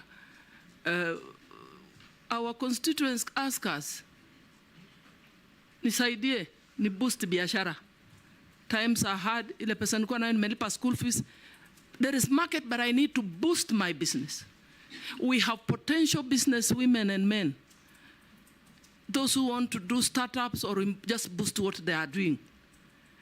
But they don't have the money, they come to us. And that's why you've noticed most members of parliament have been organizing harambes just before the ban, so that we put together our business people and we do a fundraising for them to get money to boost their enterprises. So the question I want to ask the nominee, what measures will you implement to improve access to credit for MSMEs, especially for women and youth? We have all these interventions, the Hustler Fund, the Women Enterprise, Uwezo. But it seems, again, this zeroes down to communication.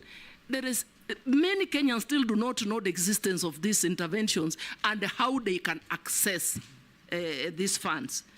Just related to that, what mechanisms will you implement to improve?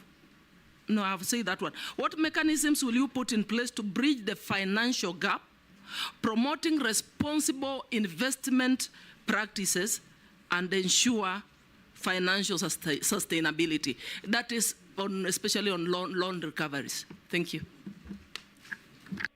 Answer those 3. We're coming towards the end.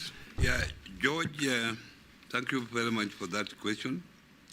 I want to confirm that I have never been heard. And I'm on record here. I've been a member of parliament. I know what is to be on record. And if you have someone there, you can confirm.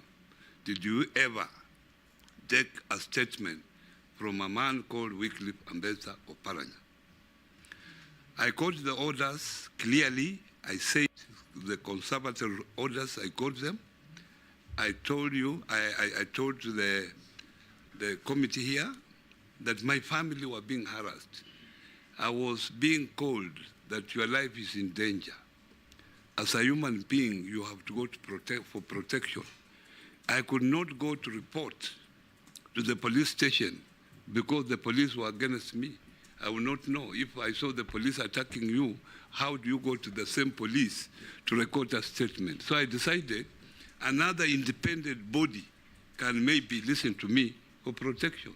And that's why I go into court, that I'm being harassed. Please, can these people be stopped and get compensation for this? And you determine if the case has not been determined. And I'm ready here to say in front of the cameras and in front of you, Mr. Chairman, that if I'm found guilty that I stole money from Kakamega County, I'm ready to resign if you give me this position. The issue of Hustler Fund. Okay. I think if in fact they forwarded a file recommending your prosecution, if ESCC did that, recommending your prosecution to the DPP without your own personal statement, it's highly illegal and highly irregular. Thank you. In fact, you should lodge a formal complaint against ESCC for that. Yeah, thank you. Thank you. Thank you very much. You know, these institutions are there for some purpose. And if you met me in private, I will let you know.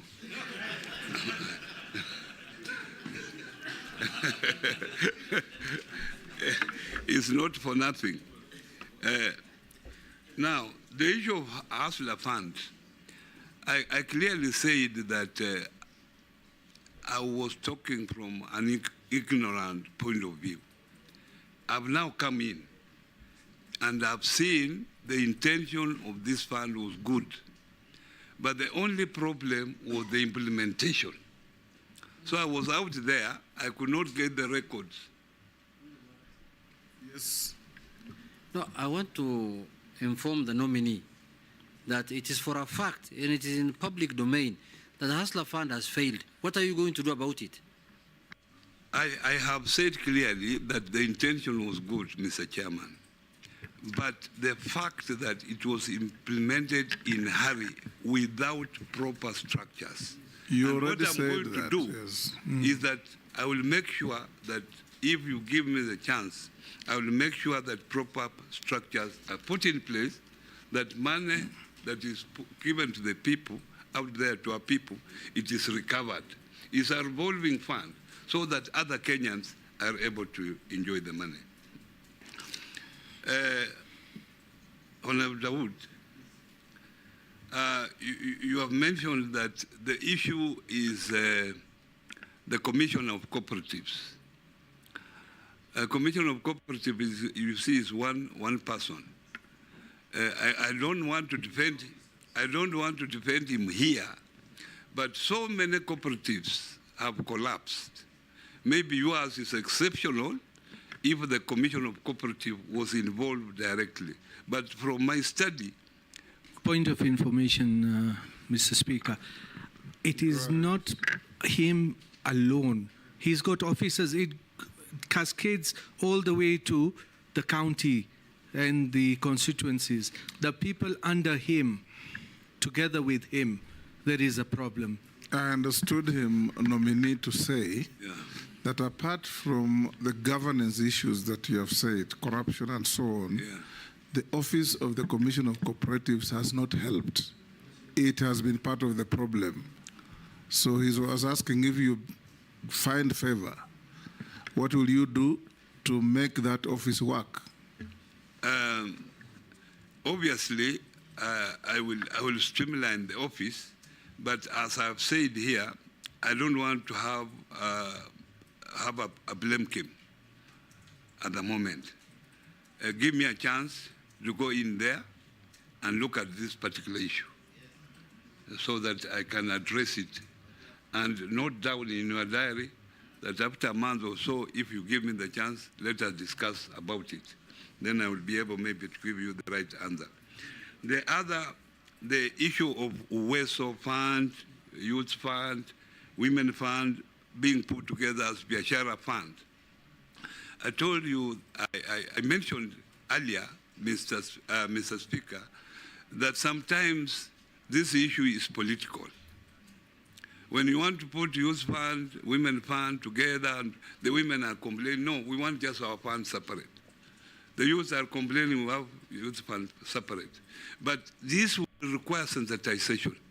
If we can agree with members of parliament, and starting with you who are here, that we sensitize our people to agree this fund to be one fund, and create units within the structure so that each particular vulnerable group is given their share. I think, to me, it will work very effectively. And that's the direction that we should go. Nominee, we're coming to an end. I have just a few issues the public have asked me to put to you. Some you have answered, so don't belabor if you have. You are on record as advising borrowers from the Hustlers Fund not to repay. Is that still your position?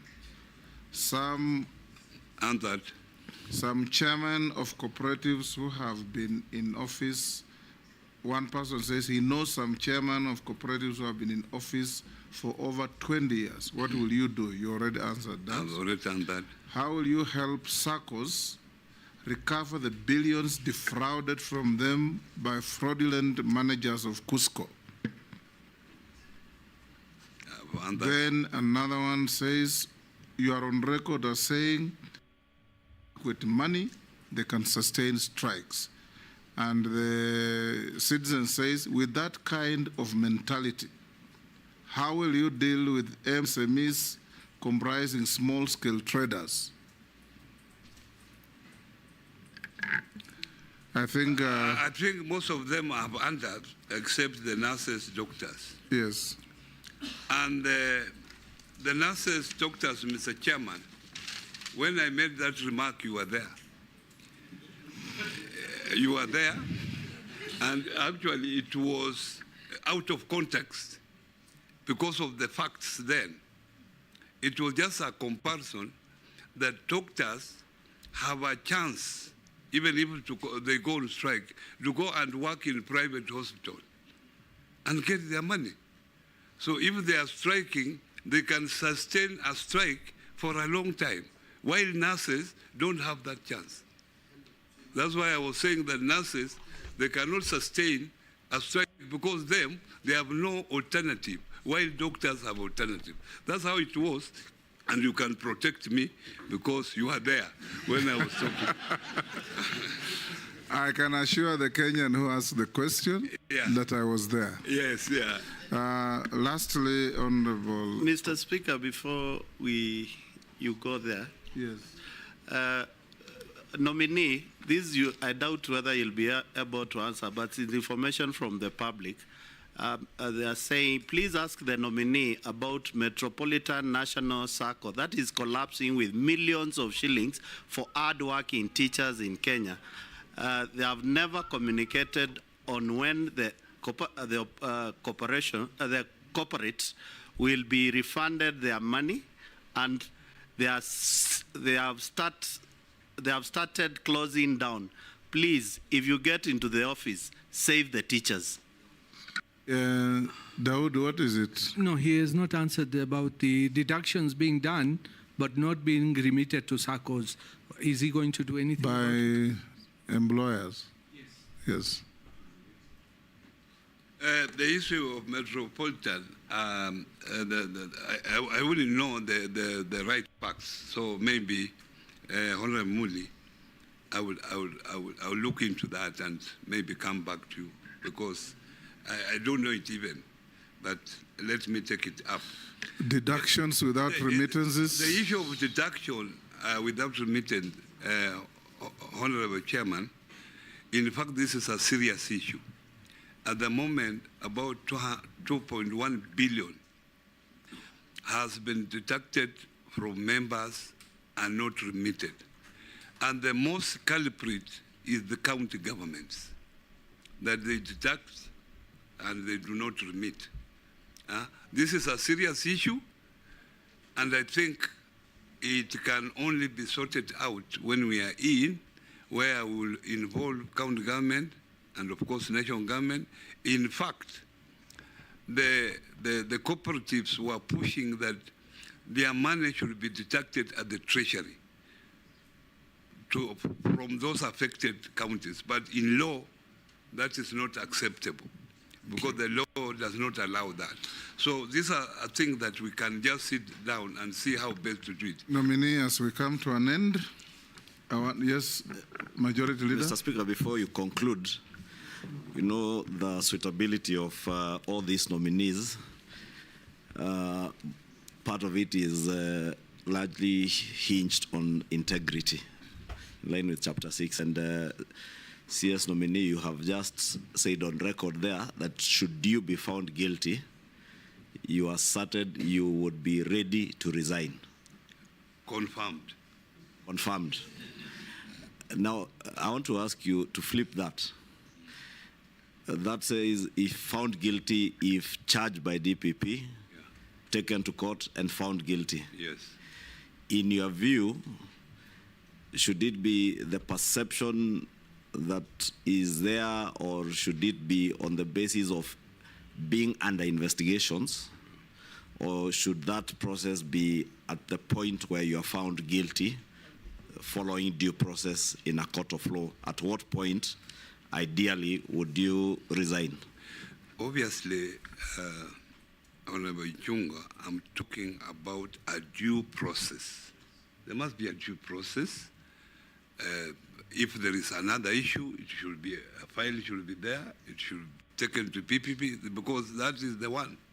So even if EACC had recorded statements from you, from other people, but you are yet to be prosecuted, it is your position then that you are presumed innocent until proven guilty? Yes, that's how the law is. Yeah. Unless you want to violate the law. Chair. Mr. Chunga, you know, I respect you very much. So I don't know if you want to violate the law. No, all due process. All questions are innocent, so don't infer anything. I just wanted to be clear.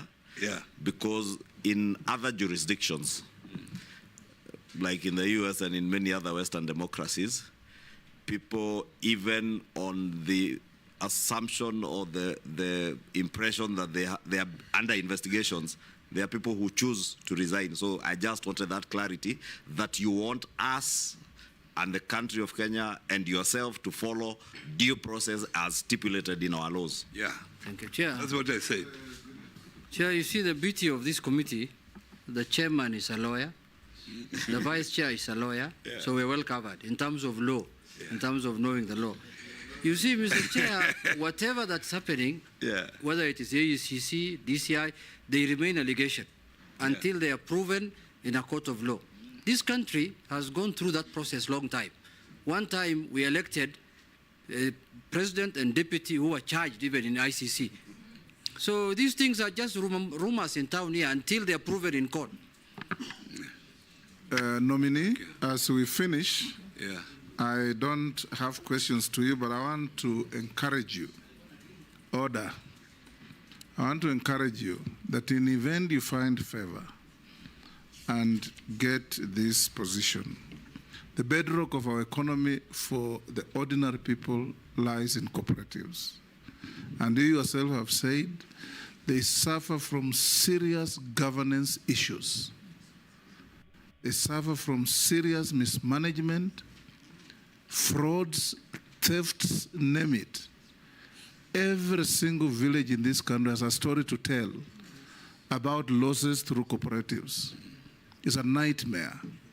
We hope and believe that in case you take this office, you'll do something different. Because since independence, we have had ministers in charge of cooperatives. And these piles and piles of theft and fraud have been going on.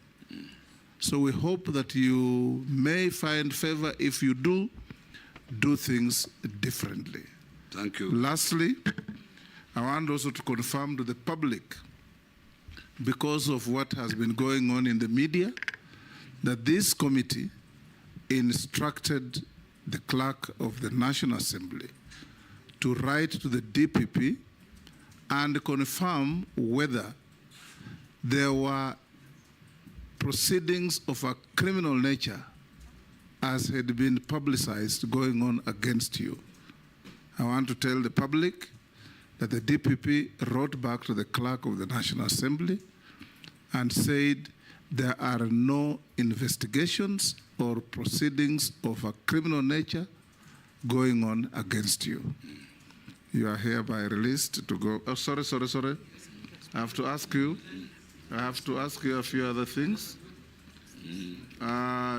In the rundown to this, we wrote to you and you responded to the memoranda that were filed against you, which were, I'll tell you how many there were.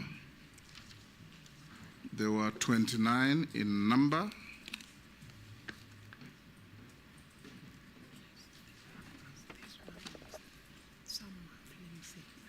I'm being shown something, but you have answered it already about MSMEs. Yeah.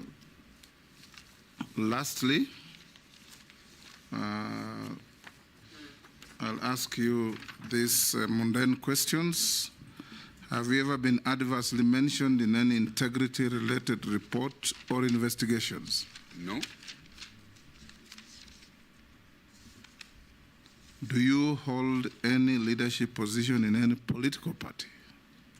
No, I held a position, Honorable Chairman, but I resigned on Friday last week. And I think there is a letter in my file to that effect. What is your net worth in terms of wealth? About 600 million. 600 million made out of? Mainly is buildings and houses that I reside in.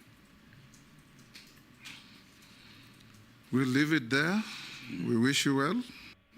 And you are hereby released to go back to your other duties. Thank you very much. You will collect your original documents. We have checked and found them in order. Yeah. Sergeant, you can pass on the documents to the nominee and escort him out of this chamber. Thank you very much, Chairman, for the opportunity. Thank you.